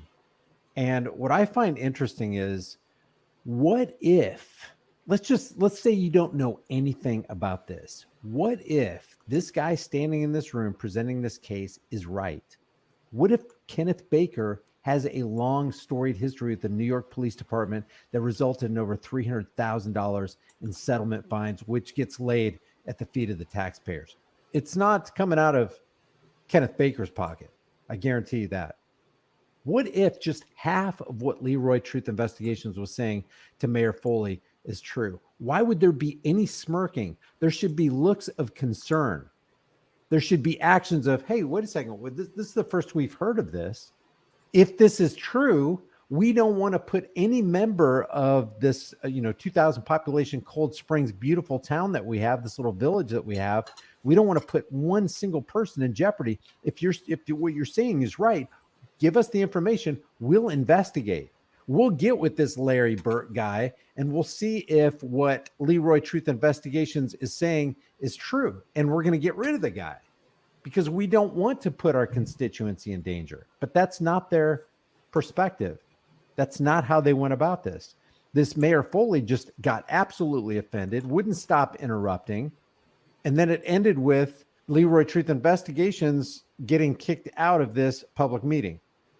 And it must end now. Officer Kenneth Baker must be fired immediately. This guy stands in front of Leroy Truth's camera, kind of blocking it, which is a violation of the First Amendment. He did it on purpose. I don't know if Foley told him to do it, but it doesn't matter. This guy got up of his own volition to stand in front of a camera in violation of Leroy's First Amendment right to freedom of press. And you see how they're in collusion here. And you're going to have a lot of people seeing this. The mayor had this man here go in front of my camera to block my camera. I'm sorry, excuse me. It's on camera. This gentleman was not asked to move. Officer Kenneth Baker must be fired immediately. How did we get here? In 2019, you had a choice. You knew of Officer Baker's tainted history, a track record filled with extreme police brutality while he was an NYPD police officer. Yet based on mere recommendation by Officer Larry Burke, he was not only hired, but also given the power to patrol our peaceful streets. And that is huge. This guy who has this record right here that we can verify, that anybody can get on the internet and find, this guy right here who has a record is now with the public that you, Mayor Foley, say you care about. You, Board of Trustees, say you're here to protect. If it's true, if you took your job just a little seriously, you would be greatly concerned at these allegations that Leroy Truth is bringing up. But that's not the attitude that they have. The attitude they have is the folding of the arms, the wringing of the hands, the defensive posture. Give me a break. I mean, what would it hurt for Mayor Foley just to go, hey, can you get the documentation that you're talking about? And we will investigate. At least pretend like you care about the people of Cold Spring. Mayor, You're not a resident, sir. how dare you? How dare you? Stop interrupting me. Stop- Mayor and the village board of trustees, you allow this wolf amongst our flock and continue to do so. And for that, you bear the responsibility. And sadly, my story with my interaction. And that's a stark metaphor. You let this wolf among the flock. You say you care about the flock, but then you're letting this wolf in. He's obviously some form of wolf, or there wouldn't be this many settlement charges against him. With Kenneth Baker, who's aggressive and brutal, are not unique. And I took it upon myself to research more about Officer Baker and found a troubling history of brutality and substantial legal Look at them settlements. smirking while he's saying the words, this guy has a troubling history of brutality, and you guys decided to give him a uniform, a badge, and a gun and go out to the public to protect and serve them. In his past that you knew about. More recently, an 88-year-old couple, lovely couple, that comes here to the beautiful village. They came here every week to go to one or two restaurants. And Kenneth Baker terrorized them so much that the 88-year-old gentleman has PTSD, and they vowed to never come here again. And what was their crime? Their crime was the gentleman parked next to the restaurant, so his handy... Those public servants, those trustees, the mayor, should be looking at Leroy Truth like this lady right here is looking at him, like contemplatively, thinking about what he's saying, taking it seriously if there's something to take serious, gathering information so that they can further investigate if what he's saying is true or not. Cap wife can get out with her walker. Kenneth Baker didn't like that, and he yelled at them. He was incredibly aggressive, and so much so that they will never come here again. And when I came to the community day this past Saturday, scores of people told me stories. What underpins the mentality that doesn't take what this guy's saying seriously? And if it's true that there are all these settlement cases against Kenneth Settlement Maker Baker, how can you justify keeping somebody like that on the police force when he is a serious liability, or looks like a potential to be a very serious liability? What is the justification that they use to actually keep somebody like this on? It's going to increase the people of Cold Springs taxes to continue to pay for the insurance that's supposed to cover his qualified immunity. So you've got this guy who's obviously a problem, obviously was a problem with the NYPD, and now you're going to bring that problem here and then pretend like it doesn't exist when somebody brings it to your public meeting? Police brutality and aggressiveness that Kenneth Baker did. So I'm calling on each of you to do the right thing and fire Kenneth Baker and Larry Burke, who removed me illegally and unlawfully on Kenneth Baker's behest from this court when the court was in session. Do the right thing. Fire him. And your arrogance and how you are not caring about what I'm saying is disgusting. Yep, it truly is. This They're offensive and attacking. I've been rude since I started here. And your time is up. And do the right thing and fire Kenneth Baker. Let the record reflect that this gentleman is not a resident of the village of Cold Spring. He is not a constituent of this board. And that right there is absolutely irrelevant. It doesn't matter if the person standing in front of you has ever visited Cold Spring before this day or not. It doesn't matter if this guy comes from Australia or China or Japan. He is bringing a very serious allegation on one of the guys that you hired to protect the people of Cold Spring. It's irrelevant where this guy comes from or if Leroy's residency is in Cold Spring. The question is there some roving madman on the street that we, the Board of Trustees, gave a uniform and a gun to, and now this guy is pretending to care about the residents that we supposedly care about and could end up hurting them one day, which it looks like they have. Because Larry went through the streets and was asking people what their experience with the Cold Spring Police Department was, and it wasn't good. The testimony about their interaction with Kenneth Baker isn't good. And you might ask, then why aren't all these people piled into this public hearing so that they can lodge a complaint too? Apparently, they're afraid of blowback. They're afraid of retaliation and repercussions that might come from saying, hey, we need to get rid of Kenneth Baker. But that's kind of strange because they had already gotten rid of another guy. The community evidently got together with a guy who, a member of the police department, who shot some innocent dude, and they demanded that he be removed, and he got removed. So I don't know why the people of Cold Spring aren't coming together against Kenneth Baker, especially when they have documentation on this guy. I don't know. Leave your thoughts about this. I think that if you want justice, then you have to go outside of what they call the justice system, because it truly is an injustice system. And I don't care if you're talking about federal, state, or local. This is what you've got.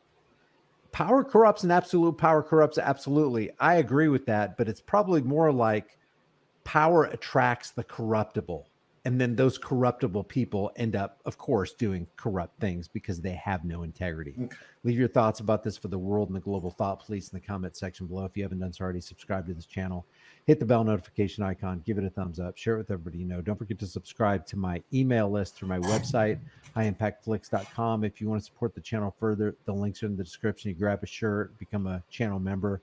But the takeaway of this is whether you're in Cold Spring, or whether you're in Memphis, Tennessee, or in Lake Hughes, California, or somewhere in Maine, it doesn't matter. Wherever you are, whether you're in America or whether you're in some other country, the price of freedom is now and will always be eternal vigilance. And indifference to this notion is the means by which the people have and will secure their own oppression.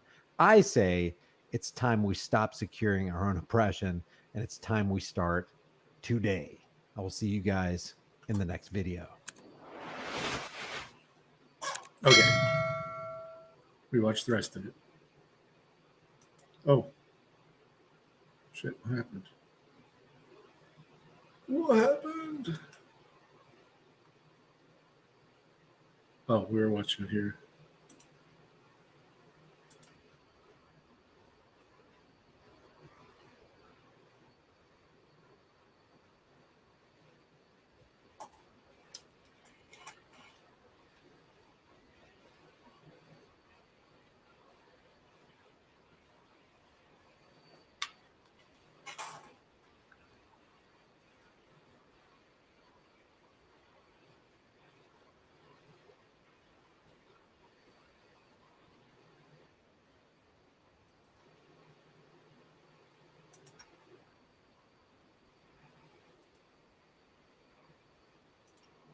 And I should be in Iowa now, I should be in New Hampshire now, I should be in South Carolina now, or someplace else campaigning. Right. The good news is we're about 60 points up on everybody, and we're leading Biden by 11.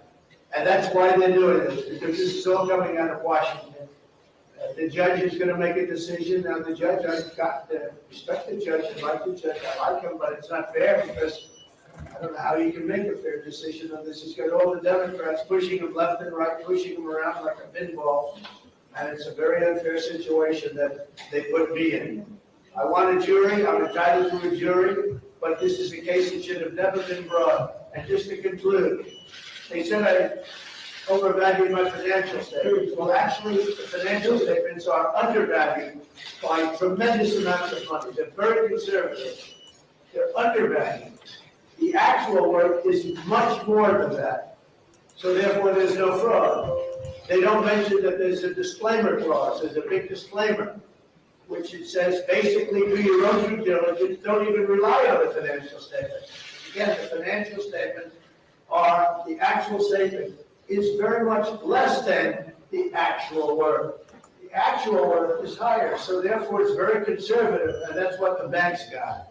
And therefore there's no fraud. Then there's no fraud because there's a disclaimer clause at the beginning and all throughout the financial statements. It says, do your own work, do not rely on these statements. 100% do not rely on these statements. And third thing is, I was tried under a statute that's never been used before that doesn't allow you to have a jury. I'm not allowed to have a jury. I never heard of that before. I don't get the option. If I begged for a jury, they wouldn't give me a jury. I get no jury. The judge is going to make a decision. He's a Democrat judge. He's very liberal.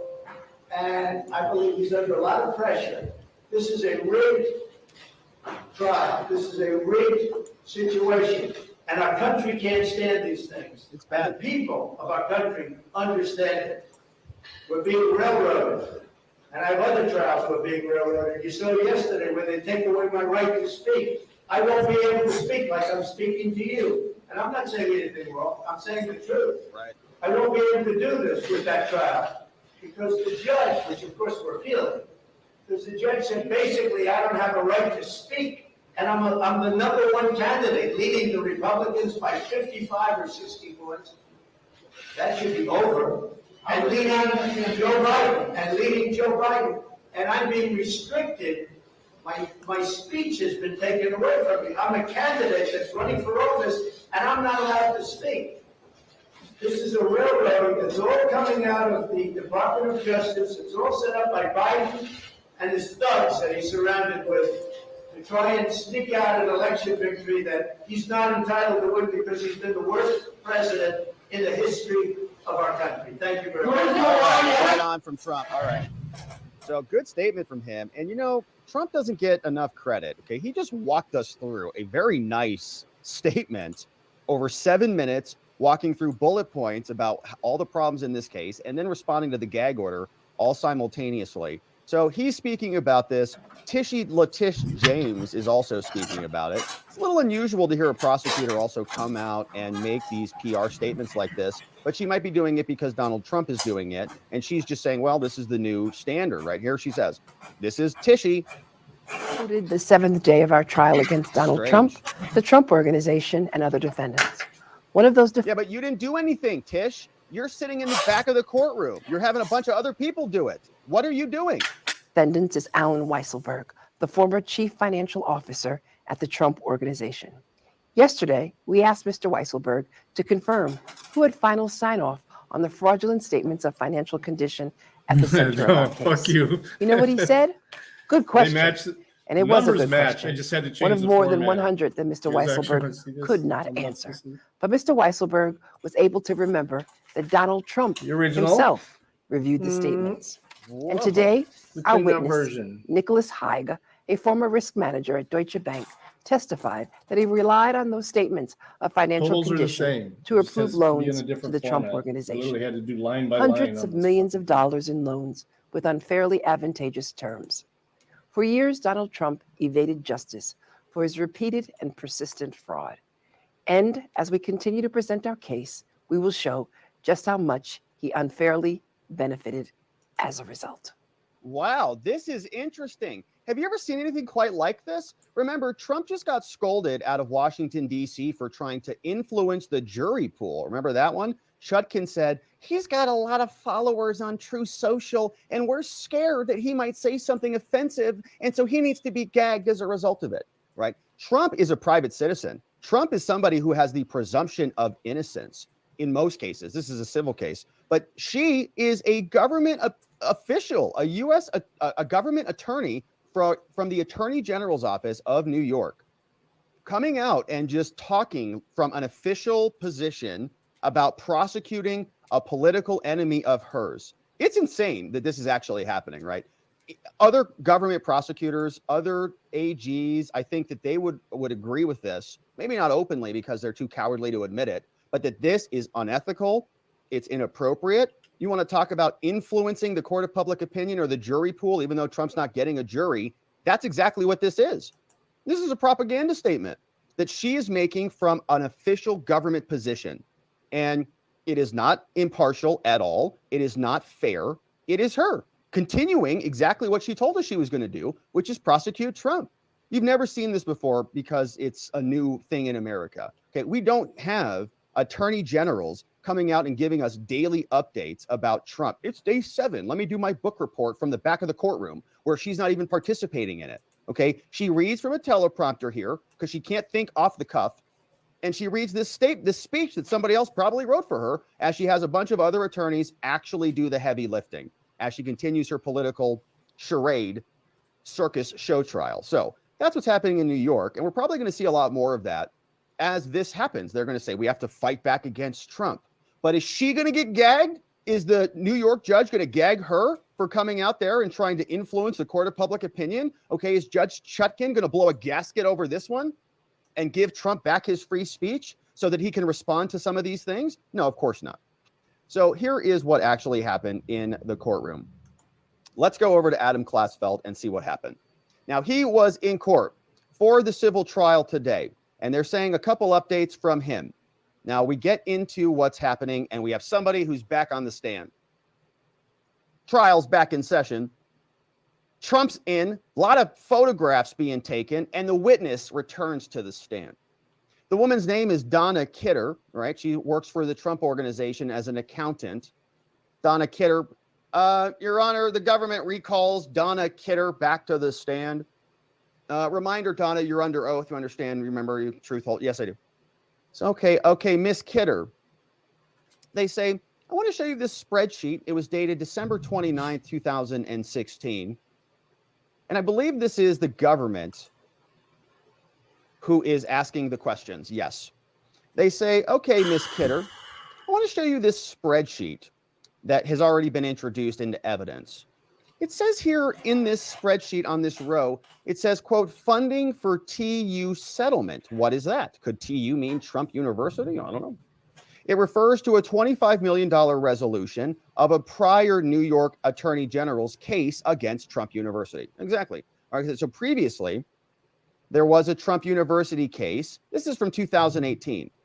All right, this was settled back from Attorney General Eric T. Schneiderman a long time ago. But they still want their pound of flesh out of Trump, even though they got him settling on the Trump University stuff. So they tell us, Kidder, who is the accountant, she's back on there. She says, what does TU mean? She says, yeah, that's Trump University. And it shows funding from various sources. So TU, there was funding from Mar-a-Lago, another loan, there was some cash and all the things. Now, Trump has his lawyer over at the table. His name is Cliff Robert. He's screaming, objection, Your Honor. This is a statute of limitations problem, okay? They're talking about Trump University. That's from 2018 and before. So it's too old. You've already made clear, Your Honor, that anything that is too old violates the statute of limitations and it cannot come into this trial. It's just too old. It's expired. So the judge says, well, it's a standing objection, but if you feel the need to say it every time, you're welcome to do that. And the judge, well, so I guess my response would be, if I was the lawyer, well, then why are we getting into this, Judge? Is it just to smear Trump or is this to prove some other further point? Because if it's not allowed because it's too old and expired, then what are we wasting our time for? So Kidder, the accountant, says, so I used to track all the deals and the agreements for Ivanka Trump. And she says, here's one email from one spreadsheet. And apparently I performed this task for a long time, from 2010 through June of a couple of years ago. Again, the defense objects. Objection, Your Honor. He overruled. Now, they say the questioning now turns over to Ivanka Trump's penthouse. They say, I want to show you this email from 2014. Apparently, Ivanka Trump surrendered an option to buy one of the penthouses and was given to buy an option of another one for $14 million. This is one of the allegations, all right? New York Tishy is saying that Donald Trump lied about some numbers. The unit was valued at more. So, right, they've got options to buy different locations, and they're saying one is valuable, others valuable, not as valuable, blah, blah, blah. We're not going to read the whole paragraph.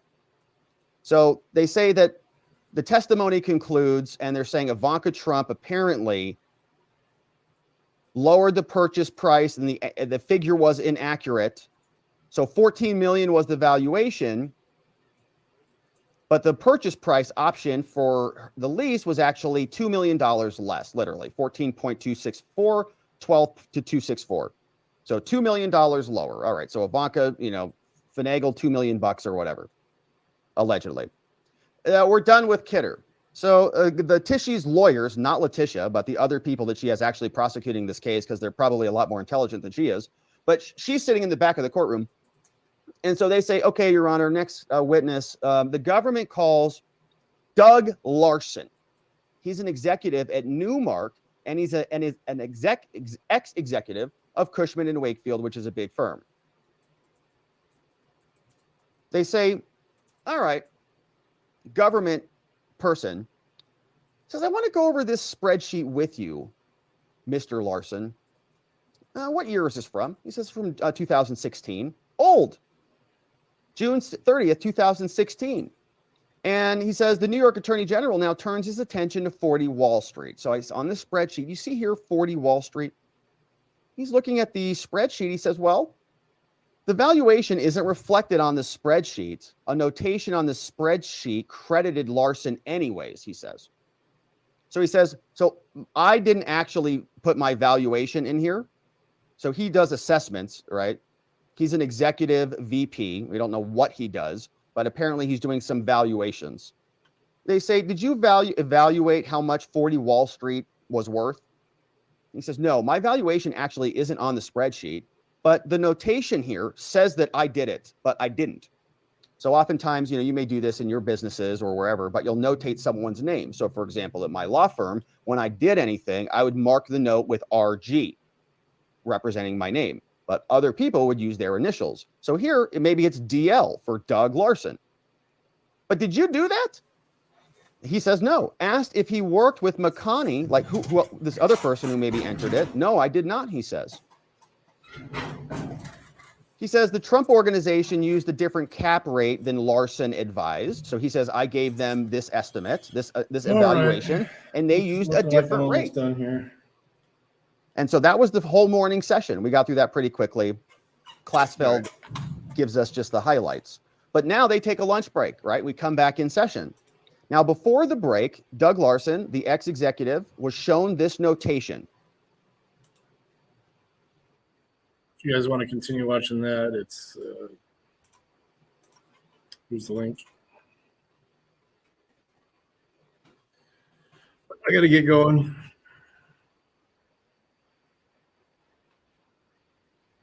Let's see where we're at now.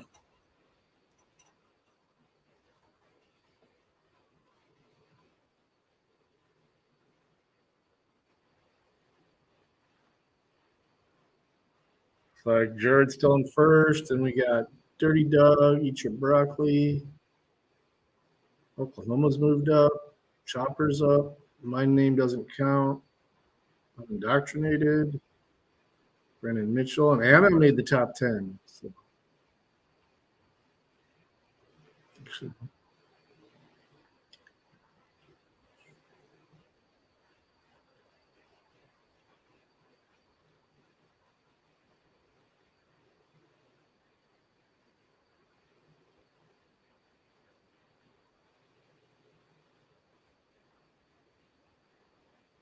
Jared's trying to get that last rate in. I'll join you.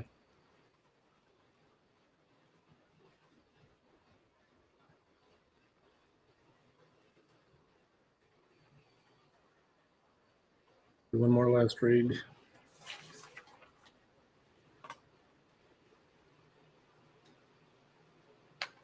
I'm going to go ahead and head out.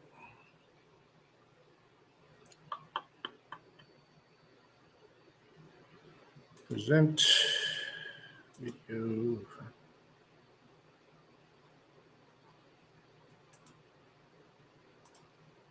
Have a good night, all. Thank you for watching me work. But we did listen to some good stuff.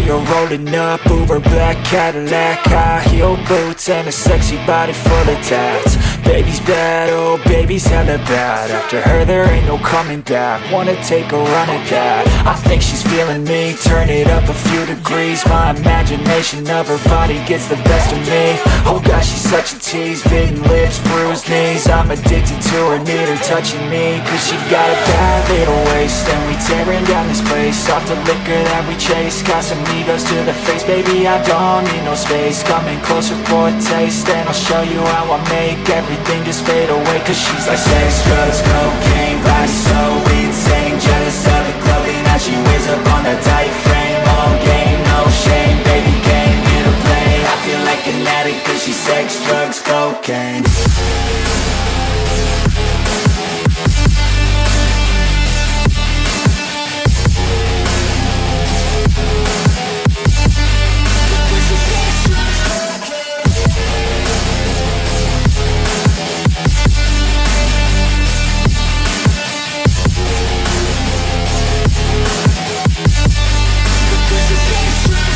Got a fine little body and her mind's kinda naughty. They say that once you taste it, you cannot replace it. She could get you high, all the dopamine inside triggers fast once she's naked. Her body's a creation. They say the devil made her for his entertainment, but even he couldn't learn how to contain it. Her high heels make a damn good statement. There is no replacement, a body by Satan. Cause she got a bad little waist, and we tearing down this place. Off the liquor that we chase, Casamigos to the face. Baby, I don't need no space, coming closer for a taste. And I'll show you how I make everything just fade away. Cause she's like sex, drugs,